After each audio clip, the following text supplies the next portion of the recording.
Hi, welcome back guys. This is your friend, the What If guy, back with another fanfiction. This is the first part of What If Issei Joined the Grail War. Now before starting, please give this video a like and subscribe to the channel if you want more videos like this. Now let's get into the fanfic. In class 2 to 3, there was a boy lying on his desk with his head face down.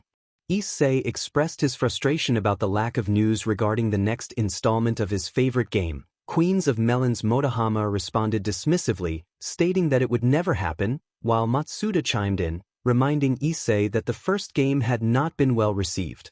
Issei, however, was passionate about the game, feeling disappointed that the sequel seemed unlikely despite the hints of a harem ending in the first installment.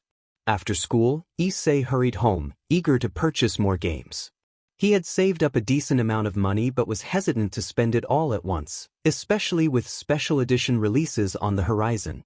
He considered borrowing games from his friends instead, hoping to save his allowance for more important purchases. Upon arriving home, Issei greeted his mother, who informed him that they were out of milk and asked him to go to the supermarket. She had forgotten to buy some earlier and handed him money for the errand. Issei, still in his school uniform, rode his bicycle to the local supermarket. He made a quick stop at the video game shop, curious to see if there were any new releases, even though he didn't plan to buy anything. The shop was quiet, with only the shopkeeper and another customer browsing the shelves.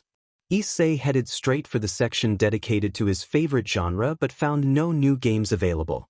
Disappointed, he left the shop and began his ride home. Suddenly, something struck him on the back of his neck, and everything went dark. When Issei regained consciousness, he found himself in a dimly lit room. He was tied up and unable to move. Confused, he wondered what had happened. The last thing he remembered was heading home after his errands. As he looked around, he began to suspect he had been kidnapped, though he couldn't fathom why anyone would want to take him. Just then, a figure entered the room, cloaked and mysterious. Before Issei could ask what was happening, the figure produced a knife and made a quick motion towards him. Issei felt a sharp pain in his arm, and he winced, realizing he was in a dire situation. The figure began to chant in a language Issei did not understand, and he noticed a glowing circle forming on the floor beneath him, inscribed with strange symbols. Suddenly, a tall armored figure emerged from the center of the circle, wielding a weapon that Issei couldn't quite identify. As he felt a burning sensation on the back of his left hand, he clenched his teeth, trying to endure the pain and comprehend the unfolding events. Issei stared at the strange red mark on the back of his hand, unsure of what it meant. When his kidnapper noticed the mark, he shouted something that Issei couldn't understand. The armored figure in the room reacted by raising its weapon slightly. The kidnapper rushed toward Issei, pulling out a knife, but the armored figure intervened, stopping him with a swift motion. The force of the armored figure's action sent the kidnapper sprawling across the room. The knife flew out of the kidnapper's hand, and he quickly fled the scene. The armored figure then turned to Issei and spoke in Japanese, asking if he wanted to pursue the kidnapper. Issei was confused and could only think about his bleeding wound, realizing he needed help. He requested the armored figure to cut the ropes binding him. The figure hesitated briefly, weighing the decision to let the kidnapper escape against Issei's safety, but ultimately chose to prioritize Issei's well-being. The ropes were easily severed, and the armored figure tore a piece of her shirt to bandage Issei's wound. It was then that Issei noticed the figure had a young woman's voice. Despite the many questions swirling in his mind, he felt exhausted and knew he needed to rest. Gratefully, Issei expressed his desire to go home and asked the armored figure to accompany him, uncertain of when the kidnapper might return. The figure, identifying herself as Servant Lancer, assured Issei that her duty was to protect him and that she would follow him without question. Curious about her name, Issei asked how to address her. She confirmed her title as Lancer, which struck Issei as an unusual name. He resolved to uncover the mystery of her identity once he was safely home. Issei mentioned he would prefer to use his steed to get home but realized he couldn't summon it. Lancer offered to carry him if he had trouble walking, but Issei declined, feeling embarrassed at the thought of being carried by a woman. With Lancer's assistance, he managed to walk downstairs. On their way down, Issei spotted a bag containing video game boxes. It dawned on him that the kidnapper was the same person he had encountered at the video game shop. Clearly, the kidnapper's intentions were not just about buying games. As they continued, Issei also retrieved some milk from the supermarket. Since he was injured, riding his bicycle was difficult, but Lancer easily took the lead. It was an unusual sight, a tall armored figure pedaling with Issei behind her. Despite the oddity, Issei appreciated Lancer's strength and speed, and they arrived at his home in no time. Once there, Issei asked Lancer to wait outside, concerned about bringing someone home, especially someone in full armor. Lancer expressed her reluctance to be separated from him, emphasizing her role as his protector. To ease Issei's concerns, she transformed into her spirit form, becoming invisible. With Lancer's presence concealed, Issei removed the bandage and put on a jacket to hide his wound from his parents. Upon entering the house, he faced a lecture for returning late, but his parents noticed the bag of video games and assumed he had been out shopping, which alleviated their suspicions. Although Issei was banned from using his console due to the confiscated games, he was relieved to finally have a moment to rest. He could still sense Lancer nearby, grateful that her spirit form made it easier to avoid explaining everything to his parents. Issei heard a gentle voice calling him, urging him to wake up. He felt tired and wanted to continue sleeping, but the voice persisted, shaking his arm lightly. He opened his eyes to find the most beautiful woman he had ever seen standing before him. She had golden hair and emerald green eyes that seemed to shine with a divine light. This was no ordinary beauty. She appeared as if the very concept of beauty had taken human form. When he finally found his voice, he could only express his admiration in a simple, heartfelt way. The woman, who introduced herself as Lancer, looked at him with concern. She asked if he was still in pain from the previous day's events. Issei shook his head, realizing that what he had experienced was not a dream. He recognized her silver-white armor and remembered how she had saved him. "Lancer, you are Lancer," he said, still in awe. "Yes, master, it's me," she confirmed. "Are you surprised to see me like this? Is there something wrong with my face?" Issei blushed and quickly reassured her that nothing was wrong. Lancer reminded him that it was morning and encouraged him to wash his face, as she had important information to share. After a quick wash, Issei noticed he had woken up earlier than usual. He felt a bit of numbness in his arm but was relieved that the injury was minor. He could easily cover it up with a bandage and a jacket. He returned to his room, eager to hear what Lancer wanted to discuss. "Before we dive into the important details, I need to confirm something," Lancer began. "Do you know what a Holy Grail war is, master?" Issei furrowed his brow, confused. He admitted that he had no idea what it was. "As I suspected," Lancer replied, nodding. "I thought you might be innocent and unaware of the situation after your display last night." He explained that he had been kidnapped by a foreign man and was still trying to understand everything. He introduced himself as Issei Hyodo and asked Lancer to explain the master and servant relationship. Lancer took a moment to gather her thoughts before explaining. She told him that she was a servant, bound to him as her master through a contract on his left hand. Together, they would fight against other masters and servants in the Holy Grail War to win the Holy Grail, a legendary artifact that could grant wishes. Issei listened intently as Lancer elaborated on the nature of servants and the different classes involved in the war. She explained that there were 7 classes: Saber, Lancer, Archer, Rider, Caster, Berserker, and Assassin. Each class had its own unique characteristics, and the mage who had kidnapped him had used him as a catalyst to summon a servant for himself. "So, we have to fight others who have formed contracts with heroic spirits to win this war?" Issei asked, trying to grasp the situation. "Yes, but it's not as simple as sharing the wish," Lancer replied. "The Grail will only grant a wish to one master and one servant. That's the rule. This is the basic information you need to know." Issei nodded, still processing everything. He realized that he had a lot to learn, but he felt a sense of determination rising within him. Issei nodded, still a bit overwhelmed by what he had just learned. Lancer sat silently beside him. After a few moments of contemplation, Issei spoke up. He expressed his concerns about the Holy Grail War, admitting that he was just a normal student without any fighting or magical skills. He questioned how he could possibly assist Lancer in winning the Grail. Lancer reassured him, stating that while she had a wish to fulfill, Issei's safety was more important. She explained that he could choose whether or not to participate in the war, and if he wished, she would protect him without engaging in the conflict. Issei felt powerless and wondered if the contract could be cancelled. He suggested that Lancer might be better off with a more capable master, as he didn't believe he was suited for the role. Lancer's tone shifted as she questioned whether Issei would truly be safe without her. She reminded him that the person who had kidnapped him was still out there, and that few could resist the temptation of a wish from the Holy Grail. She emphasized the seriousness of entering the supernatural world and expressed her commitment to him, stating that canceling their contract would tarnish her honor. Issei quickly reassured her that he was grateful to have her as his servant, which pleased Lancer. She declared her loyalty, vowing to protect him until her last breath, and knelt before him in a gesture of respect. Issei thanked her for staying by his side, bowing in return.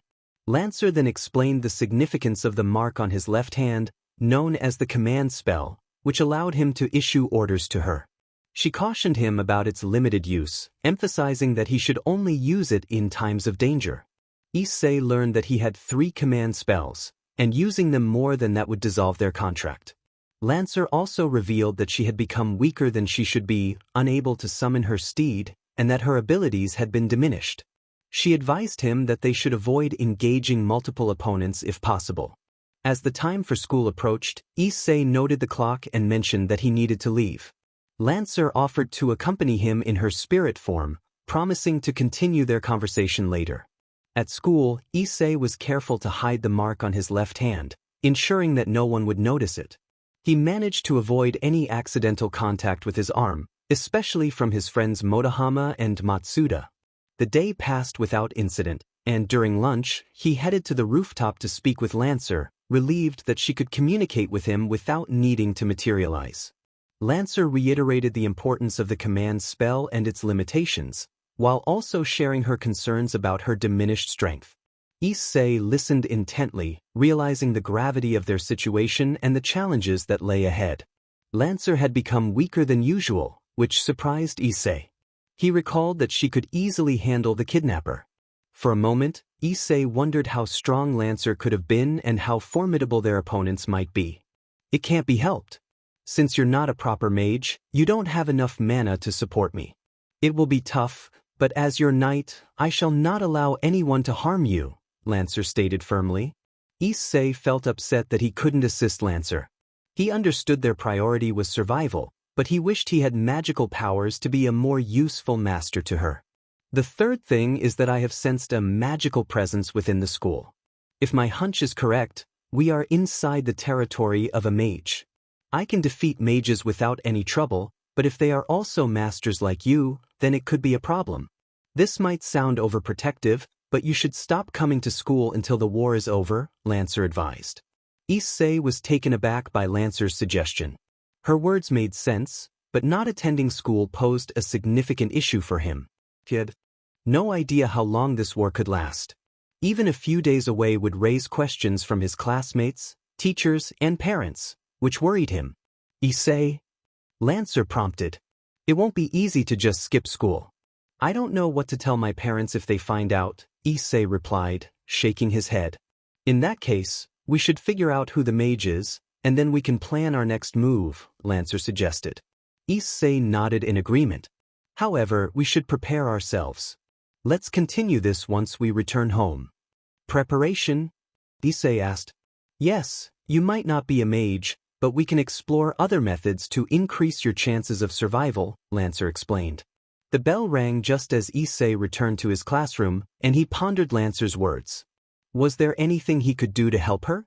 He wasn't athletic and knew nothing about martial arts or street fighting. The opponents they would face were likely skilled in combat and magic.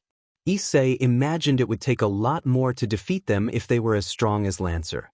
He recalled Lancer mentioning that a foreigner planned to summon a servant using him as a catalyst, which made him uneasy. If other masters were that ruthless, who knew what they could do to secure victory. This is no good, Issei muttered to himself. He decided to focus on class for the moment. Lancer had said they could prepare, and he placed his trust in her.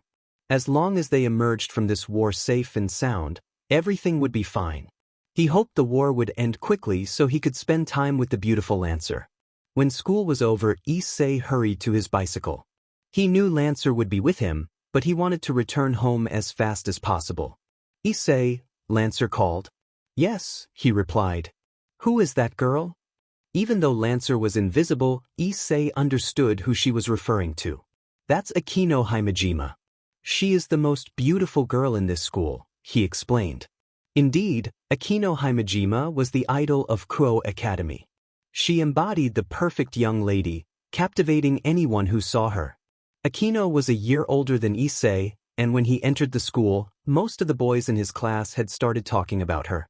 It didn't surprise Issei when he first saw Akino. She truly seemed like an elder sister figure with her grace and caring personality. If my sense is correct, then that girl is a mage. You need to be careful around her, Issei, Lancer warned. Issei's eyes widened at Lancer's revelation. Akino Himejima was a mage? He could hardly believe it. To think that the most popular girl in this school hides such a secret, he mused. Unsure of what to do, he quickly hopped on his bicycle to head home, with Lancer running alongside him. She was much faster than his pedaling speed, so she didn't sit on the back seat, even though Issei would have preferred that. When they arrived home, Issei planned to bring Lancer dinner, but she told him there was no need, as she didn't consume food like normal people. What she needed was mana, which the Grail would provide for her. After completing his homework, they began their preparations. You know, Lancer, can't you teach me magic? Issei asked, curious. Since Lancer was likely a legendary warrior from the past, she should know about magic. Unfortunately, Lancer could not teach Issei magic. She explained that although a mage had helped her when she was alive, she had not learned magic from him. This left Issei feeling a bit disappointed. However, Lancer had another idea. She asked Issei if he knew what a sacred gear was. When he shook his head, she continued to explain that a sacred gear was a magical artifact created by a powerful being. Every human had the potential to house one within themselves, and there were many types, some useful for combat or defense. If Issei had a sacred gear, it could increase his chances of survival. Issei felt a surge of excitement at the thought of having a sacred gear. It could help him support Lancer and become stronger himself. Lancer mentioned that while a larger space would be ideal, they could make do with the current setting. She summoned her weapon, revealing a lance that resembled those used by knights, crafted from layers of twisted metal bands. Lancer explained that sacred gears could be activated through traumatic experiences, recalling how some of her soldiers had awakened theirs. She took a fighting stance, and Issei instinctively backed away, realizing the potential danger. Lancer reassured him that he would be safe, but Issei felt a knot of anxiety in his stomach. She urged him to defend himself, and in a swift motion he was sent crashing against the wall. Hearing his mother's voice from outside the room, Issei quickly assured her that he was fine. Lancer approached to help him up, and he tried to downplay his discomfort, not wanting to worry her. He knew she meant well, and as the self-proclaimed harem king, he felt the need to maintain his composure in front of her. Lancer expressed regret for not considering Issei's injury before attempting the test. She suggested that they could not proceed for now, and Issei agreed, trying to mask the pain he felt from the impact. Curious about the effectiveness of the method, Issei asked if there were any less intense alternatives. Lancer thought for a moment but admitted she was unsure. She recalled that her mage might have known other ways, but he had not shared that information with her. She also noted that not everyone possessed a sacred gear, so it would be unwise to continue if Issei did not have one. Feeling a bit disheartened at the thought of not having a sacred gear, Issei shifted the conversation to avoid any awkwardness. He asked Lancer about her wish. She revealed that she wished she could have done things differently for her people, her gaze distant as if lost in thought. In turn, Lancer asked Issei about his wish if he were to join the war. With enthusiasm, he declared that he wanted a harem full of beautiful girls who would pamper him every day. He dreamed of making that wish come true if he won the Grail. Lancer regarded him with a thoughtful expression, as if contemplating his wish. She seemed to hold back a response and simply advised him to rest. She assured him that once he was feeling better, they would continue their training. Issei acknowledged her words, knowing he would have to face Lancer's challenge again once his arm healed. With many thoughts swirling in his mind, he tried to find rest, hoping for a better tomorrow. All Issei could see was darkness, yet in the distance, there was something. He tried to step closer to discern what it was in this floaty space. That something was an orb of red light. Issei extended his hands, attempting to catch the red orb, but he couldn't. He continued to chase after it.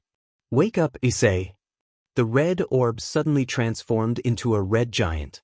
It wasn't human, and Issei felt he should recognize what the red orb had become, but he couldn't figure it out. He focused intently, trying to observe as many details as possible to understand its nature. "Issei." He opened his eyes, only to shut them tight again before reopening them. It was Lancer who had woken him up once more that morning. He thanked her, noting that his left arm was feeling a bit better, but he still wished he could sleep a little longer. Issei proceeded with his daily routine. School was slow, allowing him to take it easy, with Lancer always close by. During class, she stood behind him, almost like a protective guardian.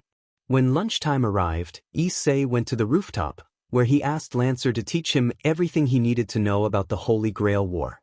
Every detail would be helpful for someone like him. "I see. A noble phantasm is the trump card of every servant that can decide the outcome of a battle, but you must reveal its true name to activate it. Hostile masters or servants can learn about your noble phantasm's name and discover your true identity," Issei explained. Lancer nodded in agreement. "That's why it's better to save my noble phantasm until it's absolutely necessary to reveal its true name." Issei took a bite of his yakisoba bread. "But if your stats are reduced, wouldn't it be better to finish the fight quickly?" "Yes, a prolonged fight against a servant with higher stats will likely lead to my defeat. I can manage in a one-on-one fight, but if other servants are watching, we could be at a disadvantage in future encounters," Lancer replied. Issei sighed, feeling the weight of their situation. Fortunately, his priority was to survive the war, so if things turned dire, he would find a way to hide for months. He was confident Lancer would go to great lengths to protect him, but he hoped to avoid putting her in harm's way because of him. "Issei, there's something I want to ask you. What are you eating?" Lancer inquired. "Oh, this? It's bread with fried noodles inside. Do you want some?" he offered. "No, it's fine. You need all the nutrition to heal your left arm." Issei imagined Lancer shaking her head. "Hey, I can buy you one after school. Don't worry about it." He felt he hadn't done anything to repay Lancer for saving him. She was indeed a beautiful woman, and Issei had no experience in how to treat someone like her. He doubted his collection of magazines had taught him anything useful, so if Lancer was interested in yakisoba bread, he would make sure to get her one. Once lunch was over, he returned to his classroom, where Motohama called him over. "Do you have it with you?" Motohama asked. "Have what?" Issei replied, confused. "The 088 Special Edition. I told you I would only lend it to you for 3 days. It's time to return it," Motohama insisted. Issei felt a wave of panic. I forgot about that. Sorry. Are you serious? Tomorrow is the weekend, and I want to spend all day in my room with that DVD." Motohama exclaimed. "Look, when school is over, I will go home and get it for you, all right?" Issei assured him, realizing he had completely forgotten about it and doubting he would have a chance to enjoy the DVD with Lancer around. "You better do it fast," Motohama warned. Now Issei had a reason to go out after school. He told his parents he needed to return something important for his education to a friend. It was challenging to grab the disc with the box art while Lancer was right there behind him, but Issei managed to hide it from her. Fortunately, Lancer wasn't familiar with modern items, so she didn't know what his friend wanted from him. She simply followed Issei everywhere to keep an eye on him. Once he finished with Motohama, they headed to the convenience store for yakisoba. "Yes, I will have these, please," Issei said, purchasing the bread. Now they could head home. Issei decided to eat a lighter dinner so he could enjoy the yakisoba bread with Lancer in his room. Issei arrived at the park to witness an unusual scene. A nun was kneeling in front of a young boy, her hands glowing with a green light that seemed to heal the bruise on his leg. The boy's mother called him back, warning him to stay away from the nun, but before leaving, the boy expressed his gratitude with a simple thank you. Issei stood there, puzzled by what he had just witnessed. Lancer whispered to him that it was possible the nun was a mage. Startled, Issei stepped back and accidentally fell to the ground, wincing in pain as he landed on his left arm. The nun turned to him, revealing her blonde hair and green eyes, her face radiating innocence as she approached.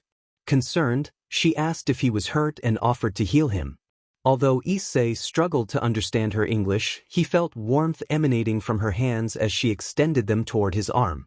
To his surprise, the pain faded, and when he rolled up his sleeve, he found the bruise had vanished. Gratefully, he thanked her, realizing she had healed the boy earlier as well. The nun smiled and thanked Issei for his kindness before gathering her belongings. Lancer noted that the nun had no malicious intentions and was as pure as a flower, which was why she hadn't intervened when the nun approached Issei. Issei agreed, curious about the magic he had witnessed. He wondered why she would use her abilities on civilians, as mages typically kept their powers hidden to avoid drawing attention. Perhaps she just wants to help others, Issei suggested as he hopped on his bicycle to head home. Once home, it was time for Lancer to enjoy the yakisoba bread Issei had given to the nun. Although he had shared his food, he felt no sadness.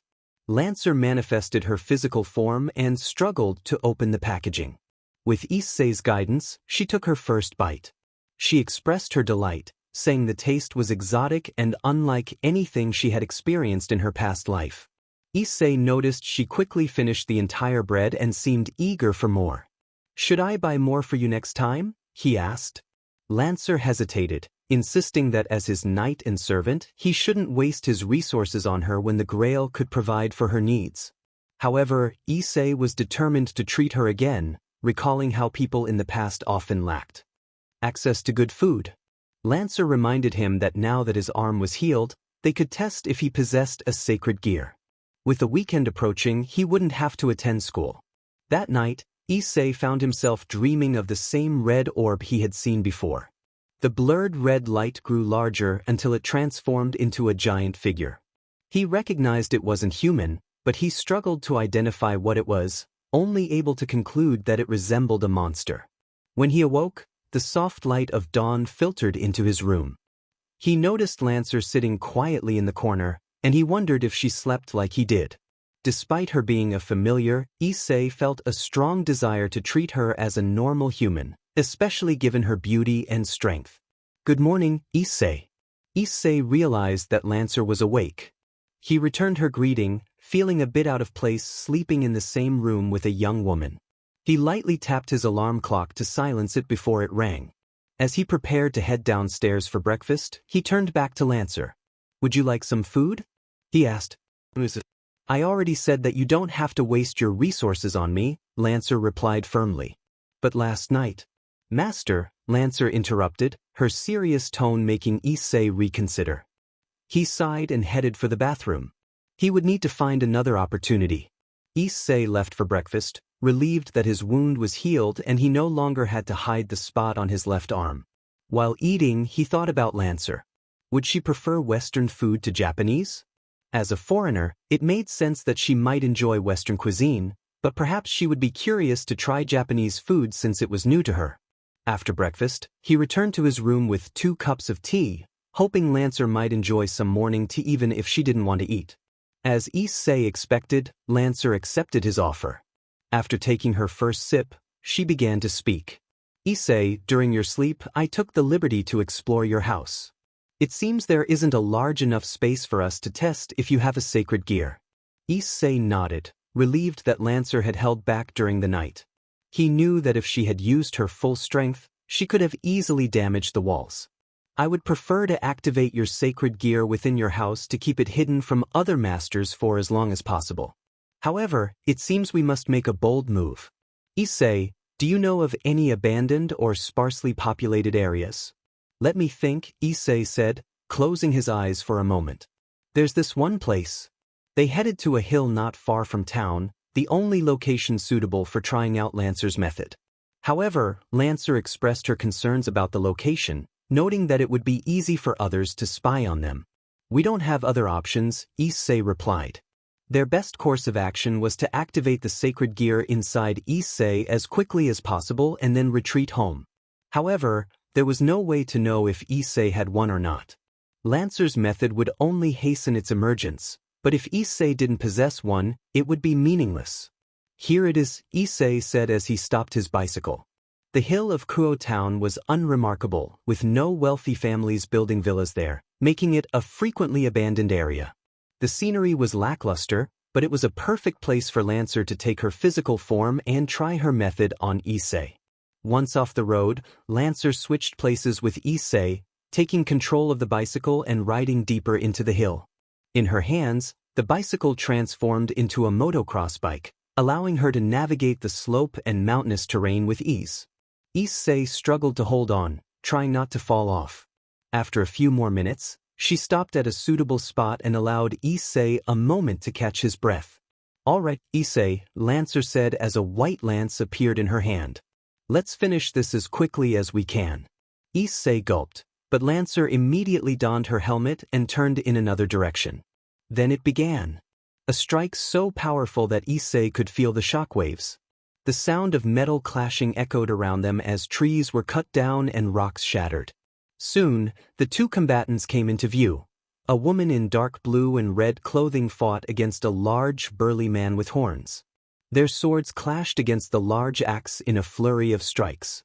Even an amateur like Issei could tell that the woman had superior skills, yet she struggled to push the brute back.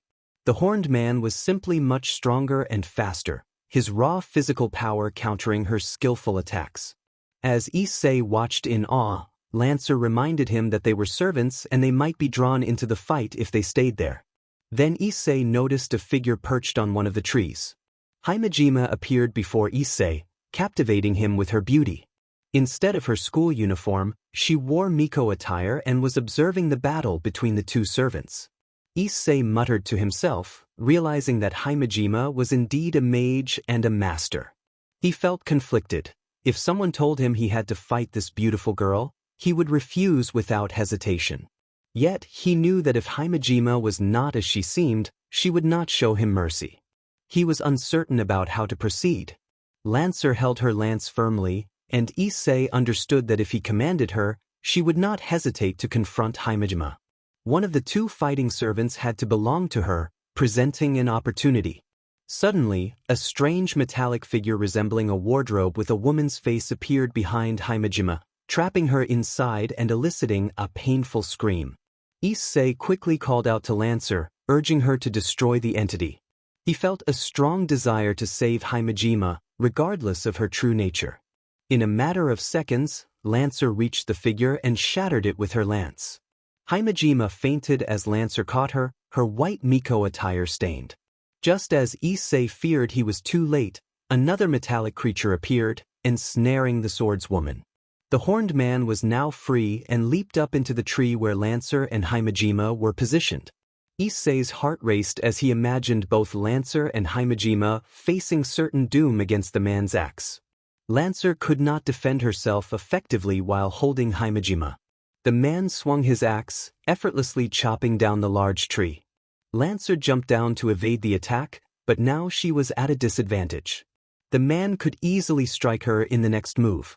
There was no escape, and if Lancer acted recklessly, she might end up trapped like the swordswoman. No, Issei would not allow that to happen. He refused to let Lancer and Himejima perish in such a manner.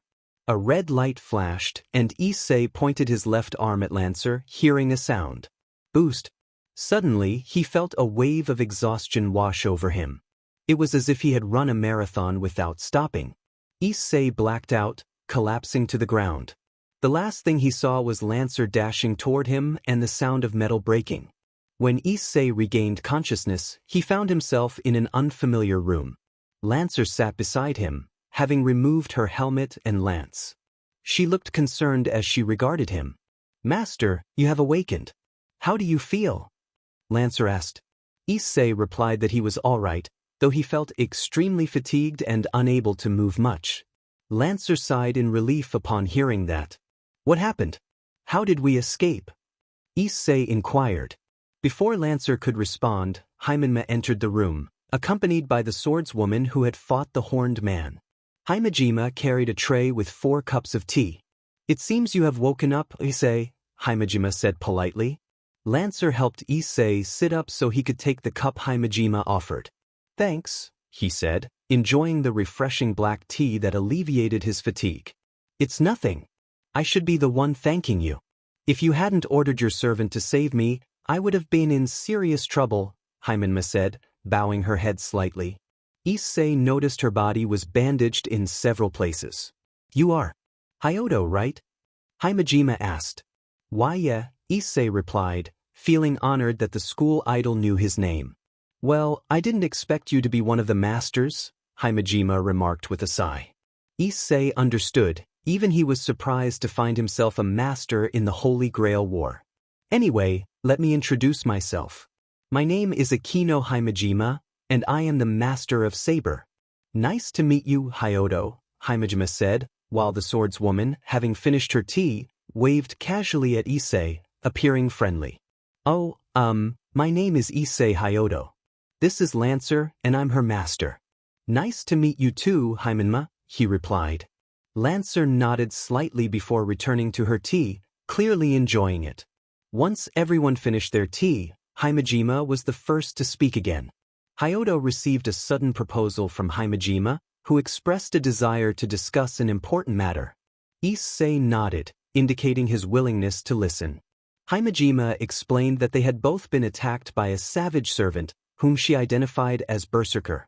Lancer confirmed her suspicion, noting that he sensed the presence of another servant, albeit faintly, when the Iron Maiden appeared.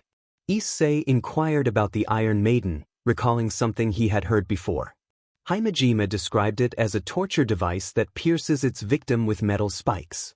She pointed to her wounds, indicating that while she had bled, the injuries were not fatal. Saber interjected, revealing that the spikes had caused her serious wounds, suggesting that someone had been less merciful towards her. Issei noted that, as a servant, her wounds healed much faster than those of a normal person. Himejima concluded that they were under attack from both Berserker and Assassin, stating that none of the other servants could wield such a weapon while remaining concealed. She expressed concern that while they knew the name and function of the Iron Maiden, identifying the heroic spirit behind it would require more investigation. Issei felt a chill at the thought of facing both a relentless berserker and a lurking assassin.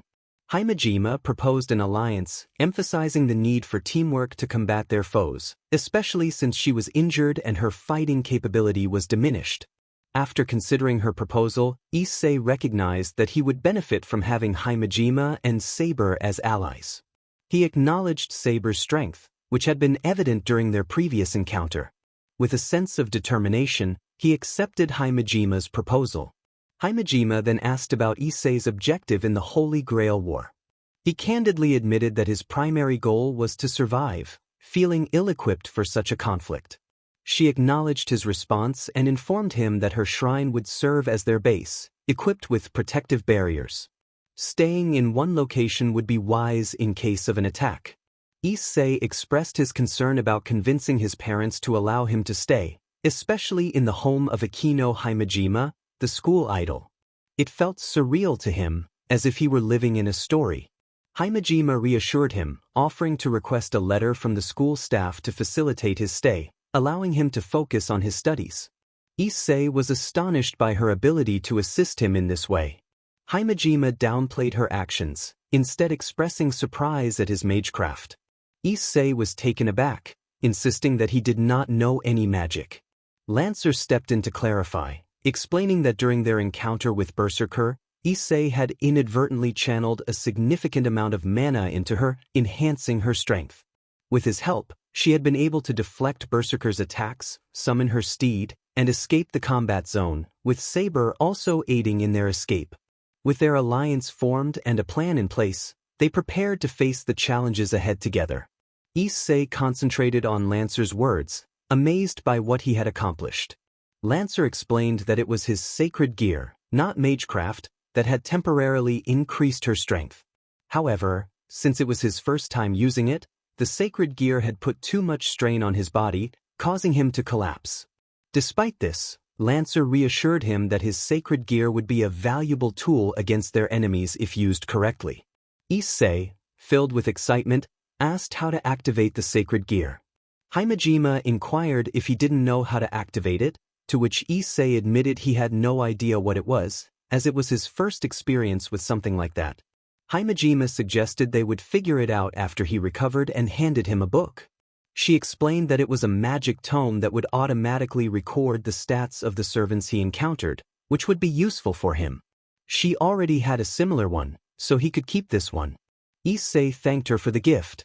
Himejima then turned to Lancer, expressing understanding of her precaution but suggesting she should wear something more casual indoors. She offered to get her some clothes. Lancer declined, stating that as a knight, it was her duty to be ready to protect her master and defeat his enemies at any time. However, Issei had a different perspective. He had always seen Lancer in her armor and found her beautiful. He thought it would be nice to see her in normal clothes.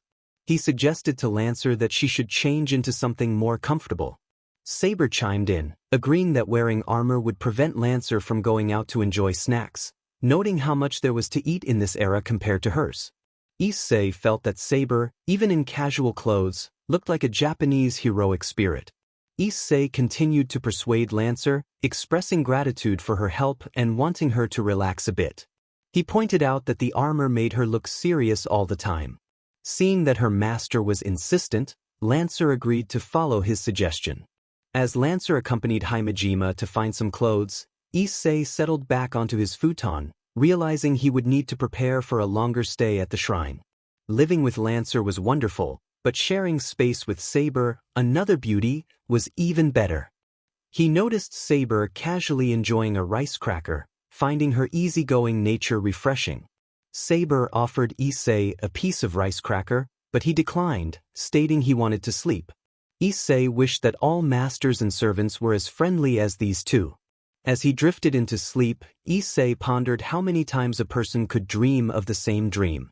He found himself floating in a space with a red orb before him.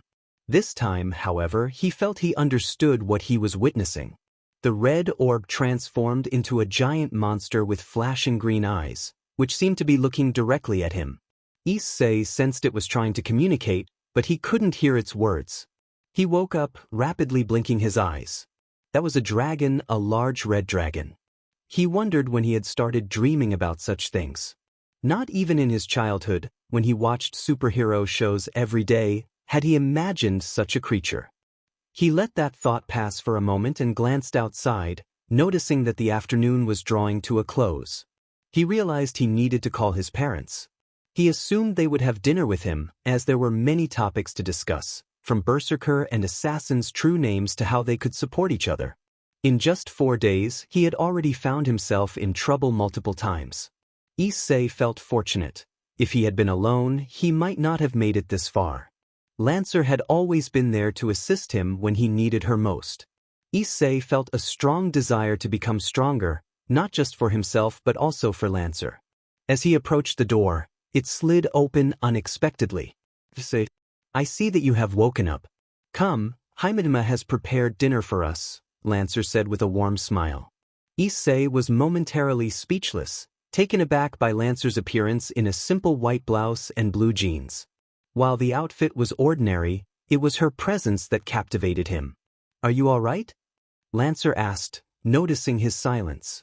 Issei managed to gather his thoughts. He was overwhelmed by admiration for her beauty. "I'm fine, Lancer," he replied, trying to regain his composure. Lancer looked at him with concern. "If you have recovered, then we should not keep Himejima and her servant Saber waiting. We have much to discuss about our enemies, Issei." "Okay, just let me make a phone call first," he said, realizing he needed to focus on the upcoming challenges. As they walked to the dining room, Issei couldn't help but admire Lancer's grace. She seemed like a beautiful foreigner rather than a powerful knight. He thought about how he should treat her as a normal person rather than just a magical guardian. Upon entering the dining room, they were greeted by Himejima, who wore a lovely kimono. The table was filled with an array of delicious dishes, and Issei noticed Saber eagerly anticipating the meal. "Excuse me, Himejima, but can I use your telephone?" Issei asked. "Sure, the telephone is located in that room," Himejima replied, pointing the way. Issei quickly headed toward the room, with Lancer following closely behind. His parents had no objections to him skipping dinner at home, so he returned to the dining room without delay. Himejima and Saber sat across from him, while Lancer took a seat beside him. "Let's dig in," Issei exclaimed, excited to try the food. The meal prepared by Himejima was delightful. The tempura was crispy and perfectly seasoned, and Issei couldn't find any flaws in the dishes. "Please let me have another one. You are a great cook, Himejima," he said, thoroughly enjoying the meal. As his bowl was being refilled, Issei noticed Lancer skillfully using chopsticks. He was surprised. Despite being a Westerner, she handled them with ease, showcasing her legendary status. He glanced at Saber, who was also enjoying the meal, though her approach was much less refined than Himejima's. "As I thought, Japanese food is the best," Saber declared, reaching for another bowl. Lancer, too, appeared satisfied as she savored the dishes, though she maintained a more measured pace compared to Saber. Once dinner concluded, they shifted their focus to the meeting. It was decided that the dishes would be washed later. "So, Hyodo, first of all, let's discuss the possible identities of our enemy's servants. What do you think of them?" Himejima prompted. "The guy with the axe and horns? Is he a Viking? His attire looks like something I've seen in video games," Issei suggested, recalling the details of the enemy's appearance. Himejima explained that they didn't know for sure, but it was likely that Berserker was someone from Northern Europe or related to Vikings in some way. She noted that ice or cold magic would probably be ineffective against him. Although they didn't know his true name, she mentioned that Berserker drew a lot of mana, which meant he wouldn't be able to fight for long unless his master was drained of energy. Saber added that if they banded together, they could force Berserker into a prolonged fight. This would either compel him to retreat to allow his master to rest or lead to a decrease in his power due to the low supply of mana. She finished her thought while chewing on a rice cracker. Issei turned to Lancer, who was inspecting a honeyed rice cracker, and asked if the plan was viable. Lancer replied that while she might not be able to defeat Berserker alone, with Saber, they could definitely succeed. Lancer took a bite of her snack, clearly enjoying it. Issei noted that she seemed to find joy in eating. Himejima then pointed out the problem that Berserker's master had allied with Assassin's master, which complicated their situation. Had no idea when Berserker would fight alone, and Assassin was always lurking, looking for a chance to attack one of their servants. Himejima mentioned that she hadn't figured out any notable name for Assassin yet.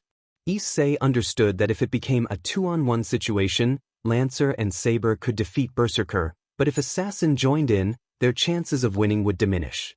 He worried about Lancer facing Berserker alone, as he felt he had no way to defend against attacks from other masters or servants. Himejima then shifted the conversation to their actions at school. She emphasized the importance of both fighting and scouting. She suggested that when they were at school, Issei should stay close to her so that either Saber or Lancer could watch over them while the other gathered information. However, Issei felt it would be challenging. Himejima was an idol at school, and it seemed unimaginable for someone like him to be seen with her. As if she could read his thoughts, Himejima shared her plan. She explained that her classroom was on the 3rd floor, while his was on the 2nd floor below it. As long as one of their servants was with them, she could protect them both by breaking through the floor if necessary. During break time, he would move to the empty room next to the tea club, which she would ensure remained private. Issei nodded in agreement. Although Himejima was the vice president of the tea club, he couldn't join due to his reputation, so it made sense for him to stay in the adjacent room. Himejima then pointed out that the biggest challenge was learning the true identities of the hostile servants, as this knowledge would give them the upper hand against their enemies. The room fell silent as they contemplated their situation. Himejima eventually noted that it was getting late and suggested that Issei go home, proposing they continue their discussion another time. As Issei prepared to leave, he suddenly remembered something important. He realized he had forgotten about his bicycle. Lancer apologized, explaining that she had been focused on saving him and hadn't thought about his vehicle. Issei reassured her that it wasn't her fault, acknowledging that she had done the right thing. However, he expressed concern about how he would explain losing his bicycle to his parents, especially since they had been worried about his behavior lately. He didn't want them involved in the war, as their safety was a priority for him. Lancer advised against returning to the hill to retrieve his bicycle that evening, suggesting that their enemies might set a trap if they thought it was important to him. She offered to check on it once they were within the protection range of Saber. Issei decided it was best to return home for now and think of a solution later. Lancer then added one more crucial point. She acknowledged that while Himejima and Saber were their allies, there was no guarantee they wouldn't betray them in the future. She requested permission to take action against Himejima if she ever intended to harm Issei. Issei felt a chill at the mention of Himejima. He was uncertain about the implications of what he had just heard. Lancer explained to him that alliances in their world were often temporary, and while he trusted Himejima, he needed to consider the possibility that she might not have their best interests at heart. They had only just met, and he had no way of knowing how she would act under pressure. As Lancer spoke, Issei recalled the harsh realities he had faced with mages. He had no solid proof that Himejima wouldn't betray him for her own gain. He realized that if Saber weren't occupied with Berserker, she could have been there to support him instead, a thought he found troubling. Lancer reassured him that they weren't planning to harm anyone, but it was wise to be cautious for his safety. She urged him to trust her judgment, and Issei found himself unable to argue against her authoritative tone. He nodded in agreement. Lancer continued, suggesting that she should taste any food they received first to ensure it was safe, as she could handle any potential danger. Issei agreed, recognizing the practicality in her suggestion. As they walked together, Lancer remained in her human form, and the atmosphere was quiet. Issei struggled to find the right words after their serious conversation about Himejima. He wanted to believe in her goodness, but Lancer's insights weighed heavily on his mind. He realized that Lancer's experiences had given her a perspective he lacked, and perhaps it was wise to heed her advice. When he arrived home, Issei fabricated a story about his bicycle being damaged to explain why he had left it at a store. Thankfully, his parents accepted his explanation and told him to get some rest. Lancer concealed herself, and once in his room, Issei opened the window to let her in. After ensuring he had packed everything he needed, Issei prepared for bed, feeling exhausted from the day's events. Lancer wished him good night, and he felt a warmth from her words. That night, Issei dreamt of a large red dragon, but this time, the dragon was not alone. It rested on a green hill near a castle. Finally, he heard a voice, introducing itself as Grail, the red dragon emperor residing within his sacred gear. Grail explained that he was once a legendary figure but had been defeated, and his essence was now part of the boosted gear, a powerful artifact with the potential to challenge even gods. Issei was astonished to learn about the incredible power within him, but Grail warned that he would need extensive training to wield it effectively, as his current state would only make it a burden. Suddenly, Issei was jolted awake in his room by Lancer's voice, who asked if he was all right. He reassured her that he was fine, though he had experienced a strange dream. It was Sunday, the day he would move to the Himejima residence. He had everything packed but still needed to convince his parents. Fortunately, Himejima had arranged for a teacher to visit and discuss the benefits of studying with one of the top students, which pleased his parents and convinced them to support his move. Though Issei felt uneasy about the situation, he accepted it as a means to achieve his goal. Lancer exited through the window first, and Issei met up with her as he walked toward Himejima's shrine. Despite her insistence on helping with his luggage, Issei declined, feeling embarrassed at the thought of her carrying his things in public. Issei and Lancer were excited to hear about a nun who gave out free food at the bank of the river. Issei, feeling hungry since he hadn't eaten breakfast, suggested they go there. As they made their way, they overheard a conversation among some homeless individuals, and the mention of a nun piqued Issei's curiosity. He and Lancer followed the group to the riverbank, where they spotted a table with 2 people distributing soup and bread. Issei recognized the nun from the day before, and beside her was a handsome young man with long brown hair, likely a member of the church given his attire. Just as Issei was about to greet them, Lancer pulled him back, cautioning him that the man next to the nun was a servant. However, the nun had already noticed Issei and waved at him, asking if he had come for food and if he was homeless, pointing at his luggage. The man beside her reacted with surprise, but Issei approached and began helping with the food distribution. He assured them that he had no intention of fighting, and the man nodded in agreement, though Lancer remained skeptical. Despite her reservations, she followed Issei's lead as they continued to serve the homeless. Once they finished and the area was clear, the man spoke to Issei in fluent Japanese, expressing gratitude for his help and introducing himself as Rider, along with his master. He smiled gently, indicating a peaceful demeanor. Lancer remained silent, while Issei felt uncertain about how to respond. He had anticipated encountering more formidable opponents, but the nun seemed harmless, making him question whether he could truly fight her if it came to that. The nun bowed and expressed her gratitude, asking if Issei was also a master seeking the Holy Grail. Issei quickly denied any interest in it, but the nun continued, explaining her own need for the Holy Grail, which she expressed with sadness. The atmosphere grew awkward, and Issei felt the weight of the conversation. She offered a prayer for his protection, and Issei thanked her, wishing to continue the conversation but knowing he had to leave. Before parting, the nun asked for his name, and he introduced himself as Issei Hyodo, inviting her to call him Issei. She introduced herself as Asia Argento, and they exchanged pleasantries. Once they arrived at the shrine, Lancer finally spoke to Issei, noting that Asia did not seem inclined to fight. She observed that Rider appeared very loyal to her. If she were in danger, he would defend her, but they would not pose a threat if left alone. Issei considered this, realizing that convincing Asia to join them would be challenging. He suspected that both Himejima and Asia sought the Holy Grail for their own reasons and worried that Himejima might not hesitate to confront Asia if the opportunity arose. Issei understood that his reluctance to engage in the war was why Himejima had allied with him so easily. Upon arriving at the shrine, Himejima greeted him warmly. After he placed his luggage in the guest room, they began discussing their situation. Himejima inquired if Issei had encountered any other servants aside from Berserker and Assassin. Issei informed her about meeting Rider and his master at the riverbank. Himejima considered this information, noting that they still needed to identify Archer and Caster. She had confirmed Archer's master was not an enemy, so their focus should shift to discovering Caster's identity. She then asked Issei to describe Rider and Asia, wanting to know more about their appearance and demeanor. Rider could potentially be connected to Christianity, as his master was a nun who possessed healing magecraft. Lancer speculated that Rider might be wearing priestly clothing to conceal his true identity, noting that his appearance was unremarkable, making it difficult to determine his real name.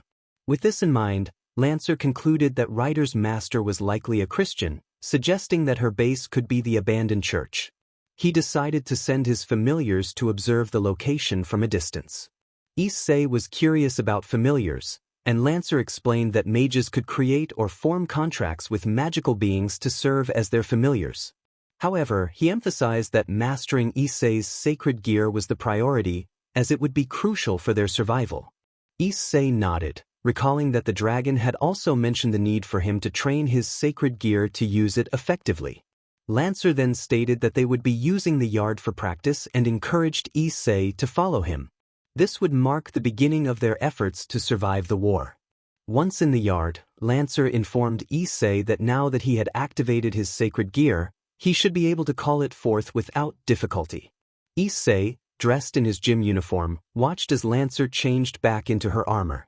With a few hours remaining before lunch, Issei was determined not to waste any time, knowing that every effort was vital for his survival. Lancer had a wooden sword borrowed from Himejima, which Issei thought would be a significant improvement over her silver-white lance. Lancer instructed Issei to focus on his desire to use his sacred gear, explaining that the artifact would respond to his will and instinct to fight and survive. The more emotion he infused into it, the stronger its manifestation would be. Issei closed his eyes, concentrating on his desire to fight and support Lancer. When he opened his eyes, he was astonished to see a red gauntlet covering his left arm, adorned with a green gem and gold trims. He showed the boosted gear to Lancer and Aquino, who recognized its significance.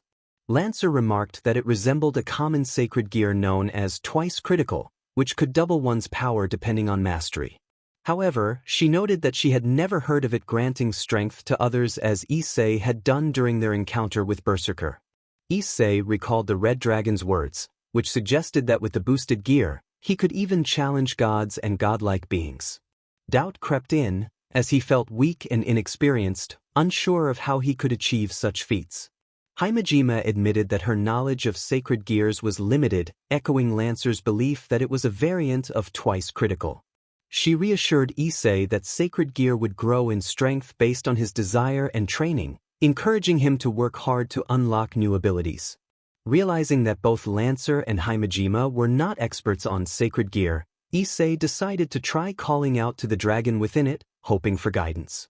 Lancer expressed surprise at the notion of a dragon residing in Issei's sacred gear, noting that only high-tier sacred gears contained the souls of phantasmal beasts, which made Issei's artifact potentially more valuable than they had anticipated.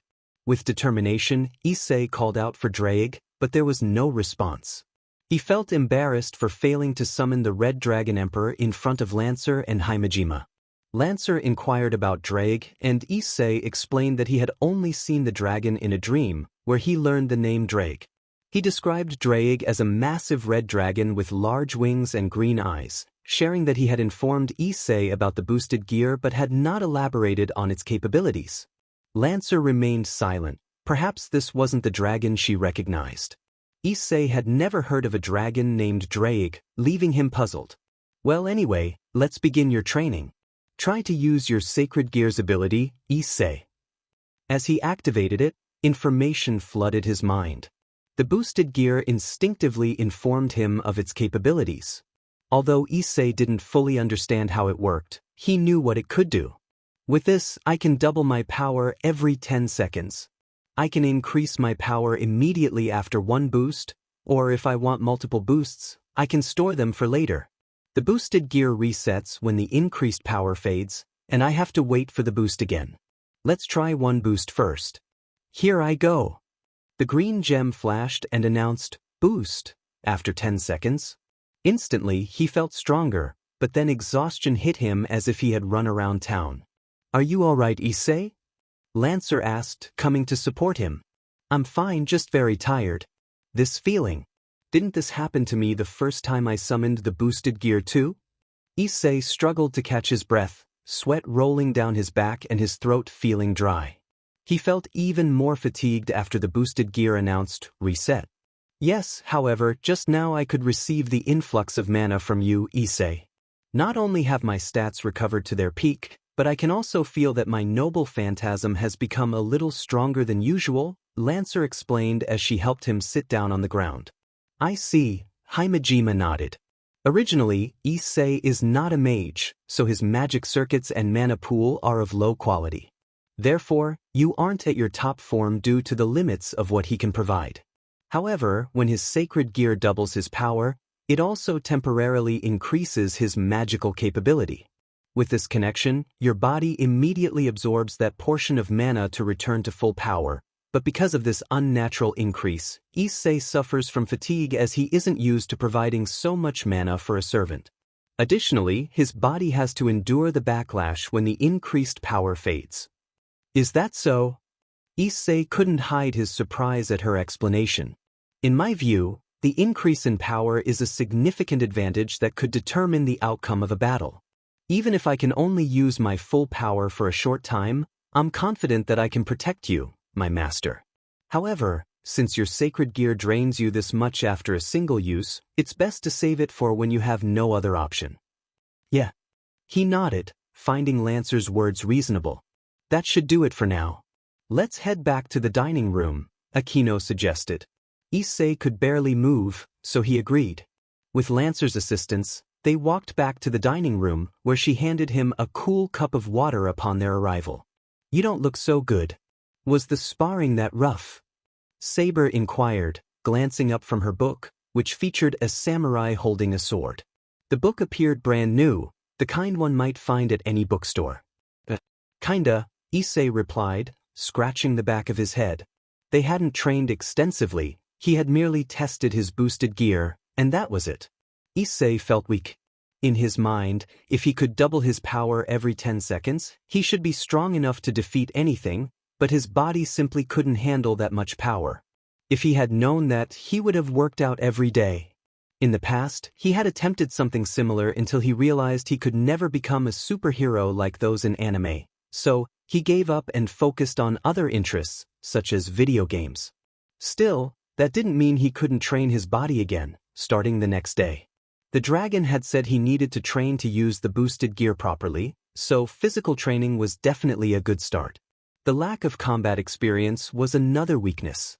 Issei believed other masters, including Himejima, knew how to fight in some capacity, while he felt like the exception. He decided he couldn't remain idle about this issue. He had to address it somehow. Both Saber and Lancer were highly skilled fighters, and if he could ask them to teach him some basics, he believed he would improve significantly in a short time. That was assuming they wouldn't toss him around like a rag doll. Saber gave him a lazy look before returning to her book. She remarked that someone like him needed to train a lot if he wanted to at least protect himself. The pleasant aroma of lunch filled Issei's senses as he made his way to the kitchen, having recovered somewhat from using boosted gear. He noticed Himejima putting the finishing touches on their meal. He offered to help, feeling it was his duty as the only man in the house to assist her. However, she quickly declined, insisting that she could manage on her own. She placed the dishes on a tray and walked past him, prompting Issei to follow her back to the dining room with some reluctance. As everyone began to eat, Issei felt a bit awkward. Himejima didn't make him serve himself or prevent him from sharing the table, yet there was an underlying tension. It wasn't malicious, but he sensed that Himejima might not truly enjoy his company. He hoped he was just imagining it. Sitting beside him, Lancer sampled the food with her chopsticks, nodding and smiling whenever she found something she liked. After tasting, she placed food into his bowl, indicating it was safe to eat.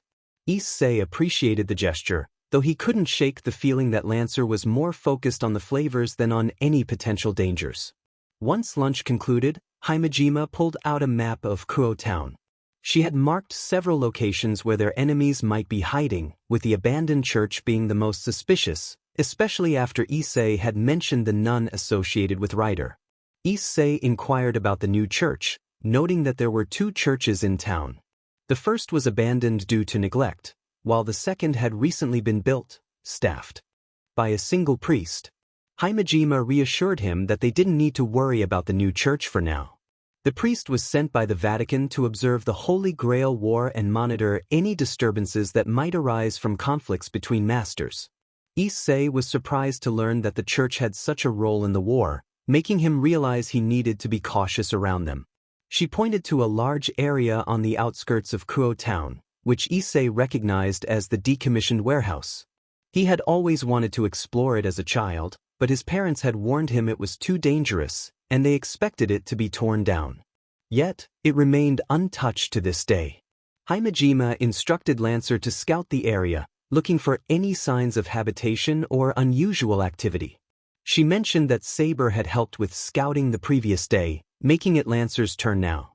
Lancer nodded in agreement, glancing briefly at Issei before heading off to fulfill Himejima's request. Issei understood that if anything went wrong, he could use a command spell to call Lancer back.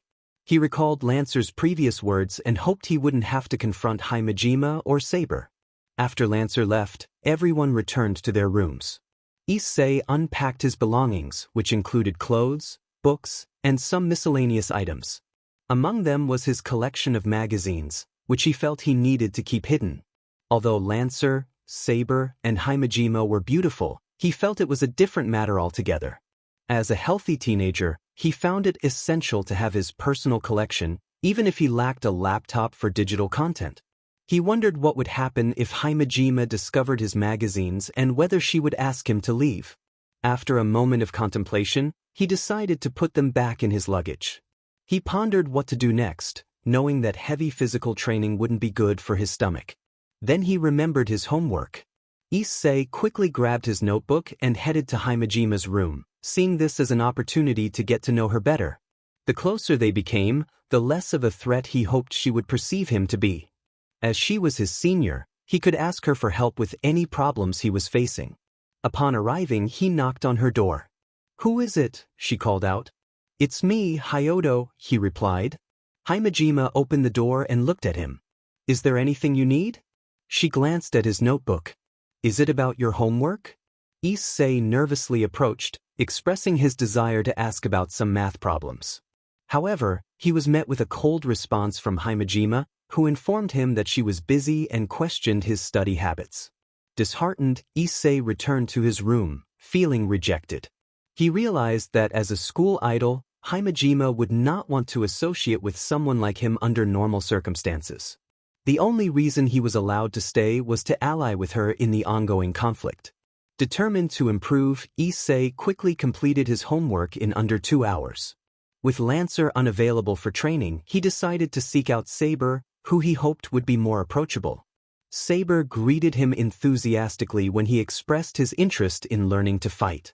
She suggested they go to the dojo, stating she had nothing else planned. Once there, Saber took a stance with a bamboo sword, and Issei followed suit, though he hesitated to use his full strength against her, knowing she was not an ordinary human. As he charged at her, aiming for her head, Saber effortlessly dodged his attack. Issei continued to swing his sword, but each attempt was met with her swift movements. After 15 minutes of trying and failing, he sat on the floor, panting, while Saber remained composed. Saber assessed his performance, bluntly stating that he was lacking in strength, speed, and skill. She compared his abilities unfavorably to those of a farmer, suggesting that it would take him many years to become competent with a sword. Issei felt a wave of disappointment wash over him, realizing that not only did he lack magical abilities, but his combat skills were also severely lacking. He asked if there was a way to improve quickly, to which Saber replied that while there was no shortcut, he could enhance his self-awareness and defense by sparring with experienced opponents. Suddenly, Saber demonstrated her point by swiftly tapping his neck, indicating he had lost a life in their training. She challenged him to sense her intent in battle, and the sparring continued until Issei had lost 100 lives. Despite her easygoing nature, Saber was serious about training, ensuring he faced the full intensity of her skills without causing him any real harm. Feeling downcast about his lack of progress, Issei sighed. Saber encouraged him not to be disheartened by his inability to dodge or block her attacks, reminding him that a normal human was no match for a servant in combat. She advised him to focus on supporting Lancer, emphasizing the importance of giving the right directions during critical moments. She noted that his sacred gear could enhance Lancer's power, even if only briefly, and mastering its use would yield better results than he anticipated. Grateful for her guidance, Issei nodded in understanding. Saber then playfully suggested he take a shower, warning him that he wouldn't be welcome in the dining room in his current state before returning to her room. Issei thought about taking a shower. Now that he lived in the same house as Himejima, he hoped to experience some exciting moments like those in the manga he read. However, Himejima had already banned him from entering the main bathroom right at the beginning. She had warned him sternly that if he ever entered without her permission, he would be kicked out immediately, with no questions asked. She made it clear that if he tried to sneak a peek at her or anyone else in the house, she had set up several traps and barriers to prevent him from getting far. Issei felt a chill whenever he recalled her words, so he headed to the small guest bathroom instead. It wasn't as nice as the main one, but he had no complaints. It was certainly better than going to a public bathhouse. Just then, Lancer returned right on time for dinner. Issei asked about the warehouse, curious about the situation. Lancer explained that it had been risky to enter the warehouse alone since they didn't know how skilled the hostile servants were at detection. However, he reported that there was nothing suspicious, no magical traces or signs of life that would indicate someone was there. Himejima. nodded in response to Lancer's update, considering their next steps carefully. Reports stated that the team had made good progress. With this information, they could narrow down their possible targets, but a couple of familiars would be stationed there to monitor any new developments. Everyone was invited to dinner. During the meal, Himejima reminded Issei that he was now a master and should avoid too much interaction with normal students. It was important to keep his friends safe from potential enemies who might take them as hostages. This was a concern for Issei, as he needed to maintain distance from Matsuda and Motohama until the war concluded. After dinner, Issei returned to his room with Lancer, who quickly inquired if anything had happened while she was away. Issei assured her that everything was fine, though he couldn't share the details of his earlier actions. Lancer reminded him to use the command spell to call her back if he ever felt something was wrong. Issei reassured her that he knew what to do. They exchanged goodnights, and as Issei settled in, he felt certain he would dream of the same dragon again. He was not mistaken. This time, he found himself standing on the ground, observing the dragon sitting nearby. On the green landscape, Issei noticed the dragon was focused on something in the distance, a crowd of people far away. He ran toward the dragon, feeling light as if he were floating above the ground. The dragon explained that it could not fully manifest because Issei had not yet called upon enough of its power. Issei realized he had much to learn. The dragon encouraged him, stating that with practice, he would improve. Curious about what the dragon was observing, Issei turned his attention to the crowd. He could hear them discussing something, though the language was unfamiliar to him. The people were dressed in old-fashioned attire, wearing iron armor, helmets, and wielding long swords and small shields. Intrigued by their animated conversation, which included arguing and cheering, Issei moved closer to see what was happening. He noticed that each person had unique crests on their armor. As he approached, Issei realized he could not see the faces of the people. They appeared blurred, as if they were background characters in a manga. None of them acknowledged his presence as he walked among them. Since he was not the tallest, he had to jump to get a better view of the scene in the center. There, he spotted a sword embedded in a stone. The dragon confirmed his observation, its voice carrying a tone of pride mixed with sadness. The crowd grew louder, drawing Issei's attention back to them. He saw a large man gripping the sword with both hands, straining to pull it free, but it remained stuck. Another man laughed and pushed the first aside, attempting to pull the sword himself. Several others followed suit, each trying to lift the sword from the stone, but none succeeded. What were they doing? What was with the sword? One by one, the men came to take on the challenge, but no one could pull the sword. They exchanged words and then left the sword behind. Now only Issei and the sword remained. He looked at it. The sword was adorned with gold and blue ornaments. It wasn't very long, and Issei could probably hold it with one hand. As he pondered the situation, a figure approached him. At first, Issei thought it was a boy, but upon closer inspection, he realized it was a very young girl. She was adorable, her face radiating hope and innocence. Instead of a dress, she wore attire typical for young boys her age. Had she come here to draw the sword? But if none of the men could do it, what were they doing? Jousting? Was that jousting? When he turned back to the girl, he noticed an old man in a robe standing next to her. Issei had no idea where he had come from, but he was certainly not among those who had attempted to draw the sword. The old man spoke to the girl in an unfamiliar language as her hands touched the sword. There was a brief moment of silence. Issei wished he understood their conversation. Fate can be cruel, but to volunteer to be subjected to it for the sake of others. Was it foolishness or bravery?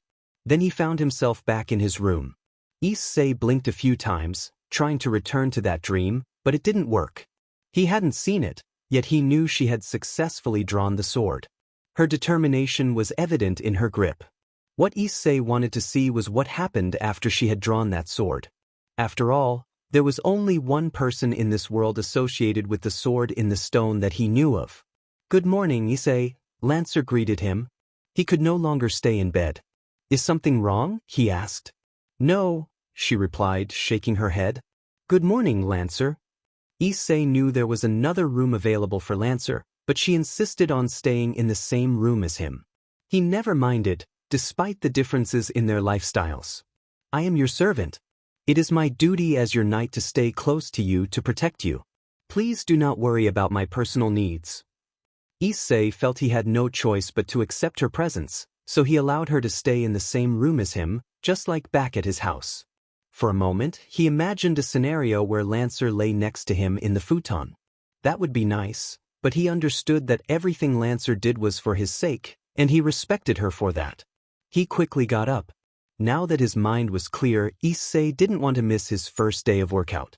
Given the war situation, it wasn't safe to run laps around the neighborhood, so he opted for push-ups indoors instead. 1.2.3. Sweat formed on his forehead as he continued. 27.28.29. At first, he felt fine, but by the time he reached 50, his arms were burning. His muscles tensed, making movement difficult. As expected, I can't do more than 50 push-ups if I start my workout right away. He sat down on the floor to take a short break.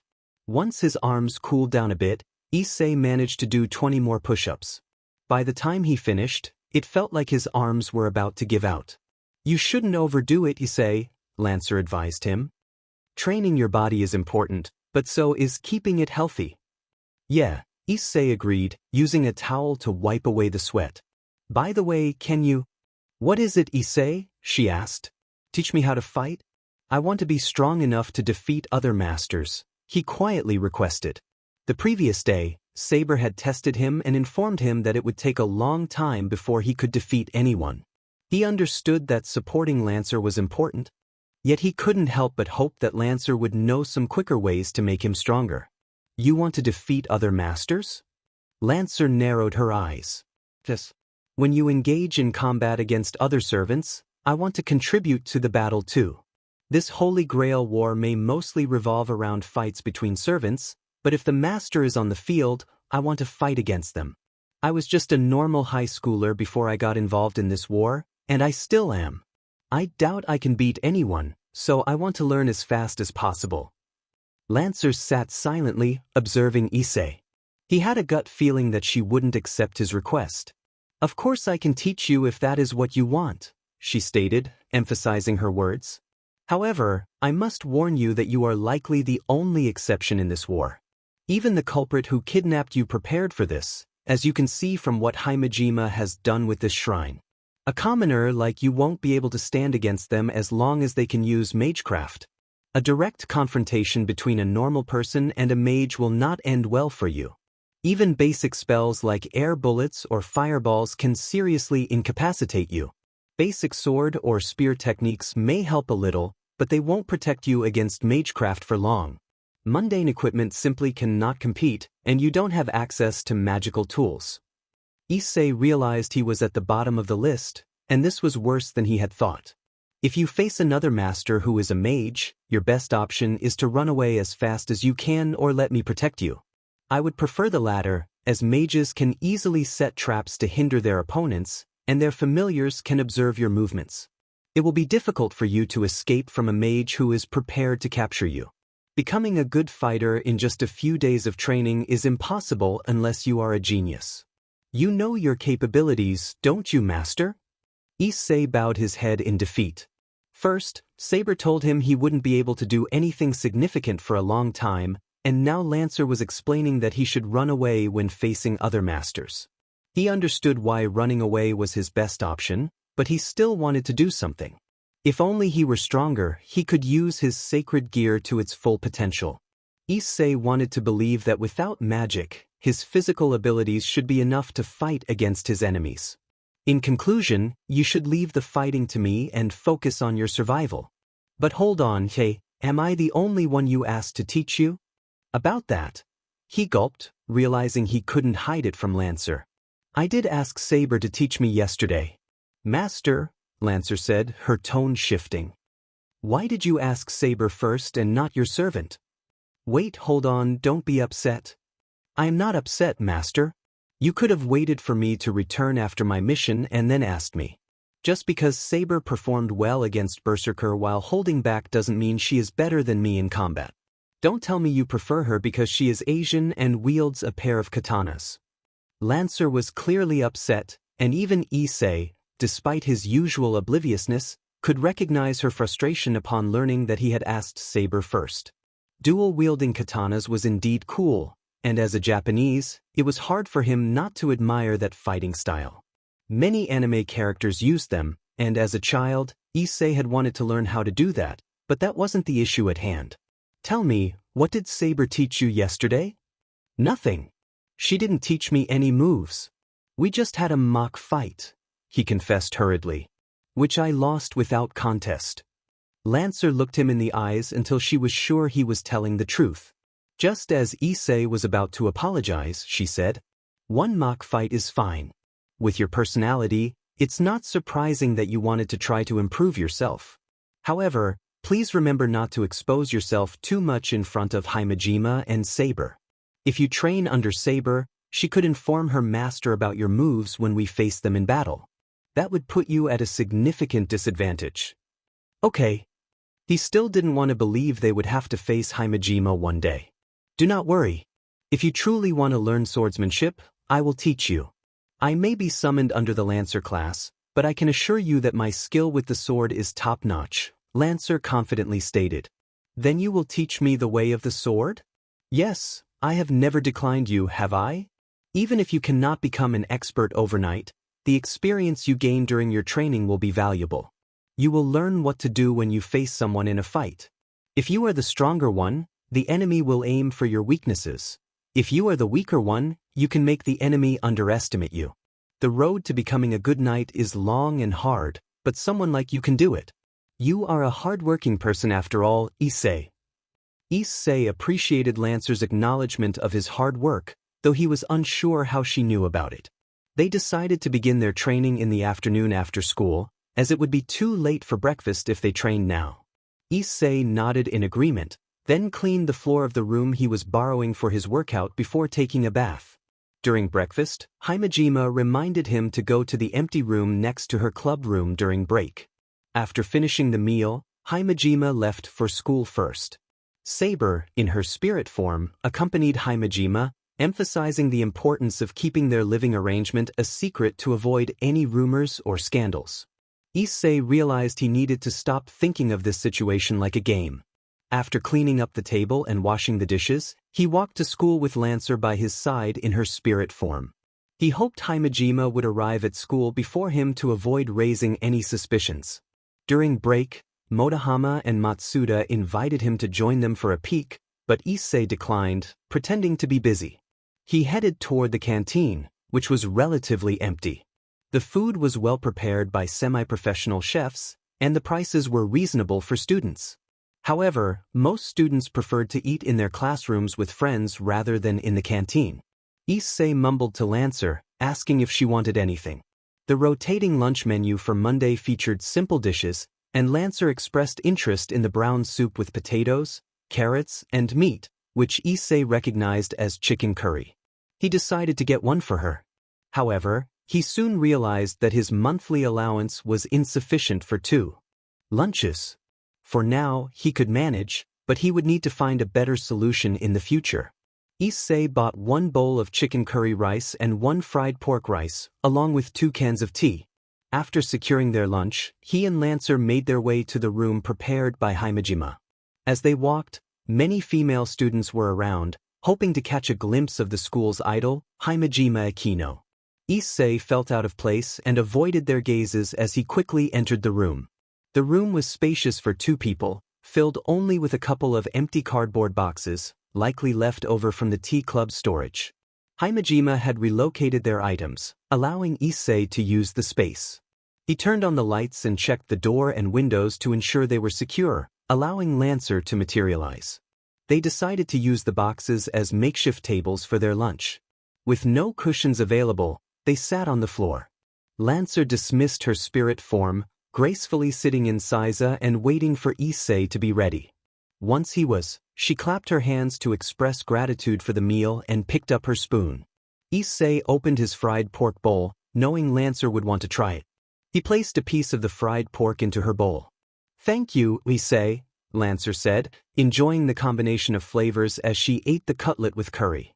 Issei glanced at Lancer, noting her appearance in the white blouse and blue jeans provided by Himejima. She looked nice, but he realized these were likely her only clothes. At night, Lancer changed into simple white sleepwear, which was magically washed and dried, allowing her to wear them every day. Her golden hair was tied up in a bun, giving her a professional look. Despite not wearing makeup, her face was bright, her lips rosy red, and her eyes held a captivating charm whenever they met his. These features were a testament to her divine beauty. Looking at her face reminded Issei of the dream he had that morning. It was the face of a younger Lancer who had come to pull the sword. Her hair had been shorter then, and she lacked the serious aura of the Lancer who had become his servant. The more he looked at Lancer, the more confused he became about the sword in the stone and the legend of the person who pulled it. He only knew one such famous figure, yet it didn't resonate with him. It felt surreal to think that he was sharing lunch with someone so legendary. Lancer's presence was striking, and Issei found himself captivated by her. He had touched her before, and there was no doubt in his mind about her authenticity. Yet the story he knew didn't align with his servant Lancer, which only added to his confusion. "The chicken curry and rice is delicious, Issei," Lancer said after finishing her bowl and moving to the tea can. "The meat is tender, and the soup is seasoned perfectly. The potato and carrot pieces are delightful too." Her eyes sparkled as she spoke about the chicken curry. Issei wondered if Lancer wanted Himejima to make the chicken curry at home. He quickly offered her a soft tissue from his pocket while finishing his meal. The curry made by the school chefs was good, but he believed Himejima's would be even better. She always gave him the impression of being the perfect traditional Japanese lady, so cooking had to be one of her strong traits. No. It would be nice if she could cook the chicken curry, but we're currently staying at her home without paying anything. "I think it's better if we let her decide on the food," Lancer replied. "That is also true." Issei agreed.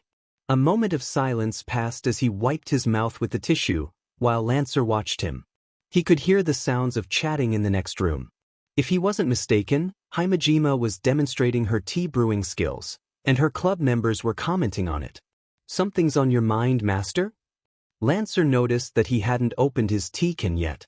Issei hesitated, debating whether or not to ask about her true identity. Besides the gender aspect, he was also curious about why she had been summoned under the Lancer class. The king who drew the sword and became a ruler was far more famous for his sword. He had never heard that the king also used a lance and was exceptionally skilled at it. The dragon had said that the dream didn't belong to him, so it had to be hers, yet it didn't make sense to Issei. Saber? If one asked any Japanese person who the sword master they thought of first was, the majority would mention that famous figure known for using a two-sword style. But Saber wasn't anything like the depiction that Issei knew. In fact, both Lancer and Saber being female convinced him that he was indeed in an eroge. He had no other way to explain why his knowledge didn't align with this reality. However, he felt he couldn't let his unanswered questions linger in his heart. Issei bit his lower lip and then spoke. "Lancer, you mentioned that you wished you could do better for your people. When you were alive, were you a king or some kind of noble?" He wanted to confirm this at least.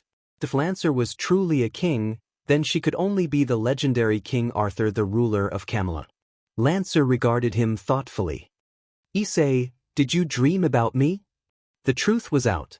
He should have known that Lancer would catch on to his intentions with that question. It was a bit silly of him. "Yeah, I saw you in a dream, but I don't understand. If you were that person, then you must have that sword. The story revolves around you, and your sword is known worldwide. When people hear your name, the first thing they think of is your sword. That is why I don't understand why you were summoned under the Lancer class when your legend doesn't mention your lance. You have figured out this much?" Lancer took a deep breath. "It's not that I want to hide my true identity, and you aren't someone who wouldn't figure it out once you saw a part of my past. Master, to clarify, I am indeed that very person you know. People called me King Arthur Pendragon. That is my name when I drew the sword of selection and walked down the path of a king. As for my gender, when I became king for the people, I also set aside my gender. It doesn't matter if I am a man or a woman, what matters is that I must act as a perfect king for my subjects. There was pride in her voice as Lancer confirmed her identity to him. As for Lancer's lance, she believed it was less famous than her sword, which often led people to overlook it in discussions about her. However, she assured Issei that her lance was just as capable as her sword and would protect him and defeat his enemies. Issei felt relieved that he no longer had to worry about her identity. Although he had many questions, he decided it was best to hold off for now. Lancer then prompted Issei about the true names of the servants. She asked if he had considered any possibilities.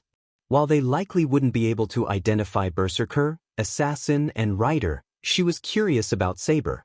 Issei explained that many samurai and ronin in his country wielded katanas, making it difficult to deduce Saber's identity based solely on her weapon. He mentioned a famous swordmaster known for his two-sword style, Musashi Miyamoto, but quickly realized that such knowledge might not have reached Lancer, given her ancient Western background. Lancer clarified that servants like them came from the throne of heroes and retained knowledge imprinted in their minds. While their memories were different from those of living beings, they could recognize the identities of others despite not having lived in the same era. Issei understood why Lancer knew about Musashi. Just then, the bell rang, signaling the end of class. He finished his tea and tidied up before returning to class with Lancer in her spirit form. Knowing Saber's true name would give them an advantage, but without sufficient data, they decided to focus on other matters. Classes were uneventful, but Issei paid close attention to the teacher's lectures. He needed to prove he could handle his homework on his own, especially since Himejima wouldn't assist him. After school, Issei sensed Lancer walking beside him. Unlike the previous day when she waited at the back of the class, today she seemed eager to share something important. Lancer instructed him to look outside the window, where he spotted a black cat perched on a tree. She explained that it was a familiar, watching him since he entered the classroom. Issei quickly moved away to avoid being seen by the cat. He realized that a mage had been spying on them. Lancer added that the school was set up by Himejima to detect supernatural activity, yet the familiar had encountered no resistance. This raised suspicions about Himejima's ability to detect it, as even if the familiar had evaded detection, Saber's master should have been aware of its presence. They decided to consult Himejima later. As Issei approached the school gate, Saber appeared in her spirit form, asking him to stay back for a moment. He and Lancer followed her to the rooftop, where Himejima awaited them. Issei greeted her, and Himejima inquired if he had seen the black cat. He confirmed that it had been watching him during class, a detail he would have missed without Lancer's warning. Himejima explained that the black cat was a familiar belonging to one of the masters. It had delivered a message requesting a meeting. She expressed concern that the mage had learned about their alliance. Issei questioned whether the black cat's master could be an ally of Berserker and Assassin's masters, suggesting it could be a trap. Himejima reassured him that she didn't believe they were allies, at least for now. If Berserker and Assassin discovered their presence at the school, they would likely retreat to set an ambush. However, the fact that this master allowed the familiar to send a message indicated uncertainty about their intentions. Himejima believed it would be worthwhile to try to gain another ally if they could convince this mage. He agreed to her plan as he had no other plans of his own. Himejima outlined their strategy, explaining that both of them would meet this master, guided by the familiar. She emphasized that if they found themselves in a difficult situation, he should use his sacred gear to enhance Lancer's abilities so she could carry both of them to safety, just like last time. Saber would provide support by neutralizing any threats that might try to trap them. She acknowledged that facing 3 servants simultaneously would be challenging, and suggested that escaping might be the best option. Himejima then produced several pieces of paper inscribed with kanji characters, which were her charms. After checking each one, they began to follow the black cat. Although the cat wasn't fast, Issei felt it was no leisurely stroll. He worried that this master might be leading them into a trap. While Lancer and Saber would protect them, Issei felt uncertain about what kind of traps to expect and how to escape if caught. He could only hope that this master was not hostile and genuinely wanted to have a conversation. They made their way to the hill of Kuo Town. Unlike the last time Issei and Lancer had visited the hill to test his sacred gear, They were moving much slower now. Issei believed both Lancer and Saber were quite fast, and even Himejima could likely use some form of magic to speed up their pace, but they walked alongside him to maintain a steady rhythm. This hill? I believe it has some ley lines nearby, but it is too exposed for me to take advantage of them, Himejima explained. Ley lines? Issei asked, curious. Yes. To gather more mana for researching and employing higher-level magecraft, a mage needs to build their workshop on a ley line. The shrine where we are staying has a small ley line, which is why I live there. I wonder if this master plans to use this hill as their base. As they continued deeper, Lancer materialized, donning her armor and holding her lance. Saber appeared next to Himejima in a similar fashion. Welcome everyone. Thanks for coming. They were greeted by a playful voice. Issei quickly turned toward the sound, which came from above. Perched in a tree were two figures clad in kimonos, one blue and the other black. One figure had black cat ears and two tails, while the other had fox ears and one tail. I'm glad that the priestess and the boy could come here to see me, the black cat person said, her laughter echoing through the air. Issei thought to himself that one of them must be Castor, but he couldn't determine which one was the servant. Their auras were too similar. Right, we have come as you asked. Could you please tell us which one of you is Castor's master? Himejima inquired. You are free to guess which one of us is the master, the fox person teased. But those tricks you have won't help you find out the truth, little priestess. Issei could sense the frustration in Himejima's voice as she responded, What do you want? You all are no fun, jumping straight to the main course upon arrival. Well, I have a proposal for you. The masters of Berserker and Assassin have asked me to join them. Those two are strong. Berserker is rumored to be powerful but difficult to control, yet they seem to manage just fine. Their masters are no pushovers either. If they see an opportunity, they won't hesitate to eliminate you. But don't worry, I haven't agreed to join them yet. You mean you want to join us? Issei asked, surprised. Oh no boy. There is no reason for me to join any of you yet. You are the enemies of Berserker and Assassin's masters. 2 against 2.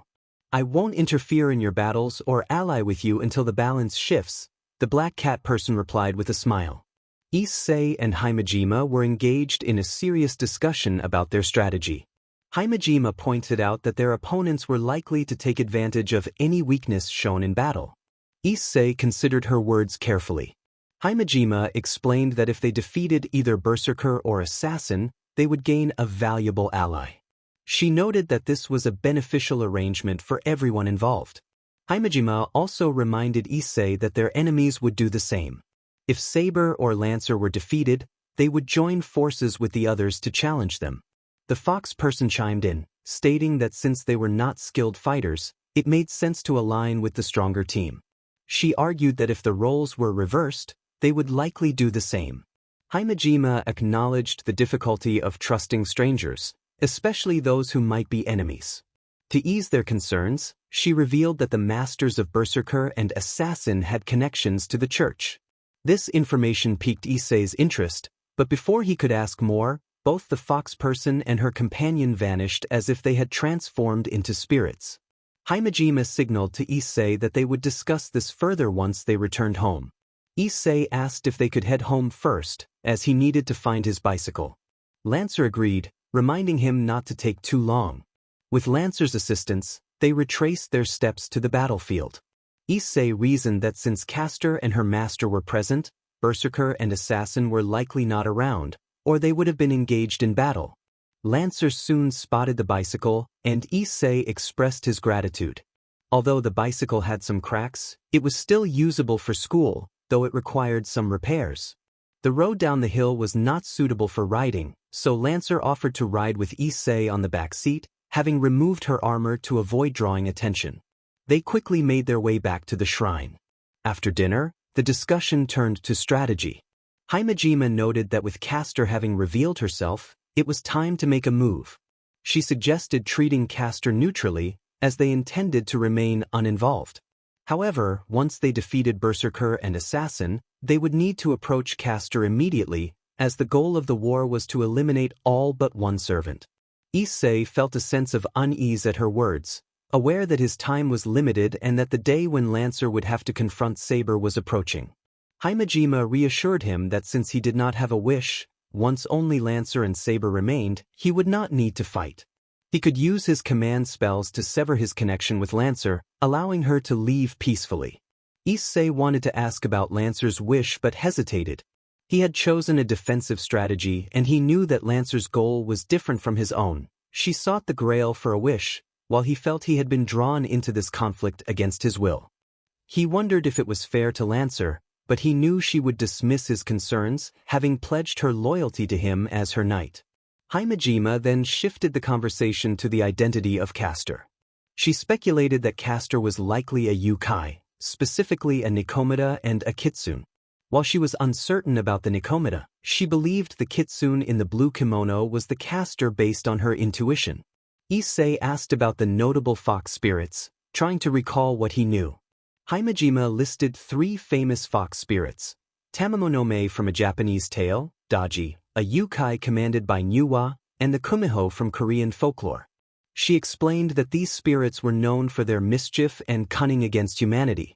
Himejima expressed concern that if they had to confront one, her Onmyoto might not be effective against them.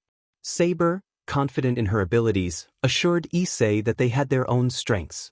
She claimed her swords would be able to counter any magic from the fox and cat. Lancer added that as knights, they possessed magic resistance, which would help them withstand Castor's magecraft. Even if Castor's magic was powerful, its impact would be diminished against them. Lancer expressed confidence that their weapons could effectively deflect or block any magical attacks, emphasizing that Castor was not a strong melee fighter. If the two agreed, then when the time came, they would quickly finish off Castor and her master. The next issue was what they would reveal to them. Frankly, Issei didn't think the church would be involved so deeply in the Holy Grail War. From what he knew, they were observers, not players. However, given the history of the church and the Holy Grail, it wouldn't surprise him if they actively sought to have their own Grail in their collection. The Holy Grail was indeed famous for being linked to the image of the prophet. What could they do? Would they just assault the church? No, first they had to gather information. Issei didn't want to meet any Christian priest, but they didn't have a choice. He planned to go to the new church the next day to see if they were hiding something. He instructed Lancer to stay at the shrine, knowing that Castor must have spied on them. It was only a matter of time before she learned of their base. They needed to be careful to prevent her from leaking that information to Berserker and Assassin's masters. Issei did not trust Castor to keep the information to herself. It was likely that she would sell them out if she thought Berserker and Assassin could finish them. Losing their base would be detrimental if they wanted to reach the final round. Lancer raised a concern, wondering what would happen if they were attacked when Issei arrived at the church. It was not uncommon for mages to use underhanded tactics to win. Issei replied that he didn't think that would happen. Fighting in broad daylight in front of the church was a serious matter. They might try to keep their hands clean, but a direct confrontation like that wouldn't end well for them. He reminded Lancer that Castor had said the masters were related to the church, but that didn't mean the priest at the church was a master.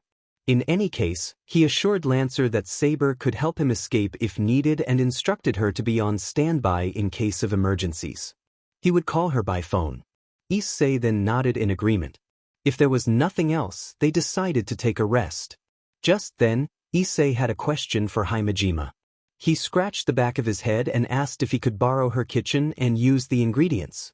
Himejima considered it and said she didn't see any problem with that, but reminded him to clean up his mess or he wouldn't get any breakfast or dinner from her. Issei thanked her.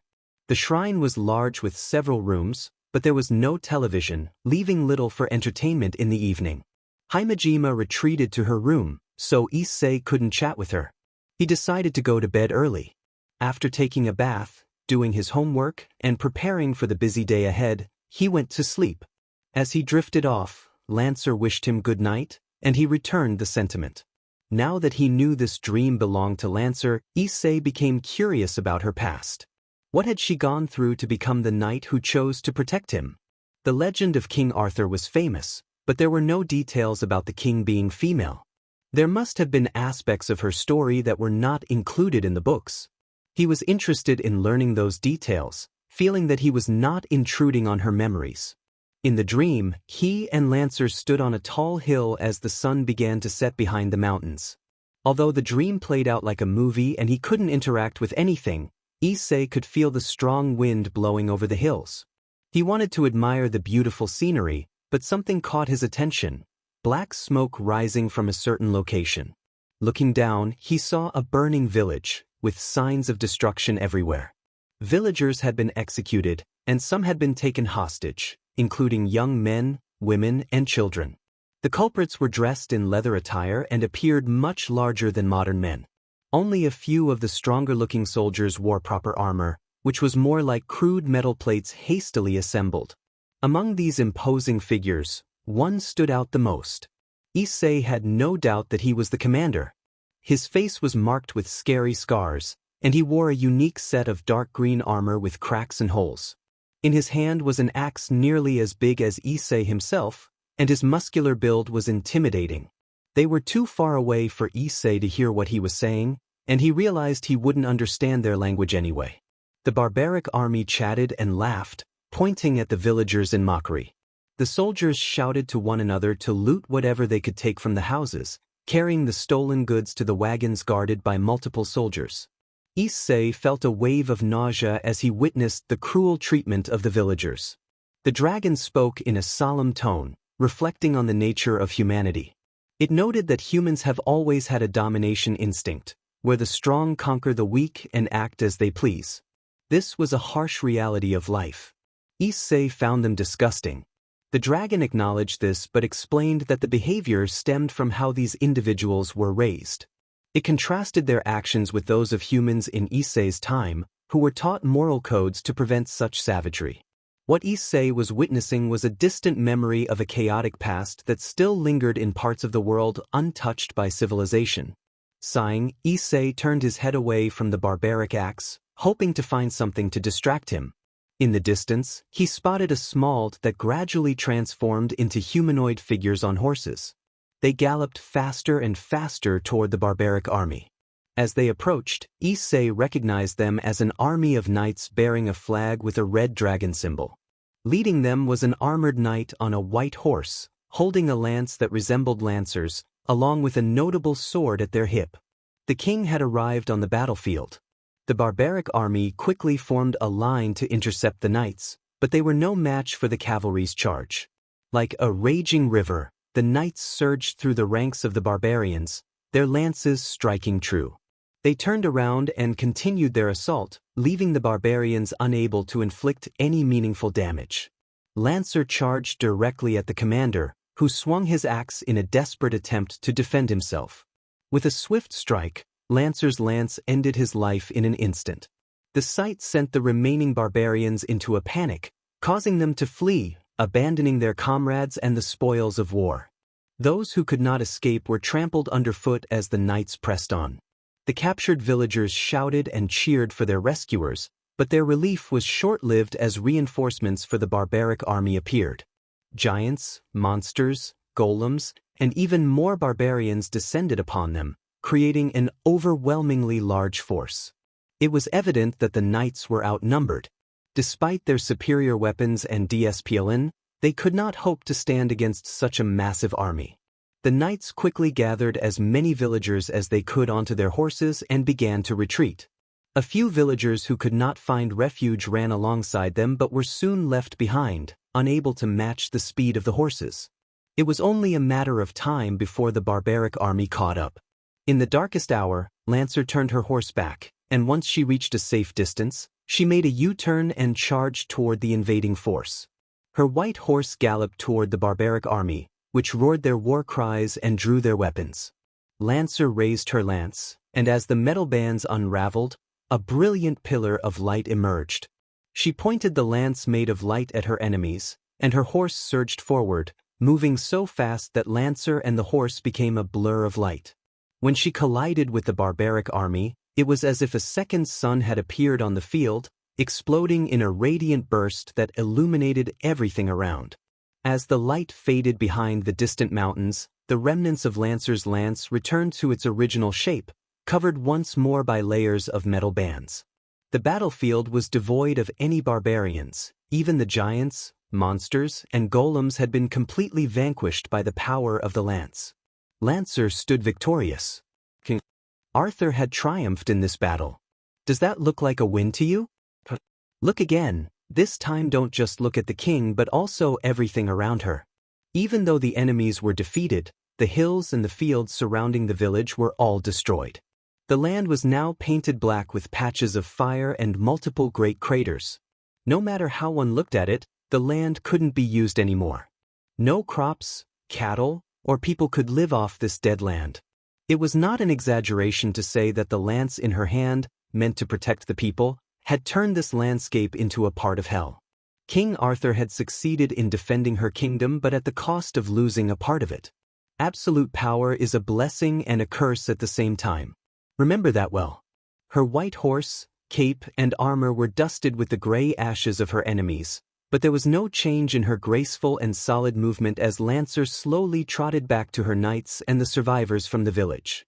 Most of the knights had their helmets on, so he couldn't see their expressions, but those of the villagers were clear. There was no grateful smile, no admiration, no thankful cheer. Only fear. The only reward for saving them that the villagers gave her was the fear of her power. How many times had King Arthur gone through this when she ruled Camelot? The dream was over. Issei opened his eyes to the ray of sunlight, blinking a few times to fully adjust. His mind was racing with countless thoughts that headed in no clear direction. He continued to stay on his futon for a few minutes, then turned his head to the left and saw that Lancer was still sleeping soundly. She showed no signs of waking up, but he had no doubt that if he greeted her, she would answer him immediately. Issei quickly shook his head. There was nothing he could do to change her past. He shouldn't dwell on that but focus on what he could do. Good morning, Issei. Good morning, Lancer. He rushed off to the bathroom to prepare for his workout, feeling a strange sensation in his heart that he wanted to wash away immediately. The workout was similar to yesterday. Issei did a round of 50 push-ups and then some more until his arms couldn't take it anymore while Lancer watched over him. They only had a little time in the morning, so Lancer didn't teach Issei swordsmanship but told him they would do it in the afternoon. Last night, Himejima had told Issei about her plan to investigate the church and their connection with the hostile masters, so she left home early with Saber. Before that, she had made sandwiches for them, so they still had breakfast. Issei opened the container to check the sandwiches. She must have been in a rush. All of these were made with pre-made ingredients. There were lettuce, tomatoes, slices of cheese, and bacon. Still, Issei wouldn't dare to complain. The sandwiches tasted nice. They didn't have that unnatural flavor of those he bought from a convenience store. Lancer was definitely enjoying her breakfast. She ate quickly but chewed thoroughly, savoring the rich taste of the salty bacon, creamy cheese, and fresh vegetables. While she was eating, Issei decided to use this time to cook lunch. It was a shame that he couldn't buy lunch at school for her, but this would do for now. Issei opened the large refrigerator's door. I should have borrowed a cookbook from the school's library yesterday. He had totally forgotten, even though he planned to cook before lunch. With one look, he could see that there were multiple ingredients, some of which he couldn't recognize, so he just grabbed those he was most familiar with. I can make omelette rice with these. It was one of the most basic dishes, just fried eggs over cooked rice. Simple, right? Any high schooler could do it. Issei tried to follow what he remembered from watching his mother in the kitchen. First, he used the rice cooker to cook the rice. Thankfully, Himejima had a modern electric rice cooker, so it was easy for him to cook rice. While the rice was cooking, he cracked the eggs and beat them in a bowl. Next, he moved to heat up the pan. He added garlic and poured in some oil before putting the eggs in. Are you cooking lunch, Issei? I recall that last night you asked Himejima's permission to use the kitchen, Lancer said, having finished her breakfast. Issei expressed his desire to try cooking his own meal, deciding it was best not to mention that he needed to save money for other purposes. Lancer smiled and said she was looking forward to his cooking. As Issei glanced at the clock, he realized it was time to head to school. He quickly finished preparing his meal by placing the rice onto the omelet and wrapping it up. He packed the final product into a plastic container, along with 2 water bottles from the refrigerator, and secured everything in his school bag. After locking the door, Issei rode his bike to school, with Lancer in spirit form on the back seat. He thought it would be nice if she could hug him from behind while they rode, imagining the warmth of her presence. Upon arriving at school and parking his bike, Issei walked to his class, which was more lively than usual. His classmates were animatedly discussing a recent event, making it easy for him to catch snippets of their conversation. One classmate mentioned a gas leak incident from the previous night, expressing concern over the casualties and relief that their family lived far from the affected area. Issei, who had no access to news or newspapers, felt a wave of confusion wash over him. He approached the classmate and asked for clarification about the gas leak.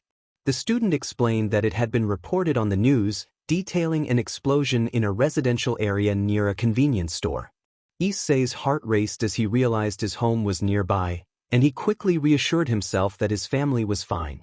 When the teacher arrived, Issei felt a mix of relief and anxiety. The teacher warned the class to check their homes for safety, emphasizing the importance of vigilance to prevent further tragedies. A student speculated about the incident being an act of terrorism, which made Issei even more cautious. His mind raced with thoughts of Lancer's history and his family's safety, making it hard for him to concentrate on the lesson. During break, Issei headed to the tea club room, only to discover that Himejima had left school early to investigate other masters. With no other options, he reluctantly entered the empty room for lunch. After ensuring the door was locked and the windows closed, Lancer took on her physical form. Issei set his lunch on a cardboard box but instead pulled out his cell phone to call his parents. He hoped they would be home, but the chances were slim. When his mother answered, he immediately asked if they were all right, mentioning the explosion near their house. She reassured him that they were both fine and hadn't heard anything unusual. Issei felt a wave of relief wash over him. He couldn't focus on the war while worrying about their safety. His mother encouraged him to concentrate on his studies and jokingly reminded him to be mindful of his behavior around others. Issei protested, insisting he was not the way she described. She then mentioned needing to go shopping and playfully urged him to invite his senior over for dinner that weekend before hanging up. He put his cell phone back into his pocket. Now that his parents were safe, he didn't have to worry too much about them. Lancer smiled at Issei and said it was a good thing that his parents were safe. Issei thanked her but decided to think about it later. For now, he wanted to dig into the meal he had prepared. He divided the omelette rice into 2 portions and handed one to Lancer. As he looked at his creation, he realized that the omelette wasn't as beautiful as he had imagined. Some parts were overcooked, and he had forgotten to bring ketchup and soy sauce, making it a bit bland. He had focused on the larger parts of the dish and neglected the smaller details. Cooking turned out to be more complicated than he had thought, even for a simple dish. When Lancer took a bite, he scratched his head, hoping it wouldn't taste too bad. He felt embarrassed as he asked how it was. Lancer replied that it wasn't bad, certainly not on Himejima's level, but much better than what she had experienced when she was alive. She explained that she had endured tasteless dishes every day. Lancer took another piece of the omelette and shared her belief that for a night, eating was important. The nourishment reminded them of being alive. Consuming food made them stronger to protect what was holy and precious. She reflected on how horrible the quality of food had been, and while she was grateful to have something to fill her stomach, there was little joy in mealtimes. They had often resorted to using vinegar to make the food edible, and she expressed her wish not to use vinegar as a sauce anymore. Lancer's expression turned sad as she recounted her story. Issei found it hard to believe that people in the past had to endure such poor food, while he was glad that in the future, people wouldn't have to suffer the same way. Lancer acknowledged Issei's feelings, saying she was happy that her master took the time to cook for her. She encouraged him not to feel discouraged by his cooking skills, assuring him that with practice, he would improve. She looked forward to enjoying the same dish again once he mastered the culinary arts. Her smile brightened Issei's heart as they continued to eat. With Himejima absent from school, the tea club's activities felt less lively. There were no loud conversations in the next room. After finishing lunch, they started on their drinks. Issei occasionally glanced at Lancer's face, but his mind kept replaying the image of people cowering in fear when she had approached them after the battle. He wanted to hate them for rejecting their savior after she had just saved them, but he couldn't. Anyone would tremble in fear for their lives upon witnessing such power. The lance in the king's hand was a formidable weapon, capable of bringing absolute destruction upon her enemies. There was no denying that she had done a good job protecting her people, yet they couldn't shake the fear that they might be the next victims of that very same lance. It didn't matter that the king had no intention of punishing her subjects. People naturally feared rulers with power, believing they would lash out if displeased. They had no way of knowing what the king was thinking, and she couldn't fully understand her subjects either. The people would continue to live in fear because of both their enemies and the king. That was why, despite the king's hard-fought efforts to defend her kingdom, people couldn't fully accept her. On that day, she had worn a helmet that covered her face, making Issei wonder what she had felt when she saw the expressions of the people she had saved. Was she sad or angry? However, there was one certain thing: she must be hurt inside when they acted as if she were a brutal tyrant. Issei was deep in thought when Lancer approached him. Lancer asked what was on his mind, and Issei expressed his concern about the incident that happened near his house the previous night. He quickly shifted the topic, mentioning that his mother had told him to come home for the weekend. He felt it was expected to visit occasionally, but he doubted the Grail War would be over by then. He scratched his head, feeling uneasy. Lancer nodded in understanding. Issei admitted he was worried that hostile masters might target his parents as hostages. They were currently living in a shrine for safety, and Issei wanted to keep his parents out of his problems. He decided to set the matter aside for now, hoping to hear good news from Himejima after her investigation, although he knew that defeating both Berserker and Assassin's Masters before the week's end was a tall order. Lancer then asked Issei if there had been any similar incidents in town before. Issei thought for a moment and replied that he hadn't heard of any deaths caused by a gas leak. Previous accidents had only resulted in injuries. Lancer's serious tone suggested that this was no ordinary accident. Issei inquired further, and Lancer explained that servants draw mana from their masters and the Grail, and that those with more mana have an advantage in battle. He elaborated that while mana is crucial for movement, fighting, healing, and using noble phantasms, there are darker methods to acquire it, including murder. Issei was shocked by this revelation. Lancer's instinct suggested that the incident was not an accident but rather a deliberate act by someone, either a servant or a master seeking to gather mana for the war. Issei protested that such actions would attract police attention, but Lancer reminded him that the church's involvement in the Grail War meant they would cover up such incidents. To mages focused solely on their own interests, ordinary people were merely obstacles, and they would not hesitate to take drastic actions if it served their purposes. Issei struggled to process this information. While he understood that masters might use underhanded tactics against one another, dragging innocents into their schemes felt cruel and unimaginable. The school bell rang, prompting Issei to hastily clean up his lunch and return to class. However, his mind was elsewhere, preoccupied with the potential danger facing his parents. He had encountered all the masters except for archers, and if Lancer's instincts were correct, either Berserker or Assassin's Master could be behind the incident. He dismissed the idea that the nun could be involved, as she seemed gentle. Castor, though a bit rude, appeared more mischievous than malicious. He reasoned that they should be using the ley line for mana, so there was no need to harm people. As for Archer's master, Issei had no knowledge of them, and if they were the culprits, he would need to be cautious, despite Himejima's reassurances. Throughout the day, Issei occasionally glanced out the window, hoping to spot a black cat, but saw none. Perhaps Castor and her master were indeed staying neutral until one side weakened. After school, Issei continued to ponder his next steps. He knew he couldn't tell his parents the truth. Convincing them to leave town for a few months would be unreasonable. He concluded that the best way to protect his parents was to move his bicycle toward the school gate. Issei felt a chill as Lancer whispered to him that someone was watching. He asked who it was but refrained from searching for the person, knowing that any sudden movement could raise suspicion. Lancer pointed out a figure in the distance, mentioning that it was the same person who had previously kidnapped Issei. The memory sent a shiver down his spine. This mage had once planned to eliminate him to summon a servant, and now he had returned. Issei was certain that this individual intended to cause trouble. Lancer suggested they lead the mage away from the school. Issei, anxious, confirmed that they needed to be cautious.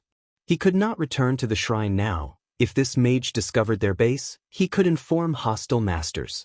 After all, Issei had taken a servant from him, and there was no way this mage would let him escape without a confrontation. Issei decided to head to the abandoned warehouse, instructing Lancer to wait for the right moment to act. They needed to avoid drawing attention from Castor and her master, who were in the area. The ride to the warehouse was tense. Issei pedaled slowly, fearing that speeding up might alert the mage. Sweat trickled down his back as he navigated through the town, with Lancer occasionally reminding him of the road and checking if they were still being followed. After 30 minutes, Issei spotted the warehouse. He encouraged himself to push through.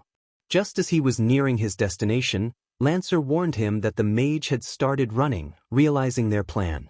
Issei felt a surge of urgency. He could not let the mage escape.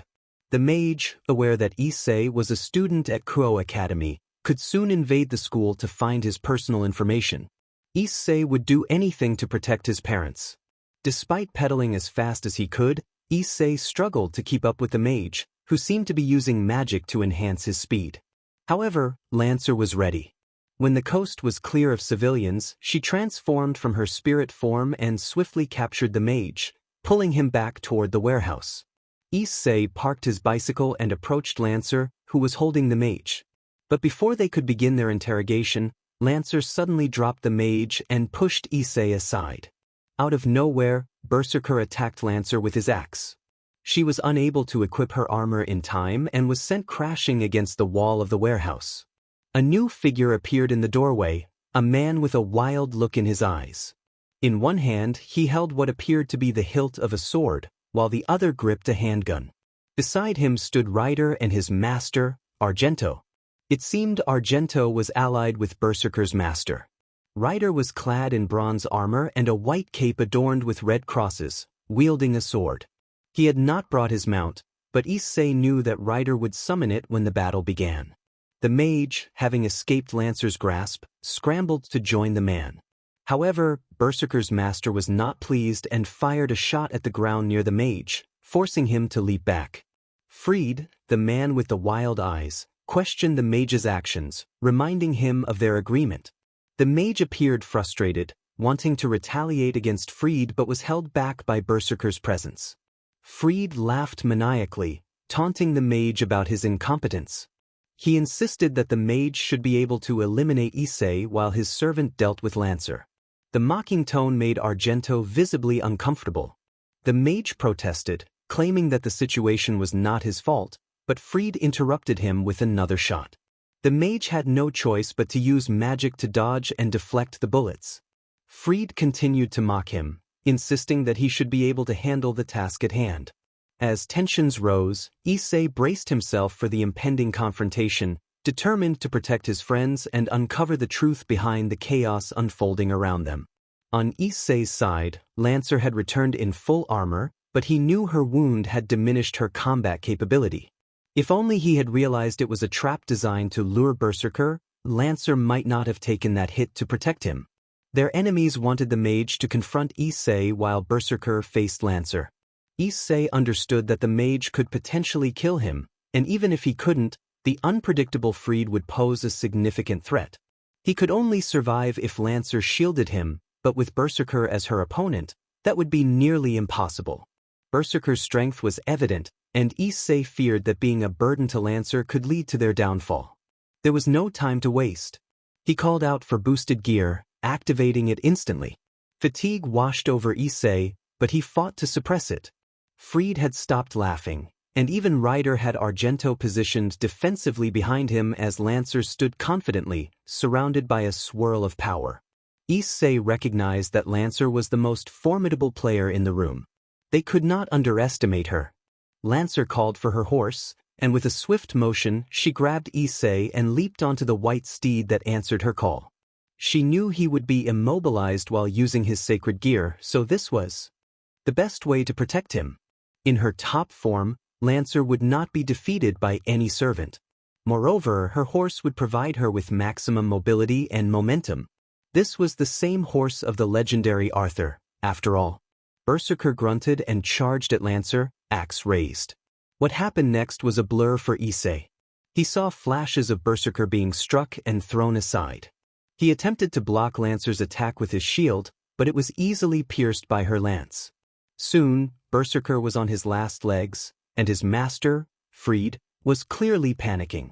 Ryder had already moved Argento away from the battle, prepared to defend against any unwanted attacks from either side. Fried shouted in disbelief, questioning where Lancer had found such strength. He recalled that the last time, she had barely escaped his Berserker, so how could she now wield such power? Lancer charged at Berserker again, but this time he slammed his axe into the ground, causing a quake that momentarily halted her advance. Seizing the opportunity, Berserker managed to escape her finishing move, landing near the mage and Fried. He was clearly in poor condition, and both Issei and Lancer knew that if they could land one more hit, he would be out of the fight. Fried then commanded Berserker to use his noble phantasm. Berserker let out a fierce roar as he spun his axe, creating a swirling tornado of black and red. In the chaos, the mage was caught in the middle, but Fried had already retreated to Ryder and Argento's position, showing no concern for the mage's fate. However, that move proved unnecessary. A noble phantasm at that moment would have been excessive. Both Issei and Lancer collapsed to the ground as the white horse vanished. The boost had worn off, and so had Issei's boosted gear. He could hear Lancer's heavy breathing beneath her helmet, yet she refused to give up. Quickly, she positioned him behind her and stood ready to face the incoming tornado. Issei glanced to his left and saw that his phone had been crushed, having flown out of his pocket during their fight against Berserker. He couldn't call Himejima for help now. Lancer lacked the strength to block or parry Berserker's attack. Even in her top form, her best option would be to avoid it. However, dodging was not an option. If she evaded the attack, Issei would be in grave danger, and her current strength and agility did not allow her to carry him and dodge simultaneously. If she tried, both of them could perish. Thus, charging forward was their only chance of survival. Lancer was determined to fulfill that objective. She raised her lance toward Berserker and ran into the raging tornado. When Issei witnessed this, he knew what he had to do. He commanded Lancer to use her noble phantasm, feeling the command spell on his left hand burn for a moment as the lance in her hands began to unravel. Rangaminiad! It was just as he had dreamed. Lancer became one with her shining lance as she charged into Berserker. A second sun appeared inside the warehouse, albeit smaller.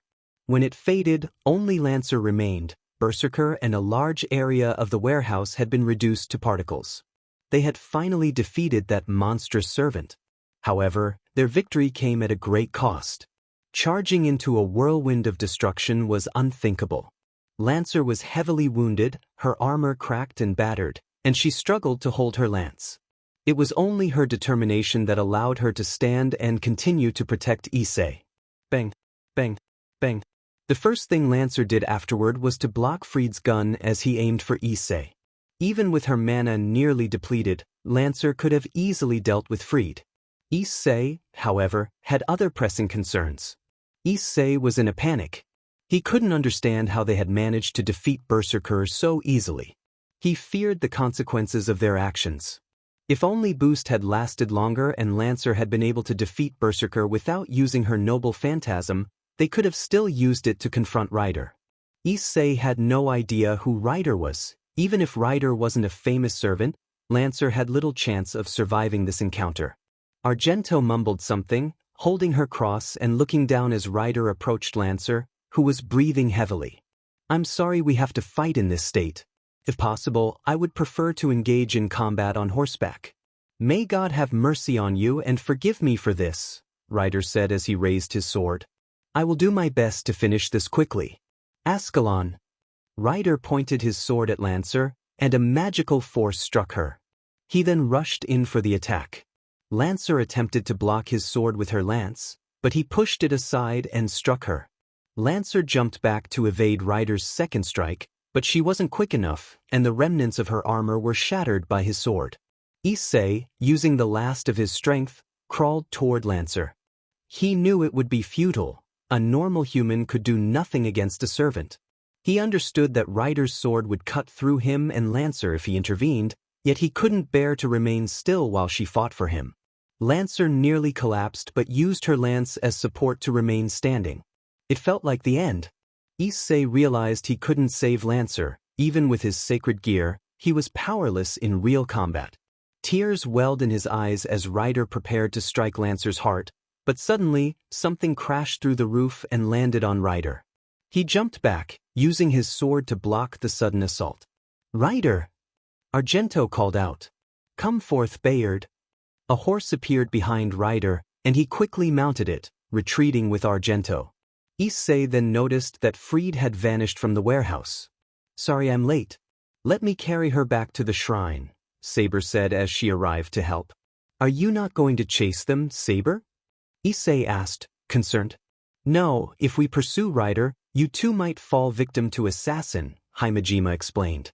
"Saber, quickly carry Lancer and Issei back to the shrine. I will do my best to heal her." Upon their return to the shrine, Issei wanted nothing more than to sleep, but he forced himself to stay awake despite the throbbing headache.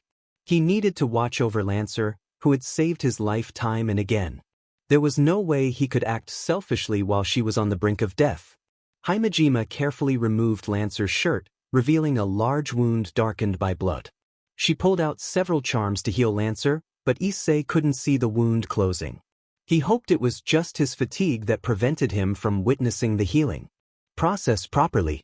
Himejima continued to use her charms and various forms of magic to heal Lancer for nearly an hour, but the outcome did not look promising. When she finished, Himejima let out a sigh. Issei felt a heavy weight in his chest as he listened to the healer's words. The healer explained that Lancer's wound appeared to be cursed, inflicted by Ryder's sword, and that his magecraft could not heal her. He understood the gravity of the situation. Himejima and Saber quietly left the room, leaving Issei alone with Lancer, who lay on the futon. Issei bit his lip in frustration, feeling utterly useless.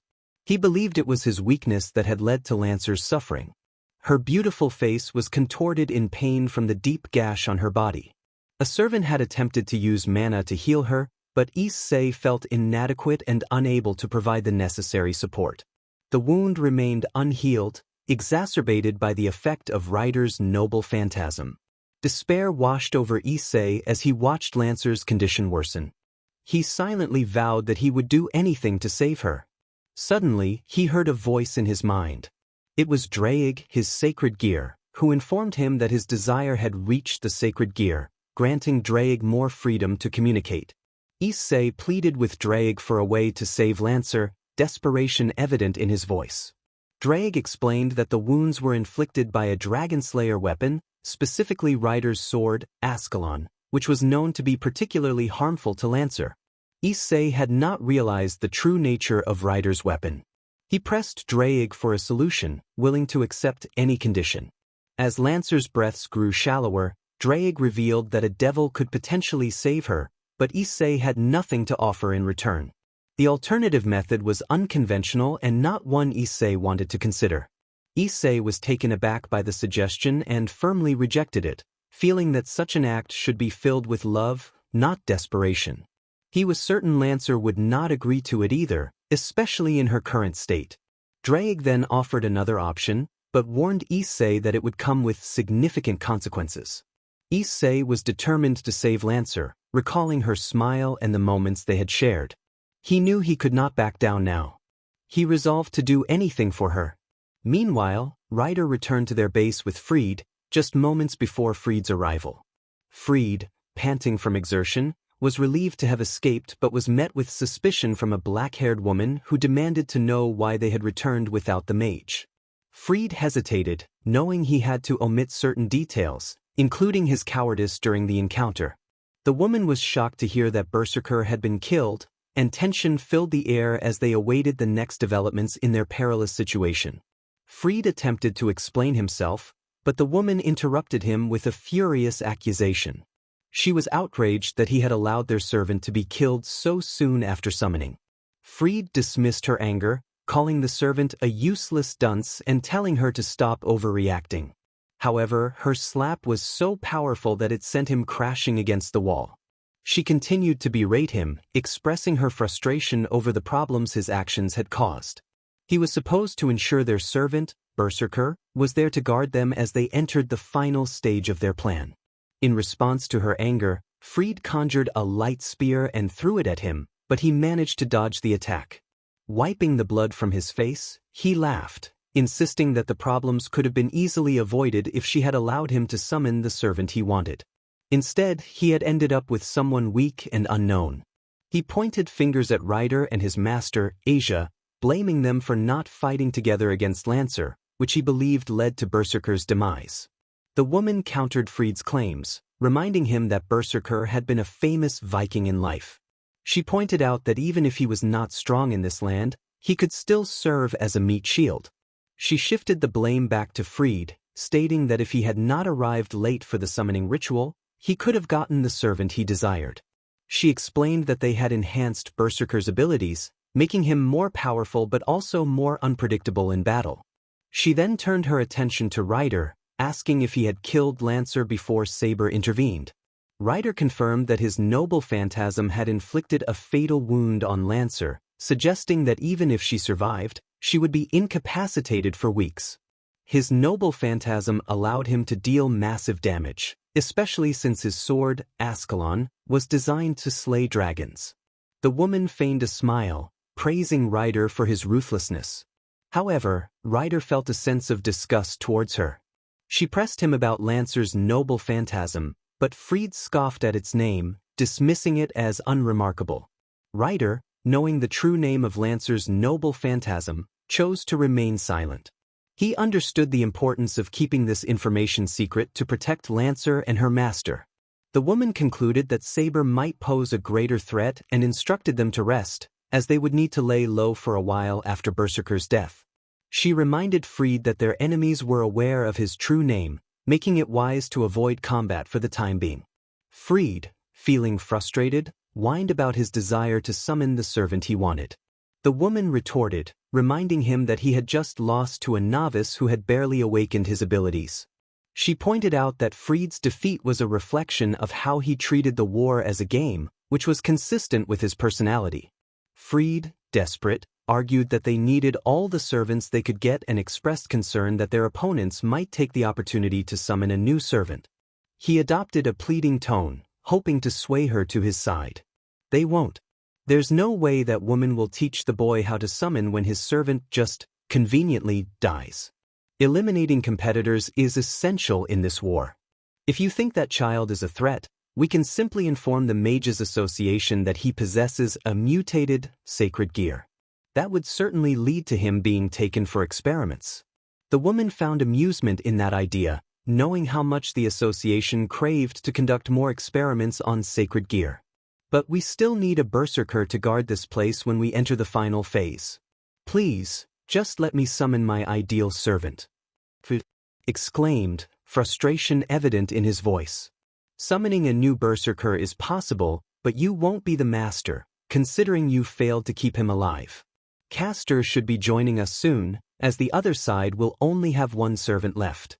Nobody has seen Archer, but given our base's heavy protection, we cannot be easily attacked unless we step outside without any defense. Who is the servant you keep insisting on summoning anyway? Fried smirked, boasting about his secret. He claimed that his servant would be the strongest. Then keep it to yourself. I have work to do, the woman replied curtly. Fried attempted to protest, but she quickly walked away, uninterested in his concerns. Meanwhile, Ryder took Asia back to their room, eager to escape Fried's complaints. Initially, Asia had wanted Ryder to have his own room, but he had refused.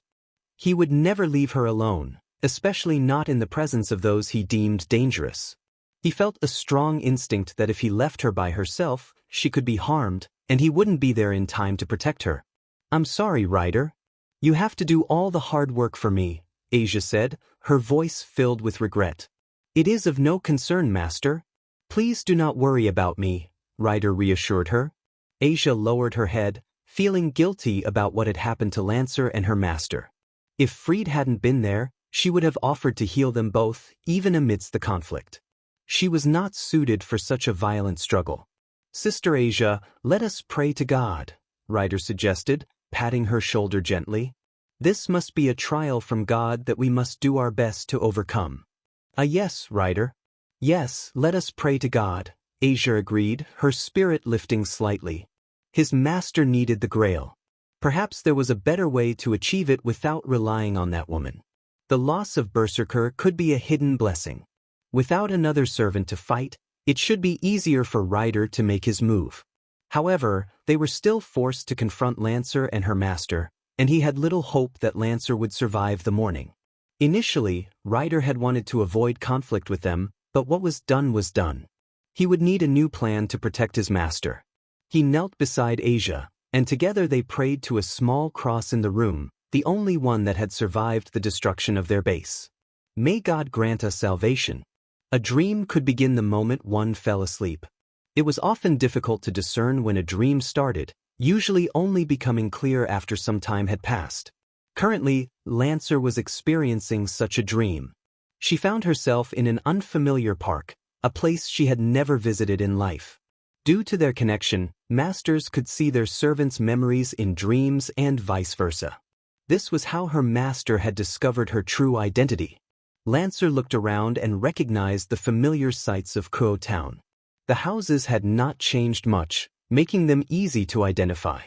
It was a lovely morning, and although she couldn't feel the warmth, she sensed it was a pleasant spring day. 2 children were playing in front of her.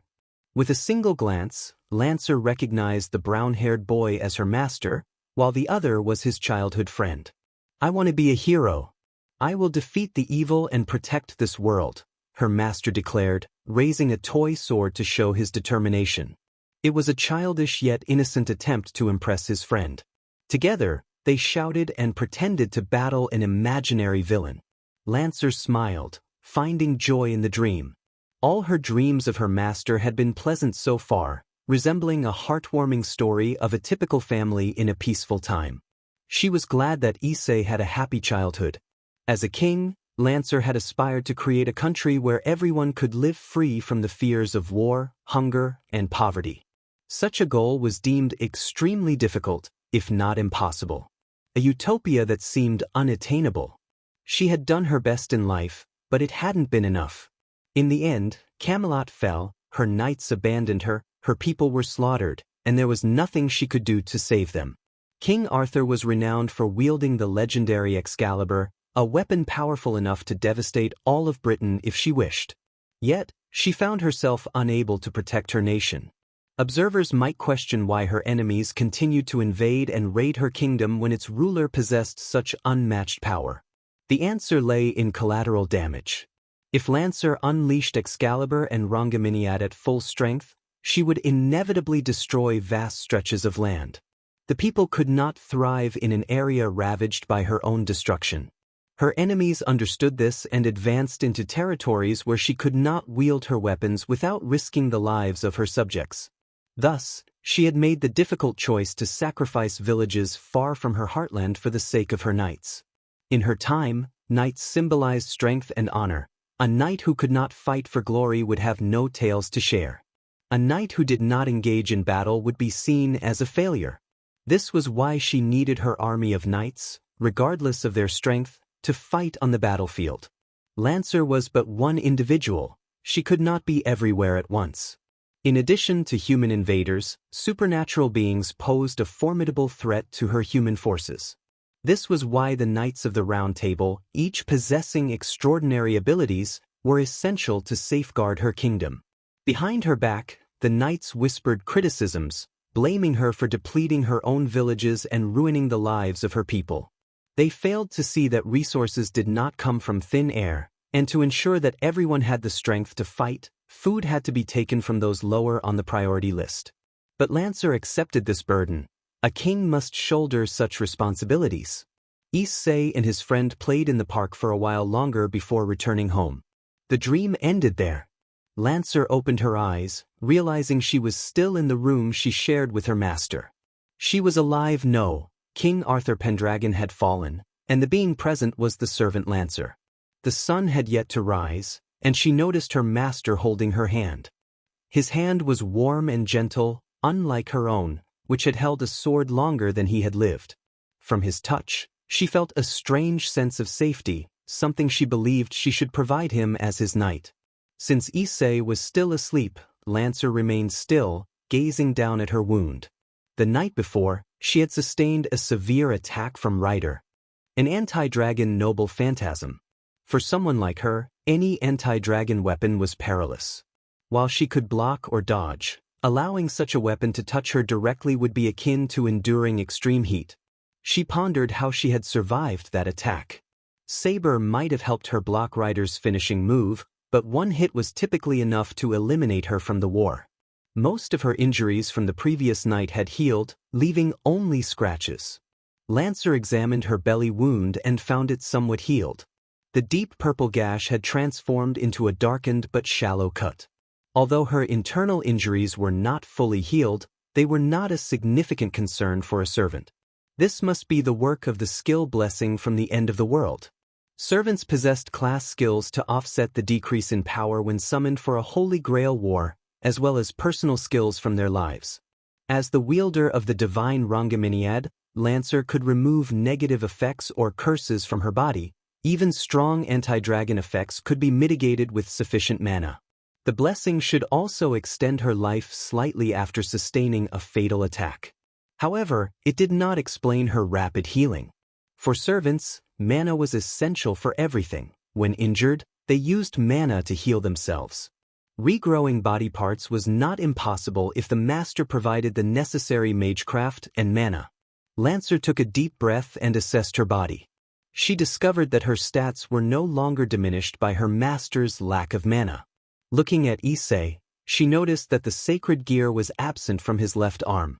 A closer examination revealed that she was receiving a substantial amount of mana directly from him, allowing her wounds to heal at an accelerated rate. Although she might not be able to fight as she wished due to her injury, Lancer was confident that once healed, she would be the strongest servant in this war, bolstered by the incredible mana from her master. She looked at Issei's sleeping face again, wondering how he could provide her with so much mana. Issei was not a mage but a normal human, and he had a very small pool of mana inside his body. When they made their contract, he didn't even have enough mana for her to use her noble phantasm properly. Worry filled her thoughts. She resolved to ask him once he woke up. It was a shame that this containment could not hold all of her power. If she had her dragon core, the demand for mana during combat would not be a problem. They continued to sleep in their room until it was almost noon. Lancer was the first to wake up, and a few minutes later, Issei opened his eyes. "Good morning, Issei," Lancer greeted. Issei, surprised, exclaimed that she was alive. He wanted to hug her but remembered that she wasn't fully healed, so he settled for a gentle touch on her shoulders. He expressed his worry that she might not wake up. "Calm down. I am here," she reassured him. He looked at her with teary eyes, expressing his relief at seeing her again. Lancer assured him that while her wound might hinder her, it wouldn't prevent her from fighting. She then asked him what had happened and how he had saved her. Issei hesitated for a moment before explaining that Saber and Himejima had arrived just in time to save them from Ryder's final blow and had brought them back. He mentioned that Himejima had used her magecraft to heal her wound, which had taken a lot of effort but had worked. Lancer sensed that Issei was not telling the whole truth but chose not to press him for details. She acknowledged that she would thank Himejima later, though her curiosity about Issei's actions remained. Issei then asked about her wounds and whether they would leave scars once healed. Lancer informed him that they would not, as a servant's body remained unchanged until it disappeared. She explained that scars were marks of battles that knights should be proud of, and although she had participated in countless battles, her current body had never received scars due to the divine artifacts she carried. She lamented that it was a shame for a knight to have no scars, as it suggested they had never valiantly charged into battle. Issei apologized for not knowing and offered to check for something to eat. Lancer insisted that it was unnecessary, stating that she was not too weak to move. They needed to discuss their next moves with Himejima and Saber. Just then, Himejima entered the room, with Saber following behind her. She greeted them, noting that they had both woken up. Saber expressed her surprise that Lancer had survived. Lancer thanked Himejima for saving her, acknowledging that without her magecraft, she would not have survived. Himejima glanced at Issei, who subtly shook his head, conveying a silent plea for her not to say anything further. Himejima returned her attention to Lancer, pretending nothing was amiss. She explained that she had done her best to heal Lancer's wound, and while the chances were low, it had been possible due to Lancer's luck. Himejima encouraged Lancer to thank her master for being there for her throughout the night. Lancer nodded in acknowledgement of Himejima's words. Himejima then suggested they have lunch together and left the room with Saber. Lancer expressed her gratitude to Issei for watching over her, and he helped her up from the futon. Issei shyly replied that he should be the one thanking her, as she had saved him from a dire fate the previous day. Together, they walked to the dining room, where Himejima and Saber had set the table with all the dishes. The menu featured curry, which was something Lancer wanted to try. She recalled that the curry she had at Issei's school was nice, but she anticipated that Himejima's version would taste even better. For normal people, digested food would turn into nutrition and enter their blood, but for servants, food simply transformed into small drops of mana. Thus, even though her internal organs weren't completely healed, she had no problem eating. This dish is really delicious. I never had curry back when I was alive, Saber said as she took a large bite. I agree. Getting summoned in the modern age where people can choose to eat many things is certainly a nice perk, Lancer remarked, handing her bowl to Himejima for a refill. Yes, snacks are easy to get, and meat is in every meal. The future of Japan is bright, Himejima added with a small smile as Musashi continued to eat. It seemed she had cooked more today. However, Issei sat on her right not eating much. He only had one bowl of curry, and his movements were slower than usual. What's wrong, master? Himejima asked, noticing his demeanor. Oh, sorry. The food tastes great. I'm just feeling a little lightheaded, so I can't eat much. Probably because I messed up my biological clock, Issei explained before finishing his bowl and heading to wash his face. Once lunch was over, they began their discussion.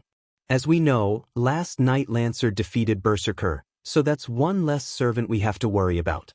On my side, the investigation didn't go well, Himejima stated.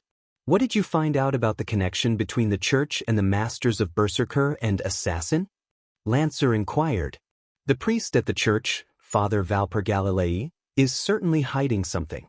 When I approached him, he stuttered a bit before greeting me. Usually, when a master loses his servant, they can take refuge in the church, but Valper told me his church isn't a place for that. From what he said, the Vatican won't protect the masters in this war, even though it's their usual practice. That sounded suspicious. However, I couldn't find any clear evidence that he was working with the masters for his own profit, not until you two fought Berserker and his master, Himejima continued. His name is Fried, I believe, Issei said. Fried Selzen, a former exorcist of the Vatican. He is said to be a prodigy, but his bloodthirst is out of control, and he has harmed more of his allies than the church's enemies. He was on the run and was assumed to be hiding until now. From the information I gathered in the past, Fried had a close relationship with Valper. That man usually had Fried test out new weapons and gear made by him. It wouldn't surprise me if Fried contacted Valper and told him to come here for a piece of the Holy Grail. So you are saying that the church is their base, Issei concluded. That could be the reason why Valper refuses to take in refugees. However, I couldn't confirm it, as the boundary of the church is too powerful. Any stealthy infiltration I could make is impossible without alerting those inside. My familiars couldn't enter the church either. If possible, I would like to destroy the church with Saber, but that might provoke the Vatican. The last thing we want is a bunch of exorcists after us while we are still in this war. Lancer took a sip from her cup.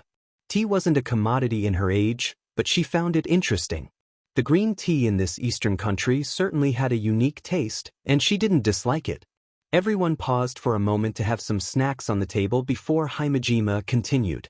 For now, we have a few options. We can track down Ryder's master or Freed and find out where their base is, although it is better to assault the church once Lancer has recovered.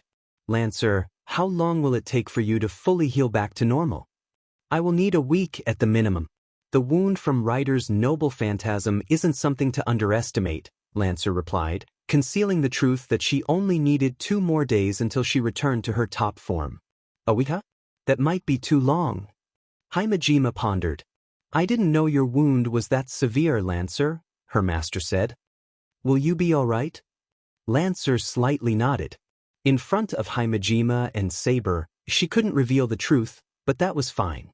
To fool your enemies, you must first fool your allies. Tell me, Saber, how strong is Ryder? Lancer asked. Saber closed her eyes for a few seconds to recall her encounter with Ryder. It's tough to gauge his skills. What we had back there couldn't be called a fight.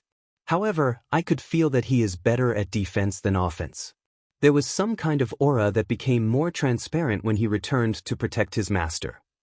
Oh, by the way, Ryder's true identity is St. George.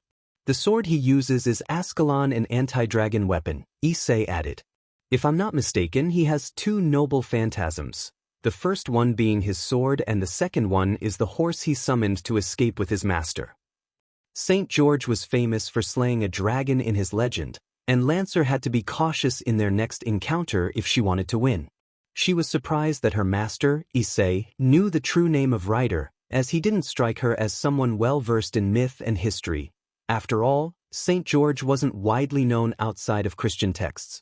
Himejima nodded at Issei's words, acknowledging the shift in their strategy. She expressed her concern about risking a significant loss when one of their servants couldn't use their full power. Ryder was not someone to be underestimated, especially since his master, Asia Argento, possessed a sacred gear that specialized in healing. Although Asia might lack combat experience, it was wise to remain vigilant when facing them again. Lancer recalled having encountered a few healing sacred gears in her lifetime. With enough training, healers could even reattach severed limbs. Ryder would undoubtedly rely on Asia for healing any injuries he sustained. Lancer considered that the quickest way to defeat him would be to incapacitate Asia before they could react, though she doubted her master would approve of such a course of action. Issei frowned as he thought about Asia. He admitted that he didn't want to fight her, as she seemed like a good person. Himejima pointed out that while Asia might have a kind heart, her servant would not hesitate to attack Issei. She reminded him that Asia's allies included Freed, an unstable exorcist, and that Assassin's master was likely not a decent person, given their signature attack involved a torture device. An innocent person would not ally with sociopaths, and by entering the war for the Holy Grail, Asia had accepted the risks involved. Issei considered Himejima's suggestion to capture Asia instead of killing her, but he clicked his tongue in frustration, not voicing any objections. Himejima then proposed their second option, to eliminate Castor and her master. She noted that Castor had likely realized that the church side had 3 servants, and since they had only lost one, the balance remained intact.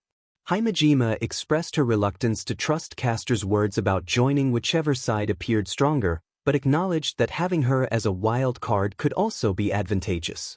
Lancer then inquired about Archer and his master, asking why they were not working with them if they were not enemies.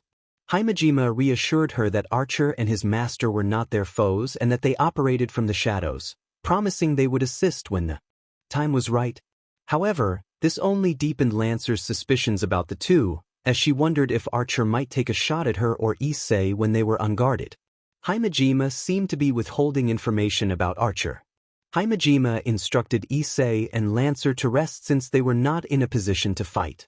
She offered to arrange for their absence from school for the month or at least until the war concluded. She planned to investigate Freed's base in the meantime. Issei hurriedly reminded Himejima about the need to remove his address from the school's profile, as a mage had discovered he was a student at Kuo High and might seek out his personal information. Himejima assured him that she had already changed the address and phone number on his profile to protect his family's safety since his arrival. She understood the importance of not endangering his parents due to any mistakes. Grateful, Issei thanked her. Then Himejima asked if he planned to visit his parents soon. Issei realized he needed to see them that weekend and contemplated how to convince them not to worry. Himejima firmly encouraged him to take the time to visit, surprising both Issei and Lancer. She explained that it wouldn't be a problem, as their enemies would think twice before making a move, especially after losing Berserker. The first thing they would do would be to ensure it wasn't a trap. By the time they decided to act, Lancer would likely have recovered enough to protect Issei. Himejima emphasized the importance of spending time with his parents, talking about his days, and being a good son. She concluded by stating that would be all for now. Himejima quickly left the dining room. Saber remained behind, surprisingly quiet. Issei excused himself, stating that he was feeling a little sleepy, and then left for his room, with Lancer quietly following him. Once they were back in their room, Issei fell onto his futon immediately. He apologized to Lancer, mentioning their promise to train in the afternoon. Lancer reassured him that his health was more important and that he should rest, as the previous night had been tough for him. She suggested they could start their training later. With that, Issei drifted off to sleep. Lancer took a deep breath and sat in a seiza position on Issei's left, watching over him in silence. She sensed a change in Issei, however small it was.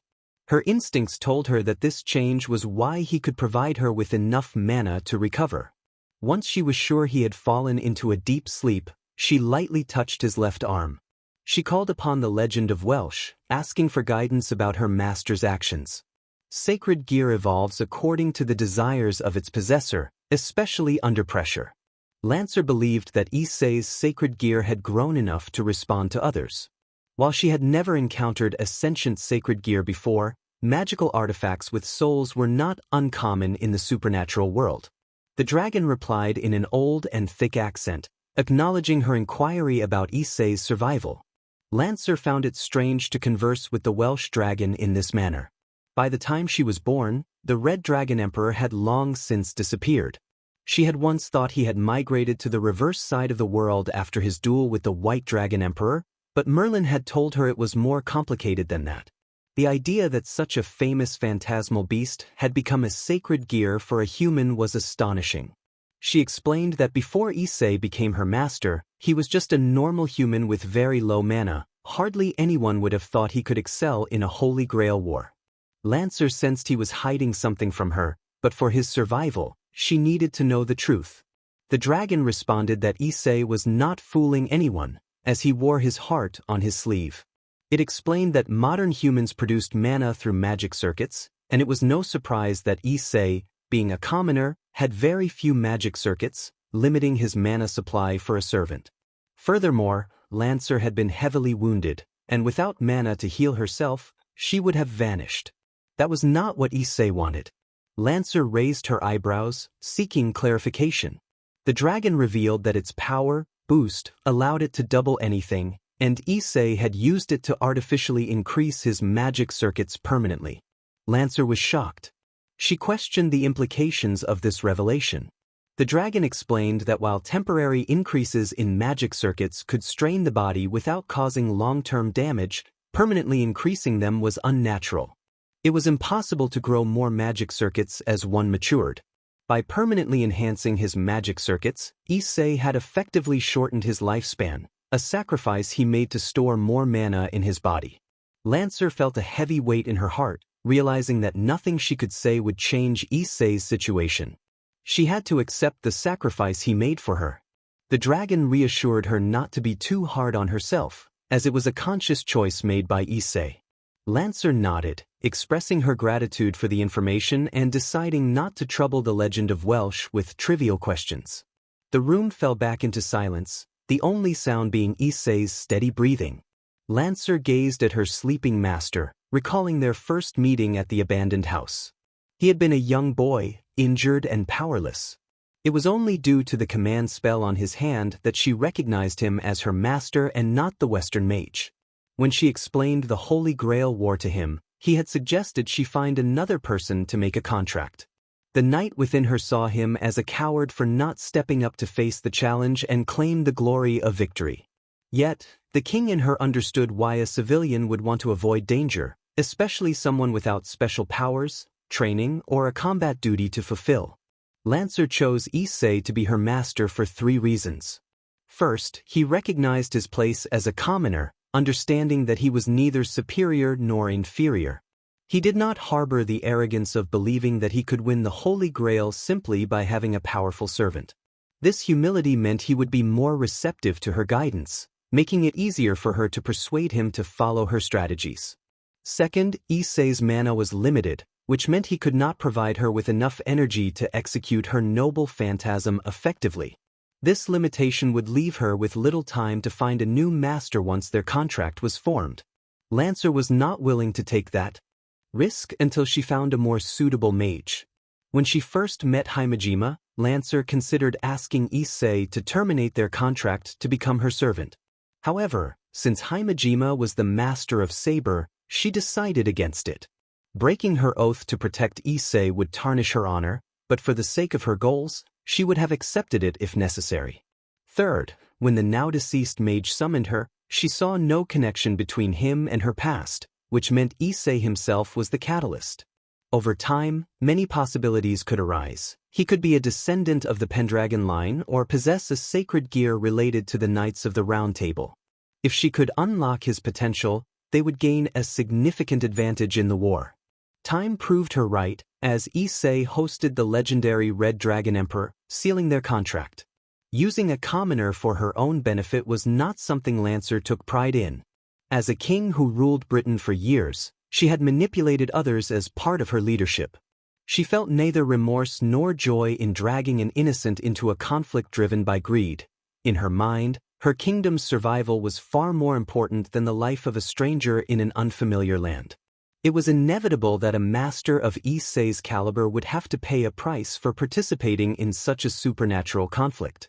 Lancer gently caressed Issei's hair, recognizing that he might not fully understand the situation. To be the last one standing was the key to winning this battle royal.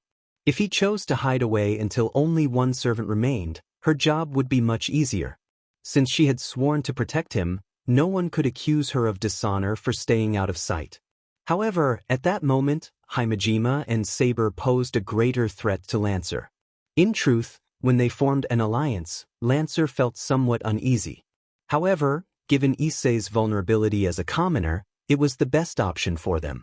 To Lancer, Himejima was someone she could collaborate with but not someone to trust completely. During their encounter at the warehouse with Berserker, Saber only arrived after Lancer had sustained significant injuries. Himejima had previously instructed her to scout the area, and Lancer was certain that Himejima had a familiar watching over the place. Issei's inability to contact Himejima at that time and Saber's ability to locate them proved that Himejima intended to eliminate her by using Berserker's master. By doing so, Himejima did not completely break Issei's trust in her. Lancer had no doubt that if she were to fall, Himejima would exploit Issei's sacred gear, which held the power of the Red Dragon Emperor. This was why she suggested to Issei that she would eliminate Himejima and Saber if they threatened him. After all, the Holy Grail granted only one wish to one pair of servant and master. When that time came, Himejima would likely instruct Issei to sever their contract and have Saber defeat her. Without a master, Lancer would stand no chance against someone like Saber. However, she was determined to secure the wish for herself, willing to go to great lengths to make it happen. Saber's attire was traditional Japanese, and in this land, she would gain an advantage for being a well-known figure. To ensure her victory, Lancer needed to weaken Saber. If Saber were injured by a hostile servant, it would be the best outcome she could hope for, but she was also prepared to confront Himejima if necessary. There was another problem with Ryder. Her master had shown interest in Asia Argento. However, since Ryder was a reasonable servant, she believed she just needed to defeat him fairly. The dilemma arose afterward regarding whether she should eliminate the nun for good. One could never be sure who might be hiding their true intentions. Her master would likely resent her for such an action, but it would be acceptable. He would fulfill his desires, and she would achieve her goal. She did not expect forgiveness or sympathy from him. If he used his command spell to compel her to harm herself, she would accept that as her fate. Lancer closed her eyes, acknowledging the path she had chosen. She had abandoned her humanity to become a tool for others, and she would continue on this journey until the end. Still, she pondered the sacrifice of a commoner for a ghost of the past. Lancer quickly dismissed that thought. What Issei did was no different from the soldiers who gave their lives to protect her kingdom. King Arthur should not prioritize one life over the lives of many. Due to changes in his body, Issei needed more rest and only woke up when it was nearly time for dinner. His movements were sluggish as he lay on his futon for a few moments before blinking. Lancer asked how he felt, and Issei responded that he felt great, claiming that a good sleep was a cure for fatigue. Lancer chose not to mention what she had learned from Grail. If Issei wanted to keep his actions a secret, she would respect that. During dinner, Himejima presented Issei with a new cell phone, as his had been destroyed in the last battle. It was important for them to stay in contact, though Issei was not particularly pleased about it, especially since he had lost all his previous contacts. Lancer headed to the bathroom, appreciating the luxury of having a private bath. Although she could have gone without bathing for a year, the customs of this land required daily baths, so she complied. She removed her clothes and settled into the warm ceramic bathtub. As she relaxed, the warm water washed away her worries, and for a moment, she experienced bliss. Lancer recalled that in this land, people enjoyed hot springs and wine. If given the chance, she would like to try those experiences. The local cuisine intrigued her as well. Initially, she had hesitated to indulge in her master's resources, but the food was too tempting to resist. Lancer sighed, reminding herself that as a king and a knight, she should maintain better discipline. After a few more moments, she got out of the bath and went to retrieve her clothes. She picked out a bra and underwear. When she first arrived, Himejima had insisted she wear normal clothes, including these unfamiliar items. Lancer had never worn such things before, but Himejima was adamant. Lancer thought to herself that she didn't need them and could manage without. However, Himejima insisted that it was necessary for her to wear them in this age, especially given her physique. On her way back to her room, she encountered Himejima, who was heading to the bathroom. Himejima noted that Lancer had taken a bath, and asked if she had used shampoo and shower gel. Lancer replied that she had not, explaining that in her time, bathing with water was sufficient. She was unsure about the purpose of those colorful bottles. Himejima acknowledged her point but reminded her to take care of her body before heading into the bathroom. Lancer mentally shrugged and continued back to her room. 10 minutes later, her master returned, appearing to have just taken a bath as well. That smell on his body, could it be from the shampoo and shower gel Himejima mentioned? Nonetheless, it wasn't important to her, so she asked Issei to sit down for a talk. Issei did not have any specific plans for the next day. He mentioned wanting to retrieve his bicycle from the warehouse, hoping it hadn't been damaged. He also expressed a desire to train but questioned whether Lancer could teach him in her current state. Lancer assured him that her wound posed no problem for their training. She emphasized the need to focus on dealing with the remaining hostile servants. Issei nodded in agreement, noting that they had some breathing room since Berserker was no longer a threat. Lancer pointed out that Assassin and Rider were their top priorities for elimination. She acknowledged that tracking them down would be challenging due to the events of the previous night. However, she felt confident that Castor would not be a problem if she and Saber attacked simultaneously. The identity and abilities of Archer remained a mystery, as Himejima had not provided sufficient information. Issei frowned, wondering if Rider would be giving out free food for the homeless that Sunday. Lancer agreed that it would be beneficial for them to confront Rider, as it might lead to clues about Assassin's hideout. She expressed concern that Archer could pose more trouble, recalling what Himejima had said about him. They discussed how Archer operated from the shadows and would aid them when the time was right. Lancer felt that Himejima was withholding information, which Issei acknowledged, stating he didn't believe she had lied about Archer.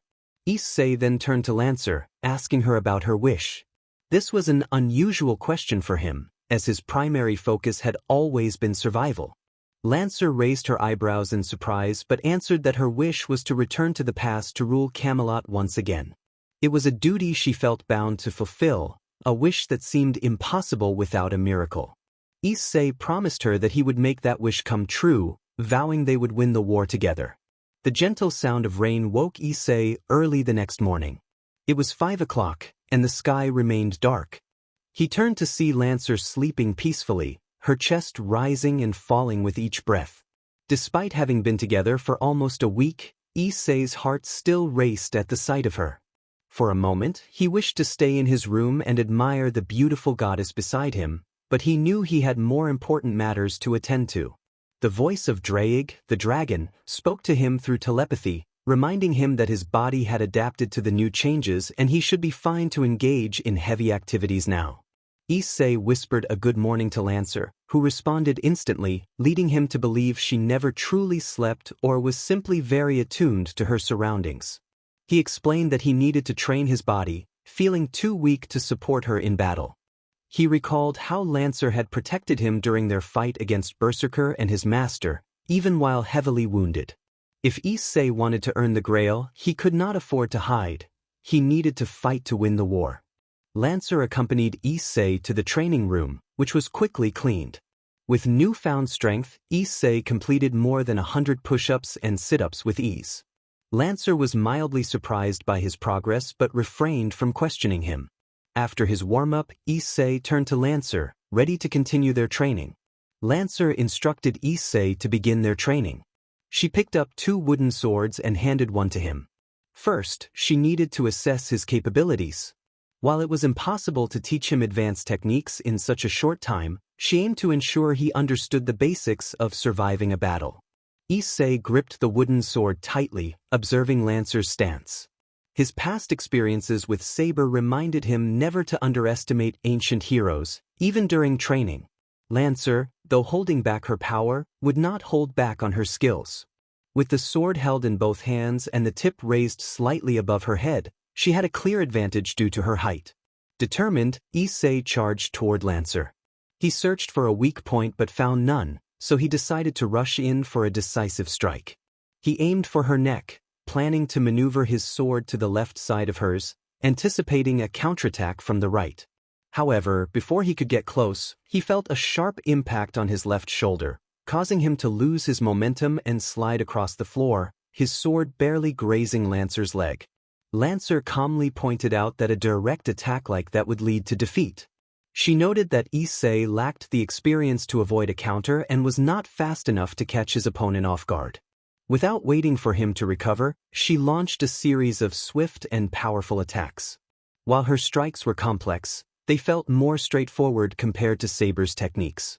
If Saber's attacks resembled a rainstorm, Lancer's were like a powerful tsunami, fast and overwhelming. Issei struggled to block or dodge her relentless strikes, but he refused to give up. Even as Lancer's wooden sword connected with him multiple times, he continued to attempt blocks and counters, though she easily parried his efforts. After 2 hours of intense training, Issei was covered in bruises, his grip on the wooden sword faltering, his legs shaking, and his breath heavy. The floor was slick with his sweat, while Lancer appeared as if she had just taken a leisurely stroll, her white shirt unwrinkled and her breathing steady. Lancer decided it was time to stop. She lowered her sword and suggested that Issei take a short break to recover. She returned the wooden swords to the rack. Grateful, Issei took a deep breath, trying to cool down. He sat against the wall to rest. A minute later, Lancer returned with a cup of water, which he accepted with thanks. After gulping down the cool water, Issei asked how he had performed. Lancer, with a concerned tone, regrettably informed him that he had no talent for swordsmanship. Him that he might be in danger if he faced someone skilled with a sword in his current state. Issei acknowledged the truth in her words, recalling that Saber had said the same thing. He realized that mastering the sword would take a long time, and the war would likely be over before he could catch up. Sighing, Issei pondered his options. He remembered that Fried had a gun, a weapon well suited for the modern age. Guns were easy to use and quick to learn, allowing for long-range combat that could help avoid enemy attacks. Their size made them easier to carry compared to swords. However, acquiring firearms in Japan was challenging, and ammunition would need to be managed carefully during a fight. He also considered that a regular gun might be ineffective against a prepared mage, recalling a mage who had easily defended against Fried's gunfire. Without melee combat skills, even with a gun, Issei could be vulnerable to a skilled opponent. Other masters would likely have defenses against modern firearms, given the supernatural nature of the war they were involved in. Having a gun was certainly better than having nothing at all. Issei recalled Lancer's words. Even if he somehow managed to master swordsmanship, his ordinary sword could barely hurt other masters. A magical sword would be ideal, but he had none. Such an item wouldn't simply fall into his hands like in a JRPG game. He let out a sigh, contemplating whether he could ask Himejima for a magical katana. He believed she should have one, but he doubted she would give it to him, and Lancer would likely not allow him to get one from her. After the day they defeated Berserker, Issei sensed that Lancer was becoming more distant toward Himejima. He had a few theories about it but chose not to ask her directly, preferring to ignore them. Issei knew he was weak, so it was crucial for him to rely on Himejima until he became strong enough. At this pace, he thought he would only grow stronger after the war. Issei glanced at the clock on the wall and saw that it was about 7. Breakfast should be ready soon. He stood up and changed his clothes before heading to the dining room with Lancer. The food was already on the table, and Saber was humming a tune he didn't recognize. He greeted Saber, who returned the greeting warmly. Lancer nodded silently in acknowledgement. By the time Himejima emerged from the kitchen with the rice cooker, the rain had stopped. Everyone expressed their gratitude for the meal and began to eat. Himejima asked Issei if he had any plans for the day. He mentioned wanting to retrieve his bicycle from the warehouse, feeling embarrassed about leaving it outside again. Himejima reminded him to be careful. As Issei enjoyed another bowl of rice, he inquired about Himejima's plans for the day. She explained that while she would like to go to school, she had other matters to attend to. There had been another incident in the neighborhood the previous night, and she needed to investigate, suspecting that one of the church's masters was involved. She noted that Archer had intervened just in time to prevent any casualties, but they couldn't rely on him to always be there to intercept their enemies. Issei felt a surge of determination and offered to help Himejima, insisting that they couldn't allow the culprits to continue harming civilians. Himejima assured him that help was already on the way. She had requested assistance from Archer's master, who was skilled in detective work. She emphasized that they should avoid any supernatural problems for now and reassured them that Saber would handle any threats they encountered. Issei couldn't help but feel curious about Archer and his master, as he and Lancer had yet to meet them. Although Himejima claimed that Archer wasn't an enemy, Issei understood Lancer's caution about not knowing who Archer truly was. Nodding in agreement with Himejima's words, Issei finished his breakfast and helped her wash the dishes, which she surprisingly allowed him to do this time. Afterward, Issei quickly returned to his room to grab his jacket. He and Lancer set off toward the warehouse, which was quite a distance from Himejima's shrine. The ground was marked with spots from the morning rain, and small puddles dotted their path. Issei carefully avoided stepping in them, mindful of Lancer's physical form and not wanting to dirty her clothes. At 8 o'clock in the morning, the streets were bustling with students heading to school. Fortunately, they were from a different school, so no one stopped to ask Issei why he wasn't attending. However, many people turned to look at Lancer, as it was uncommon to see a blonde foreigner in this part of town. Issei felt his cheeks warm slightly under the attention, even though he knew it was directed at Lancer. He glanced at her to see if she felt uncomfortable, but she seemed unfazed. Lancer held her head high with pride, accepting the gazes of the citizens with grace. She didn't return their stares, exuding a natural confidence without any hint of arrogance. Issei quickened his pace, eager to reach the warehouse and then head home. Lancer kept up with him effortlessly. After an hour, they arrived at their destination, only to find the area around the abandoned warehouse completely deserted. "It should be here," Issei murmured, scanning the vacant land. To his dismay, there was no warehouse in sight. "No way!" Issei exclaimed, looking around. "My bicycle! It's not here." Despite searching diligently, he found no trace of his bicycle or any remnants of the warehouse. The battle against Berserker had caused some destruction, but he expected at least something to remain. Now, it was as if nothing had ever been there. Lancer approached the spot where the warehouse once stood to investigate further. It seems the site has been cleaned up. There are traces of magecraft scattered about. Either the church or the Mage Association must have sent people to clear the aftermath of the battle from a couple of days ago. She turned to Issei. It appears they disposed of everything that could serve as evidence of the fight. Unfortunately, your bicycle must have been taken as well. Issei shook his head in disbelief. What am I going to do now? Dad won't forgive me if he finds out I lost the bicycle. Is it important to you? Lancer inquired. It wasn't the latest model or expensive when he bought it, but it was a gift from my father when I passed the test to Kuo-Hai. Issei felt a wave of regret for losing such a meaningful present. This wasn't the first time he had let down his father. I can't even afford a replacement. His savings were barely enough for a second-hand bicycle, and selling his Eroge collection wouldn't cover the cost. Issei, do you know of a place where you can gamble? Lancer asked. He replied, caught off guard. I mean, do you know a place where gambling occurs? Lancer clarified, her tone serious. Well, I think I know some places. Issei admitted. An hour later, they found themselves at a racetrack in a nearby town. Since Issei was underage and Lancer lacked identification, they couldn't enter a casino. The horse racing venue was the most suitable option for them. You can see which horse to bet on there, Issei pointed out, indicating a large chart. They settled into their seats, and while he struggled to see the jockey's numbers, Lancer had no such difficulty. After observing a race to understand the process, she studied the chart intently before turning to Issei. Buy me a ticket for horse number 59, Lancer instructed. Will this really work? Issei wondered aloud, but he followed her lead nonetheless. To his astonishment, horse number 59 won the race. Even when the results were announced, Issei could hardly believe it. Lancer appeared unfazed, and when the next race was announced, she directed Issei to buy a ticket for another horse. He complied without hesitation. He lost track of how many races had passed, but soon, the people around them began to follow Lancer's choices. I heard they have this kind of gambling here. It's quite interesting, she remarked with a smirk as they exited the dome. It was too easy. They should have added more challenges if they wanted to test me.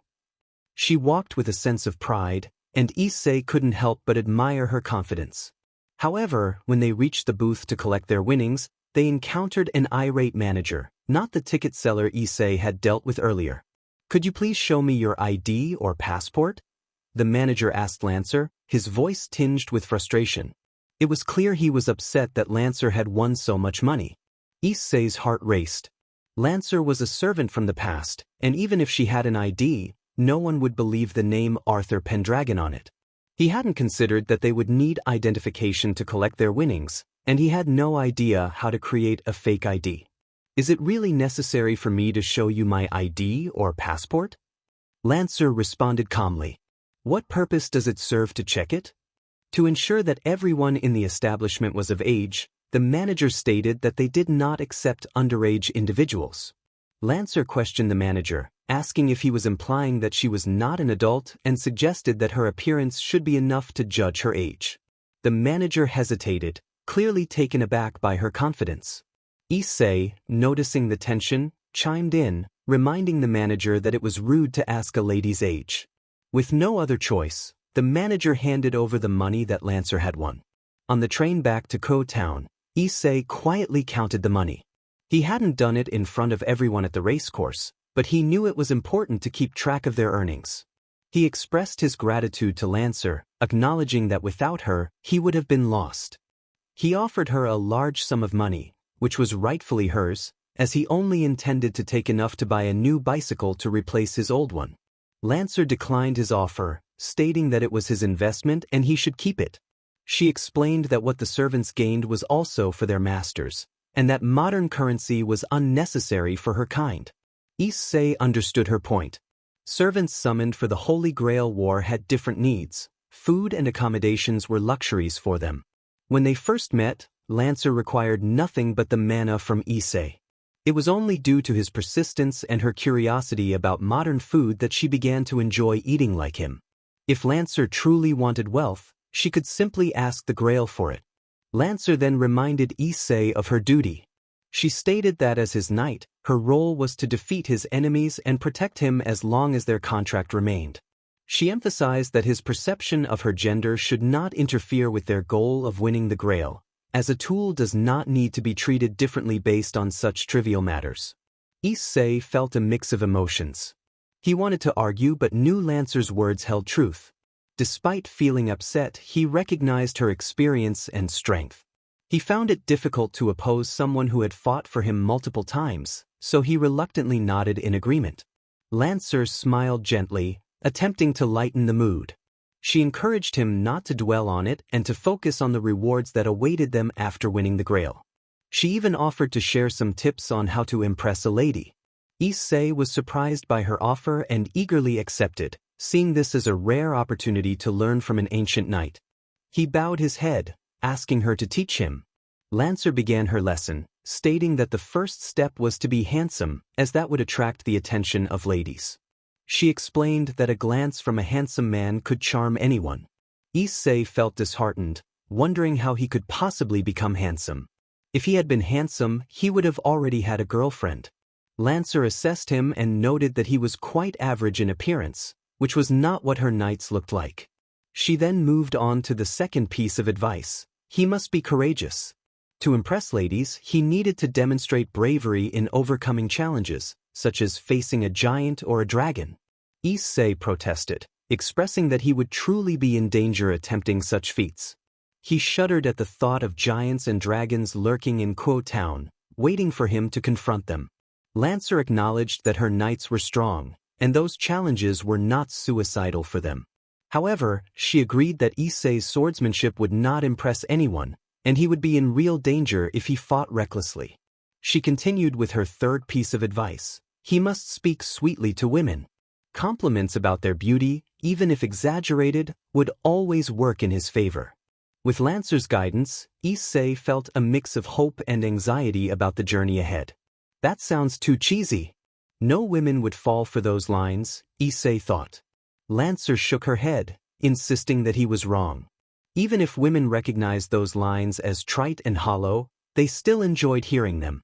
In fact, she mentioned that one knight had repeated the same lines over and over again, yet the ladies still fell for him. Issei wore a troubled expression. He acknowledged that Lancer had some valid points, but sweet-talking women was still a challenge for him. He had no idea where to start. Lancer then asked him what he would say to praise a lady. Issei hesitated before responding, thinking of a rather blunt compliment. Lancer sighed silently, realizing that his straightforwardness would make it tough for him to come up with charming lines. She suggested that if sweet words were too difficult, he could always rely on a surefire method, being rich. She explained that wealth attracted women, and he could use money to buy them gifts made from jewels or rare metals. Lancer glanced at the money Issei was holding, wondering if it would be enough. Issei scratched his cheeks, unsure. He thought jewelry wasn't as expensive as Lancer implied, but he acknowledged that buying gifts to impress women was a common approach. Lancer confirmed that marrying into wealth was common in her time, and Issei summarized that to attract girls, he needed to be handsome, powerful, and rich. It sounded useful, but he questioned if he was being sarcastic. Lancer raised her eyebrows, reminding him that those three qualities were the most basic conditions to impress anyone. She had observed her knights and noted that they always worked. No woman would refuse him if he possessed all three. She trusted he would remember this advice when courting someone. Issei thanked her for her wisdom, but he hesitated to ask how many girls Lancer had succeeded with using those tips, recalling the fate of King Arthur. He doubted those tips would help him win Lancer's heart. Lancer shot him a disapproving glare but chose not to say anything further. The train took them back to Kuo Town just past noon. Normally, Issei would have lunch at this time in school, but he had been absent for days, making the canteen an unfeasible option. He believed Lancer wanted to try more types of food at school, but for now, they would eat something else. Issei suggested they try steak, offering her a can of tea he had bought from a nearby vending machine. Lancer found the dish interesting, describing it as a large piece of cooked meat on a hot pan. She then asked if Issei needed to buy a new bicycle or if he planned to purchase one in town. Issei assured her they could go to the mall tomorrow for the bicycle, explaining that carrying a large amount of money would not be wise. He wanted to avoid any sales tricks that could lead him to spend more than necessary. The steakhouse was a 20-minute walk from the train station and was popular among both students and adults due to its reasonable prices and good food quality. Issei believed it ranked among the top 10 restaurants in Kuo town. He led Lancer to a table for two, recalling that he had visited this place a few times with friends. As they entered, he noticed several people drawn to Lancer. She remained unfazed by their stares, exuding grace even while looking at the menu. In contrast, Issei felt the weight of cold glares from almost everyone around them. He was certain they were murmuring about him, a consequence of sitting with someone as beautiful as Lancer. He tried to ignore them by focusing intently on the menu. Lancer pointed at an item on the menu, expressing her choice. She decided on number 12 and specified that she wanted it cooked rare. It was the largest steak on the menu, and Issei wasn't surprised when Lancer expressed her desire to eat it. While they waited for their meal, Issei turned to Lancer with curiosity. Earlier at the racecourse, he had wondered how she managed to win multiple bets. He speculated that her past experience with horses allowed her to assess their strength, speed, and stamina, enabling her to predict the winning horse. Lancer explained that while she had observed the horses, it wasn't the most crucial factor in her decision-making. Instinct, she stated with a serious tone. Issei was puzzled by this revelation. Instinct? Yes, instinct is the most powerful skill, Lancer affirmed. Issei began to understand. It was akin to a sixth sense. He recalled that servants had a stat called luck, which influenced their actions in the world. Lancer's success was a blend of instinct and luck, a combination not typical of an ordinary human. He thought about how he might learn from her, but it seemed that her method was beyond his reach. 5 minutes later, their dishes arrived, and it was clear that Lancer had been given priority by the restaurant manager. Issei noted that he would have done the same to impress a distinguished guest. Lancer adeptly used the knife and fork to cut and enjoy her steak, clearly accustomed to this style of dining. How is it? Issei asked. Delicious. Even in the rare feasts at my castle, food of this quality was extremely rare. It's wonderful to experience the achievements of the modern age, Lancer replied happily. She quickly finished her meal, ordering a second steak before Issei had even finished a third of his. He was pleased that she could enjoy this moment, especially knowing that her future might lead to chaos.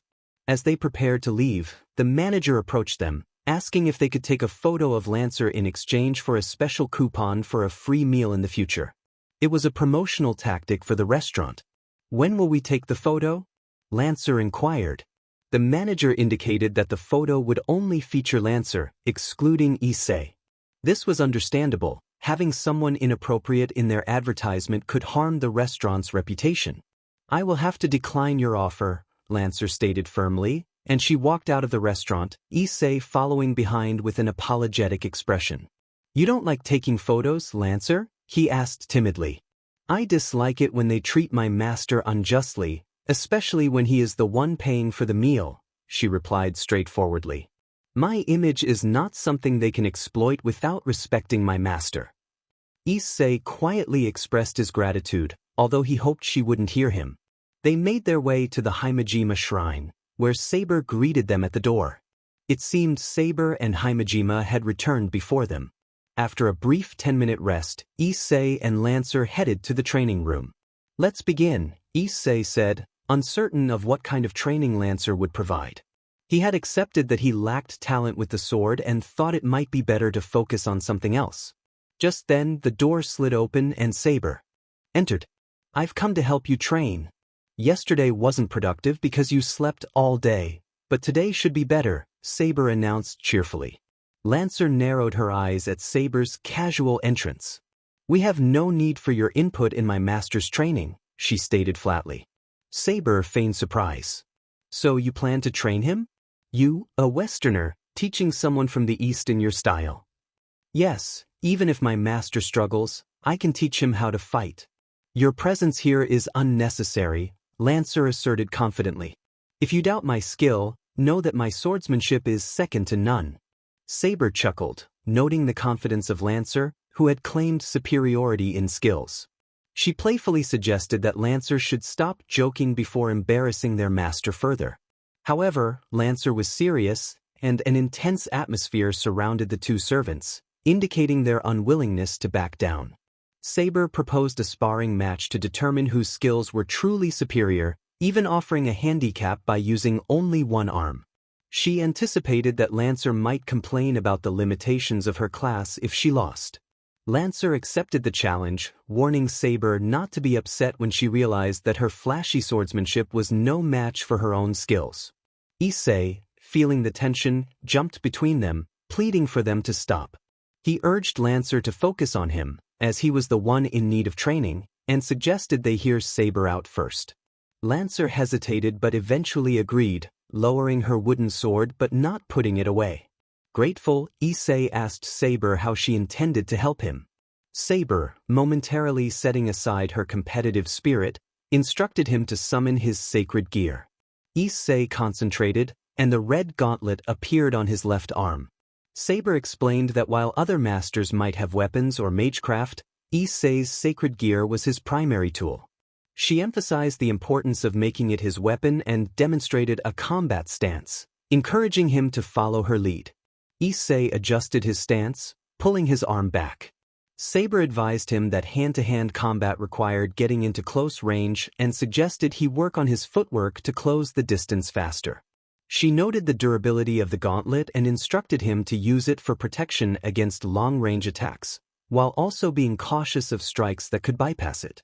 As they trained, Saber guided Issei through various punches, correcting his form and emphasizing the need for proper technique. They practiced until Issei had mastered the basics of different punches, and Saber provided tips on when to use each one. By the time night fell, Issei was exhausted but determined. Saber concluded the training session, informing Issei that their next focus would be on footwork, leading to mock fights to help him apply his skills. She praised his efforts, acknowledging that while he might not excel with a sword, he had a natural talent for hand-to-hand combat. Lancer approached Saber, acknowledging Issei's strengths and apologizing for any previous misunderstandings. Saber reassured her, saying that Lancer's intentions to help were commendable. She jokingly suggested that Lancer could make it up to her by treating her to a bottle of sake, expressing her longing for a taste of the drink. Lancer expressed curiosity about sake, and since they had money now, it seemed feasible. Issei, catching his breath, asked Saber about her earlier work with Archer. Saber described Archer's impressive longbow skills and his talent for tracking, noting that he was more of a hunter than a direct combatant, hidden beneath the shadow of his hood. Now that was interesting.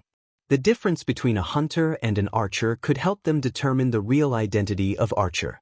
Saber turned to Lancer and mentioned that his master was not a bad person, so they shouldn't worry too much about it.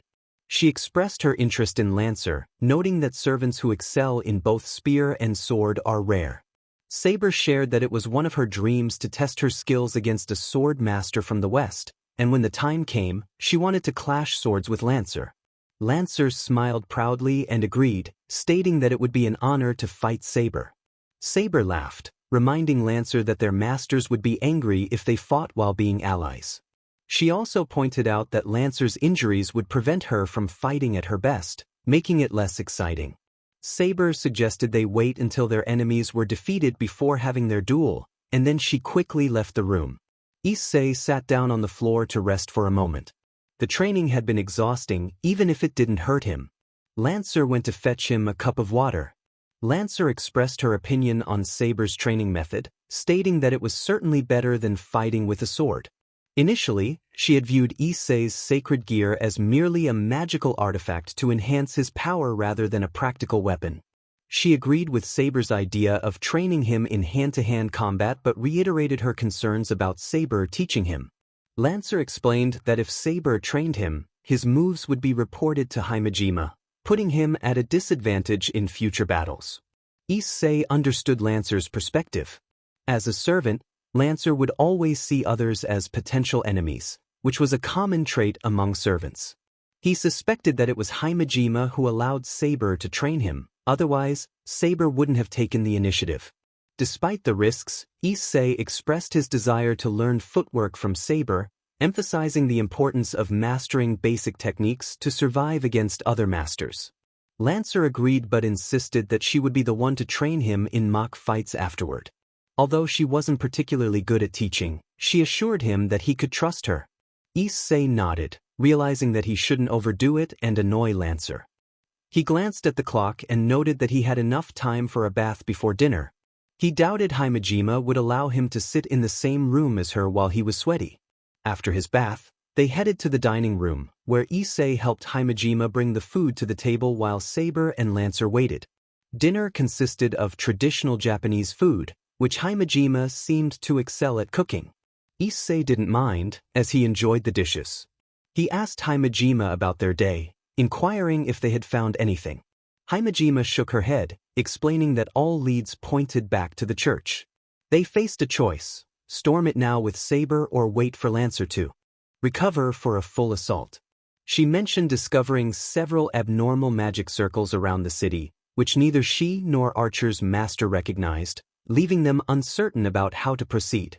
Issei pondered the implications of the abnormal magic circles, believing that whatever they were, it couldn't be good. He concluded that their best chance was to defeat Assassin's master before they could activate the magic circles. Everyone agreed with his assessment. Himejima cautioned against rushing in, reminding them that even though Berserker had been defeated, they still had to contend with Assassin and Rider. She emphasized that engaging in a battle where they were outnumbered should only be a last resort, so they would wait until Lancer was fully recovered before attacking their base. After dinner, they returned to their rooms. Issei took a short break to digest the meal but found little to occupy his time. There was no internet, no television, and no comic books. He thought about his magazines but decided against reading them, not wanting to risk being caught by Lancer when she returned from her bath. He felt it was best not to upset her, as a knight of her stature likely adhered to a strict code of chivalry.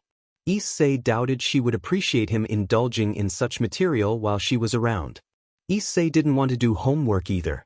He had taken a break from school, but the assignments he received before had gone unfinished. With everything that had happened, he hadn't found the time to complete them. Now that he had some free time, he lacked the motivation to tackle the work. Drake suggested that Issei try meditation. He explained that it could help him dive deeper into the sacred gear to understand its power and learn about the potential of his body. Issei understood the importance of meditation and asked Drake to teach him how to do it. Following Drake's instructions, Issei sat in the lotus position, took a deep breath, closed his eyes, and focused on himself. However, he found it more challenging than expected. As he closed his eyes, his thoughts drifted to Lancer, and he couldn't help but imagine her beauty. He realized that his imagination was influenced by unrealistic portrayals he had seen before, and he felt a sense of frustration at not being able to recreate her image accurately in his mind. Just then, Lancer returned from the bath and slid the door open. She noticed Issei and asked if he was meditating.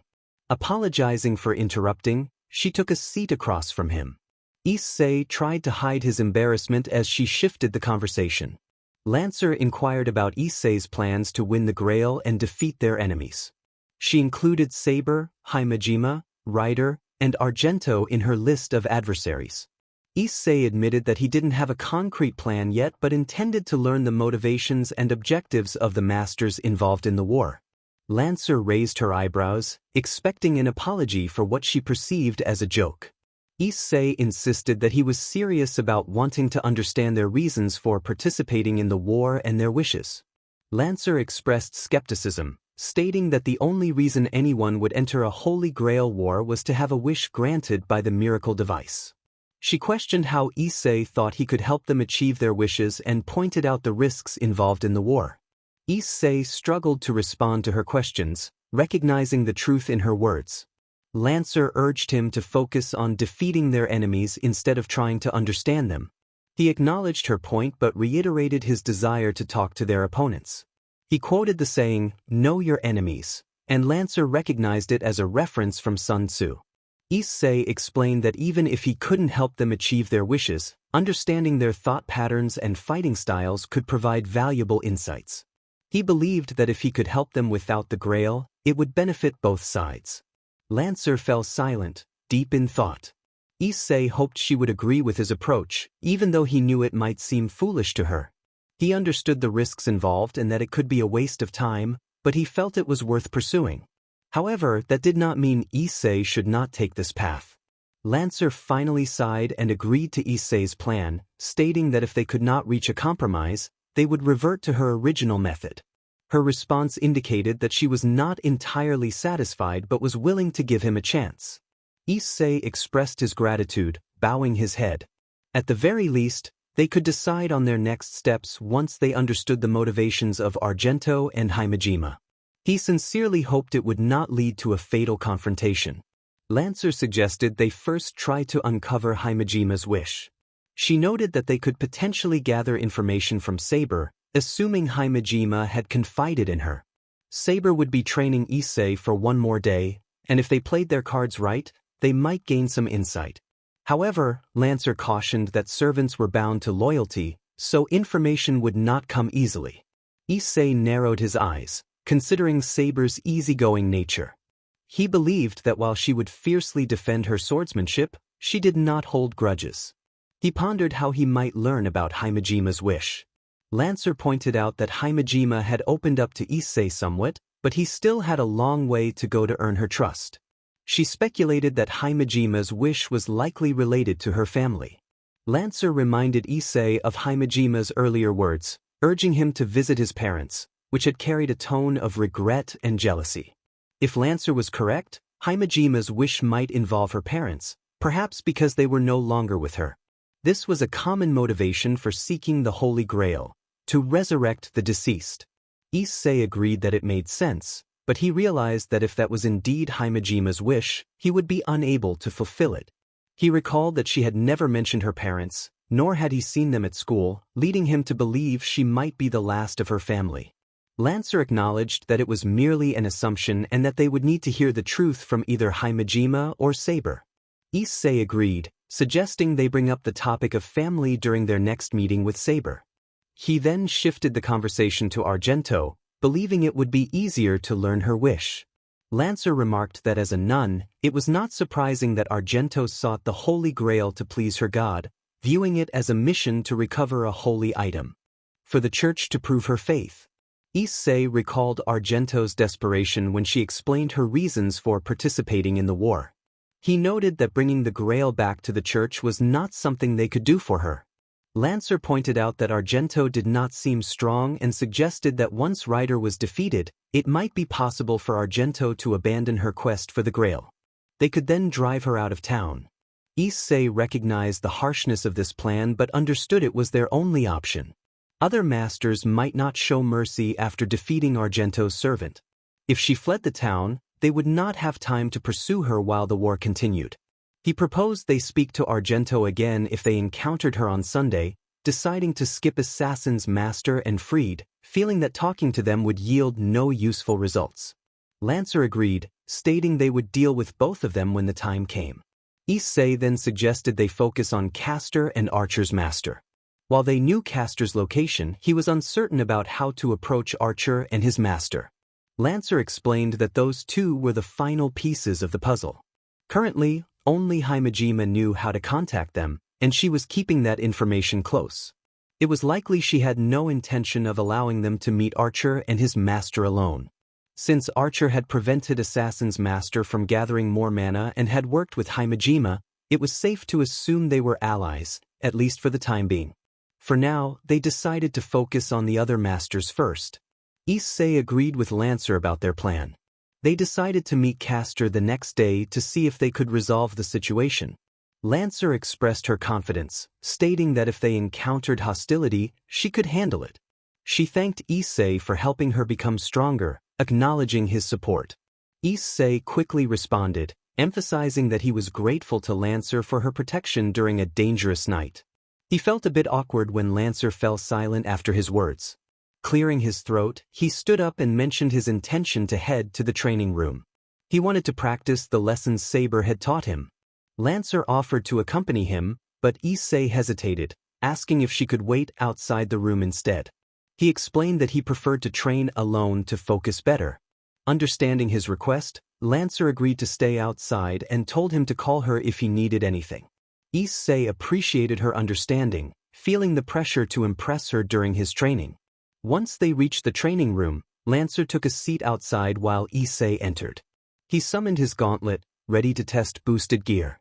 Grail informed him that his body had adapted, allowing him to use boosted gear more effectively than before. Lancer's abilities had also improved significantly, enabling her to fight at full strength without needing a command spell. Issei felt reassured, knowing that Lancer would be formidable once her wounds healed. He considered how many boosts he could safely use without exhausting himself. Grail explained that he could manage 2 or 3 boosts without tiring too quickly, but using more would increase his power at the cost of fatigue. Issei realized that he needed to be strategic as each boost required a 10-second interval, making it difficult to power up during a fight. He acknowledged that he needed to find a way to gain an advantage. Grail pointed out that Issei's lack of combat training put him at a disadvantage against experienced opponents. To level the playing field, he needed to utilize clever tactics. Grail suggested learning a technique called Mana Burst, which would allow Issei to enhance his speed and strength temporarily. Issei was eager to learn this skill, understanding that it would provide him with more options in battle and enhance his attacks with boosted gear. With determination, Issei prepared to train, knowing that mastering Mana Burst would be crucial for his success in the upcoming challenges. However, similar to Boost, there would be strains on Issei's body if he used Mana Burst too much. He needed to remember to use it at the right time. It was advisable to use it to close the gap between boost intervals. If his enemies were too powerful, he should run until Lancer could defeat them or come to his aid. Issei understood that this was the best tactic, but he hated putting more burdens on Lancer. In their battles, servants would fight against servants, and masters against masters. If possible, Issei wanted to defeat the master so that Lancer could focus on the servant. That was why he had to train with all his might. For the sake of Lancer, Issei would gladly turn his body into a weapon. With determination, he declared that it was time to begin training. The midday sun warmed the black cat in her shelter on the hill. She stretched lazily, having stayed awake until dawn the previous night, so it was no surprise that she only woke up now. Still, the black cat did not complain. She quickly grabbed some canned food to eat before heading to a room located deep inside the hill. Inside the room, multiple complex formations connected to the ley lines of the hill were present. This was the best way to gather a significant amount of mana. The thought of harming the town's population to gather mana did not cross her mind, as it would take too much time and draw unwanted attention. Hence, she chose to build her base on this hill. In the center of the room sat a person in a blue kimono. However, it was incorrect to treat this beautiful woman as a human. She had a pair of orange fox ears on her head and a fox tail behind her. This being was a yokai, a creature from the legends of the eastern countries. Currently, the blue fox was sitting in a lotus position, her eyes closed, with a white and black ball of energy resting in each palm. In front of the blue fox floated a petite figure encased in a sphere. The black cat gazed at her with love and regret. Though she had been in the room for several minutes, she remained silent and did not sit down. Instead, she stood still, quietly observing the 2 others in the room. The blue fox opened her eyes and apologized for not noticing the black cat's presence. The black cat reassured her not to worry, speaking softly as if she feared waking the one in the sphere. She inquired about the progress of the process. The blue fox, Castor, responded cheerfully, stating that everything was progressing well and that it would be completed by next week. The black cat muttered the name of her little sister, Chiron. Kuroka, the elder sister, and Chiron, the younger sister, were not human but Nikomata, a cat-type yokai. Their parents had passed away long ago, and Kuroka had been caring for Chiron ever since. Yokai could learn the mystic arts of senjutsu or yujitsu, but both Kuroka and Chiron were unique, allowing them to learn both at an accelerated pace. Kuroka was a prodigy in this regard, having discovered the art on her own and achieving feats that others her age could not. Typically, learning senjutsu or yujitsu required finding a master, But Kuroka's talent attracted many who sought to claim the sisters for themselves.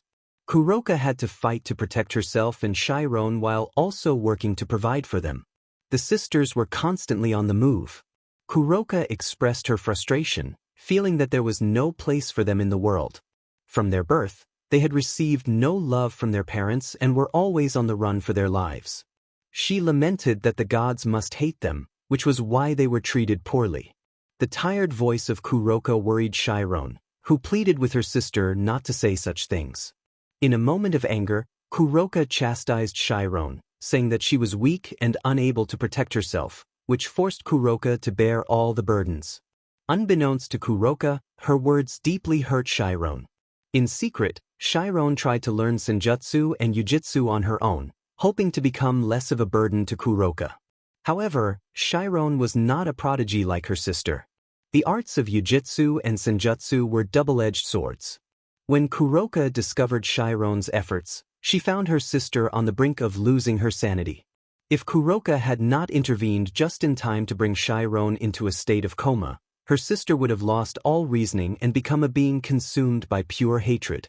Ever since then, Kuroka had traveled everywhere to find a cure for her little sister, but there was none. She even sought the greater Yukai, but none answered her call for help. Kuroka understood the art, but she had no clue how to fix her little sister. Yet she didn't give up hope. One night, she caught the news that a Holy Grail war would take place in Kuo town. Kuroka quickly moved to that town with a broken piece of mirror she had taken from a certain temple in Kyoto. That night, under the moonlight, she managed to summon the legendary Yukai. Kuroka pleaded with the beautiful figure in kimono before her, asking for help to save her sister. The servant who answered her call, Castor, reassured her that she would do everything possible to assist. Castor was skilled in both senjutsu and yujitsu. However, since Chiron had been in a coma for more than a year, it wasn't easy to bring her back to normal. Castor needed a significant amount of mana and time, both of which were challenging to acquire. Still, Kuroka had managed to secure a relatively safe place for the three of them on top of the best leyline available. She played the neutral card, allowing other servants to fight among themselves to buy more time. Kuroka sincerely hoped Castor could cure Chiron before anyone made a move against them. Initially, Kuroka's objective was not to win the Grail. While she had general knowledge, this Holy Grail war was too unfamiliar for her. It was too risky and dangerous for her sister's safety. She couldn't leave Chiron alone and had no intention of summoning any other servant besides Castor. As long as her sister was cured, Kuroka would happily leave this town. If possible, she would try to bring Castor with her. Kuroka noted that the church side was making a move. Castor inquired about the shrine side. From the start, this Holy Grail war had two major factions, those from the church and those who lived in the shrine.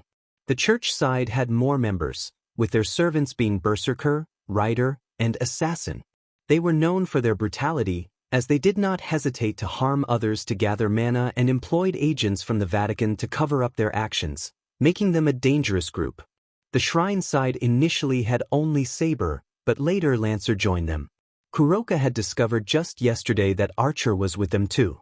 Although the masters were younger and one of them was a commoner, this group was far more benevolent, at least towards civilians. Kuroka did not consider them harmless, however. Kuroka had previously viewed the church side as the stronger faction. In a war, the strength of one's forces is important, but so is the willingness to do whatever it takes to achieve objectives. Morality has little use in a war. Casting it aside can lead to greater power. However, with Berserker's defeat, the shrine side had become the stronger faction with 3 servants against 2. Still, if those youngsters lacked the will to take decisive action, they would struggle against the church side without making sacrifices. Kuroka recalled the memories she had seen through her familiars, noting that the shrine side had intercepted the church forces to deny them resources, but they could not remove whatever the church had planted. She admitted her unfamiliarity with those Western formations. It was possible to lock them down with senjutsu, but constant monitoring would be required, making it not worth their time. Castor nodded in agreement, suggesting they focus on curing the distortion of the yin-yang qi inside Chiron. Castor had previously explained Chiron's condition to Kuroka, stating that Chiron had attempted to learn senjutsu and yujitsu simultaneously without first fortifying her mental strength. This had led to her being consumed by the malicious intent of the world. Fortunately, Kuroka had managed to stop Chiron before her mind could be further damaged. While Chiron was not in perfect condition, she was stable for the time being. The rest would be up to Castor to redirect and gradually drive the invasive malicious thoughts out of her body. Kuroka expressed her heartfelt gratitude to Castor for her help, acknowledging that without Castor's assistance, Chiron would not have survived. Castor cheerfully responded that it was her duty to help her master, although she admitted that sitting in one place was boring and she wanted to take care of Kuroka as well. Kuroka chuckled and slightly bowed to Castor before returning to her room. After summoning Castor and setting up multiple barriers to protect their base, Kuroka sent out her familiars to monitor the town. While it wasn't possible to observe the entire town, she had a rough idea of where the masters of the two sides were located. Her familiars were tasked with watching their movements and any unusual events in the town. Thanks to them, she was able to gather information and plan her next move. They could not engage in battle against any servant, a condition Kuroka had to accept when summoning Castor for Chiron's sake. Castor was more powerful than modern mages, but as a servant, she had her limitations. In a direct confrontation, Castor would struggle against saber, archer, or lancer due to their magic resistance. Rider also possessed magic resistance, and Berserker had been enhanced to become stronger, making them formidable opponents. The only servant Castor might be able to defeat was Assassin, yet Kuroka had never encountered him. Additionally, Assassin was dangerous with his ability to summon metal coffins. However, Kuroka believed Castor would have no problems against other masters. If Kuroka had to rank the servants, Saber and Lancer were the strongest in this war. Saber was clearly a Japanese swordmaster, evident from her attire and use of the katana. Since servants gain more power when summoned in their homeland, Saber would undoubtedly be more powerful while fighting in Japan. Lancer was relatively close to Saber in terms of stats, and during the battle against Berserker in the warehouse, her noble phantasm had overwhelmed Berserkers. Kuroka regretted not knowing more about Western myths and legends, as it hindered her from understanding Lancer's noble phantasm and true name. Lancer had also survived a fatal wound inflicted by Rider, which was another factor to consider. Rider was strong, but not as strong as Saber or Lancer, and his master was a liability in a fight. The nun from the church couldn't fight at all. She could only heal Rider, providing no critical support against other masters. Assassin and Archer remained a mystery, so Kuroka decided to leave it at that. Although her familiar had seen Archer with Saber, it had not been able to see his face. If she ordered her familiar to get a closer look, it might be discovered, risking the loss of her familiar. Kuroka sighed, wishing the other servants and masters would keep themselves busy. That would be the most ideal situation for her. Her promise to join one side was a farce. Anytime they decided to remove her, they could do so, and there would be nothing she could do to fight back. Castor needed to concentrate on Chiron at all times until she was cured. In an emergency, Castor could emerge to fight, but Kuroka wanted to avoid that scenario to prevent any side effects while Chiron was still recovering. At least she had gained better insight into the art by observing Castor. It was fortunate to study senjutsu and yujitsu under Castor. Even though Castor had to focus entirely on Chiron, Kuroka had learned a few things just by watching her. She could significantly improve her skills and would definitely teach Chiron properly as well. Suddenly, Kuroka sensed a trigger in her barrier. Someone was approaching. She quickly switched to the familiar that was monitoring the outside of her base. Through the familiar's eyes, she saw a pair of a servant and master casually climbing the hill. It didn't appear they were there for a fight, but that didn't mean they were simply out for a walk either. Kuroka sent out 2 clones to intercept them. With her yujitsu, she could conjure a clone to act as her doppelganger, and Castor could do the same. By combining their abilities, they created 2 clones that concealed their true power to deceive others. This was why none of the masters or servants could discern which one was the real Castor. Their stats were hidden as well. Although Kuroka doubted Saber or Lancer needed to know Caster's stats to deal with her, if they couldn't identify which one was Caster, Kuroka could use that opportunity to escape with Chiron. Caster was skilled enough to see and control the clone, even while manipulating the key inside Chiron, so that wasn't an issue. The two clones arrived before Lancer and her master. Kuroka greeted them with a simple, "Good afternoon." Caster responded with a mocking tone, stating that they did not have a tea house available. Lancer's fingers twitched slightly, causing Kuroka to worry that he might summon his lance in anger. However, it was his master who spoke up first. "We are not here to fight you, we are here to talk," he said sincerely. Kuroka was taken aback. Could this be a ploy? From the beginning, she had perceived him as an ordinary person who somehow managed to summon Lancer and enter this war. The past few days had shown that he lacked knowledge of magecraft and martial arts. He seemed ill-suited for the Holy Grail War. Yet, the boy before her felt different. She could sense a significant amount of mana emanating from him, which seemed impossible. What kind of trick had he used to gain such power? Could it be related to the red gauntlet he wore? "Are you insane?" Caster snickered, raising an eyebrow. "What makes you think we would talk to you? Are you even aware of what you're doing?" The boy's expression turned serious, as if he understood the gravity of the situation. Kuroka knew that her relationship with him was different from that of the Shrine Maiden. The Shrine Maiden had stated she would only join one side after the other was weakened. The nature of the Holy Grail War was to eliminate competitors, and revealing one's intentions was a dangerous gamble. Lancer remained silent, but Kuroka could sense his frustration with a master who seemed oblivious to the realities of war. After all, he was just a high school student, not a mage or a warrior.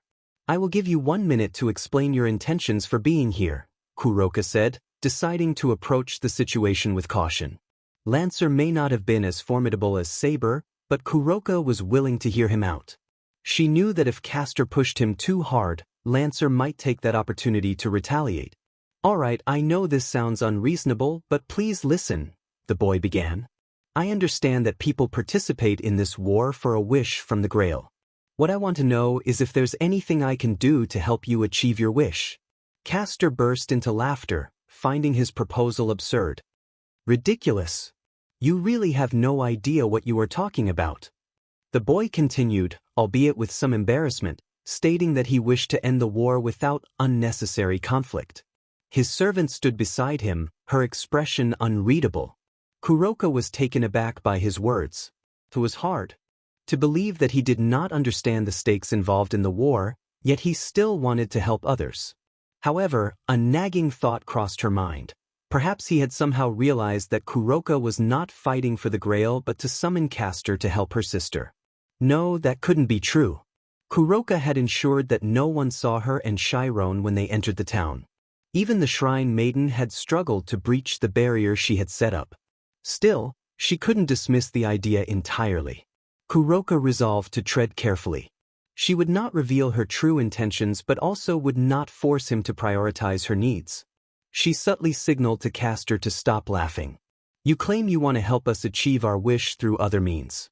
That is a bold statement. Do you truly believe you can make such claims while holding on to such naive ideals?" Kuroka challenged. The boy fell silent, clearly anticipating this response. "However, if you believe you are strong enough to overcome any obstacle, then prove it," Kuroka continued. "Prove it? How?" he asked, confusion evident in his voice. "The Grail belongs to the strongest. If you can defeat every other pair of master and servant, then we will withdraw from this war. That way, you won't have to kill us," she concluded. "What makes you think we wouldn't be backstabbed by you after our last battle?" Lancer asked coldly, skepticism evident in his tone. Naturally, Caster cannot hope to oppose the victor of all battles. You of the Lancer class know that your magic resistance skill is a great advantage against us. Our only hope to defeat you is to fight you in this territory. If we ever leave this place, our combat strength will be dramatically reduced, Kuroka explained. That's why we cannot make a move carelessly at all. It's also the reason why we only join one side when the other has been weakened. After all, we can't be very helpful if we have to stay in one place. "I see. In other words, you don't want to fight us but also don't want to move out to fight others either. You would rather stay in one place and wait until all of the servants are defeated, Lancer replied in a flat tone. Correct, Kuroka said, feeling a bead of sweat on her back. Her best option was to divert the attention of others. If she were to be overwhelmed, she would have no chance of survival. Both the shrine and the church could eliminate her if they wanted to. Is that not the best option for a pacifist? People normally don't want to get into trouble with someone who is obviously stronger than them, do they? I see. Thanks for talking to us. We will be leaving now, the boy said, bowing his head to the clones, while his servant did the same, albeit slightly. After they left, Kuroka let out a relaxed breath. That was close, master. For a moment, I thought Lancer would lose her composure and rush us, Castor sighed. Lancer surprisingly obeyed that boy's words. If I were her, I would have taken charge instead of him. But you could actually defeat her in your workshop, couldn't you? Kuroka asked. Maikon. After all, I am the most beautiful and powerful servant. No one will be able to defeat me when my master is in danger. Castor declared. Kuroka felt a sense of safety from Castor's confidence. Castor returned her focus to Chiron while Kuroka recalled the two clones. They should have no other guests now. In fact, if they had any other visitors, those individuals wouldn't approach like Lancer and her master did. However, that didn't mean she could let her guard down. Lancer's master might not be dangerous, but Lancer herself was a significant threat. She was strikingly beautiful, yet her beauty was as cold as steel that would not hesitate to strike down Kuroka and Castor. Kuroka understood that even though the boy had spoken, it did not guarantee he would keep his promise, especially if his ally posed a greater danger. He was unsuitable for this war. His actions could harm both himself and his servant. If he were someone who could keep his word, she could trust him to hold out until the shrine side defeated the church side. After that, it would be a free-for-all. She could only hope Chiron would be cured before that happened. Akino Himejima was not satisfied with the current situation, but she had no intention to change it. Currently, she was sitting inside her room, which had the most powerful barrier within the shrine. It was 3 o'clock in the afternoon. Akino had just finished her daily meditation as part of her shrine maiden training. She chuckled at the thought. Even though she came from the prestigious Himejima family, one of the most influential families in Japan, Akino had never received proper instruction from them. All she had was half-baked training that she had to correct through trial and error. She disliked it, but she had no choice. That was what she had to do if she wanted to become stronger. Just a little more, then it will be over, Akino believed. However, it wouldn't be that easy. The war itself was challenging, and the reward they promised her was not within her grasp either. The Himejima family was one of the most powerful in Japan, but beneath their polished exterior, they were just a group of greedy old men. When they heard of the Grail, they wanted it for themselves to further their schemes to rule Japan from the shadows. You will be the one tasked to participate in this holy Grail war. Bring the Grail back to us, and you will receive the thing you want the most, the Himejima family had said. Akino was then given a relic as the catalyst to summon Saber, who was undoubtedly one of the strongest Japanese swordmasters. With Saber's might and her own skills, she believed she could win this war. That was what she imagined. Akino made a critical mistake by assuming that Saber could handle the servants while she fought the masters. On that day, she was almost defeated by Assassin. If Hyodo hadn't been there, she would have been in serious danger. Even though he had questionable motives, he did save her, so she felt she owed him her gratitude for that. Akino had strong feelings about men. She found them to be unreliable and often believed they only sought after women for their appearances, abandoning them afterward. Hyodo, in her eyes, was no different. His behavior around females made her uncomfortable, and she recalled how he had tried to approach her with a flimsy excuse. While he appeared foolish on the surface, Akino remained cautious, not fully trusting his intentions. Despite her feelings, Akino understood the necessity of maintaining professional relationships with men. She recognized that Hyodo had earned his position through his actions. Although her feelings toward him had softened since the war began, she remained indifferent. Once the conflict was over, they would likely not see each other again, so there was little reason to treat him differently. She pondered how Hyodo's training was progressing. Saber had mentioned she would be training him in combat. Akino acknowledged that while it was a good idea for their alliance, Hyodo still had a long way to go. Even with Saber and Lancer's guidance, he would struggle to match her skills. Akino had limited knowledge of sacred gears, but she understood that they could grant unique abilities. Although they were allies for now, she knew that once the hostile servants were dealt with, conflicts would arise among them. The words exchanged previously felt insincere. When the time came, Lancer and Hyodo would likely clash. Akino noted that Hyodo had shown signs of commitment to the war.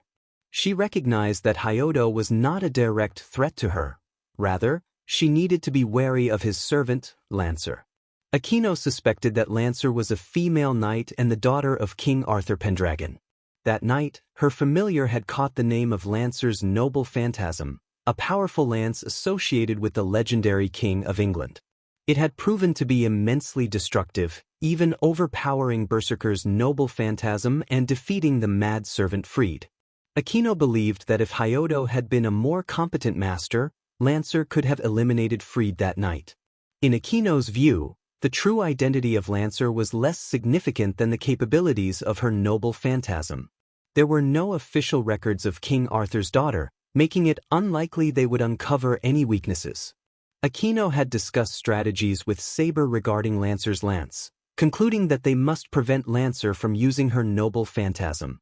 In an emergency, Akino considered the drastic option of incapacitating Hyodo to stop Lancer. However, she was reluctant to take such measures. Saber seemed agreeable to the idea, but Akino could not bring herself to harm Hyodo. He had not done anything to deserve such a fate, unlike others who willingly participated in the war. She viewed him as a victim caught in a brutal conflict, and she felt his parents should not lose their son for such a senseless reason. Akino shook her head, contemplating that if Lancer were not a knight-type servant, she might have been able to persuade her to join her side. Typically, a mage could not provide enough mana for two servants to function effectively, as the mana would be divided, weakening both. However, Akino was not an ordinary shrine maiden. A ball of lightning formed in Akino's palms. She made a silent vow to use her powers for her mother. Over the next few hours, Akino dedicated herself to training her lightning abilities. It had been a long time since she had harnessed this power, making the process challenging. She wished she could skip school to focus on her training, but she also wanted to avoid drawing too much attention from her classmates and teachers. While she could erase their memories, that was a last resort. By the end of her training, Akino had improved her control over her lightning powers.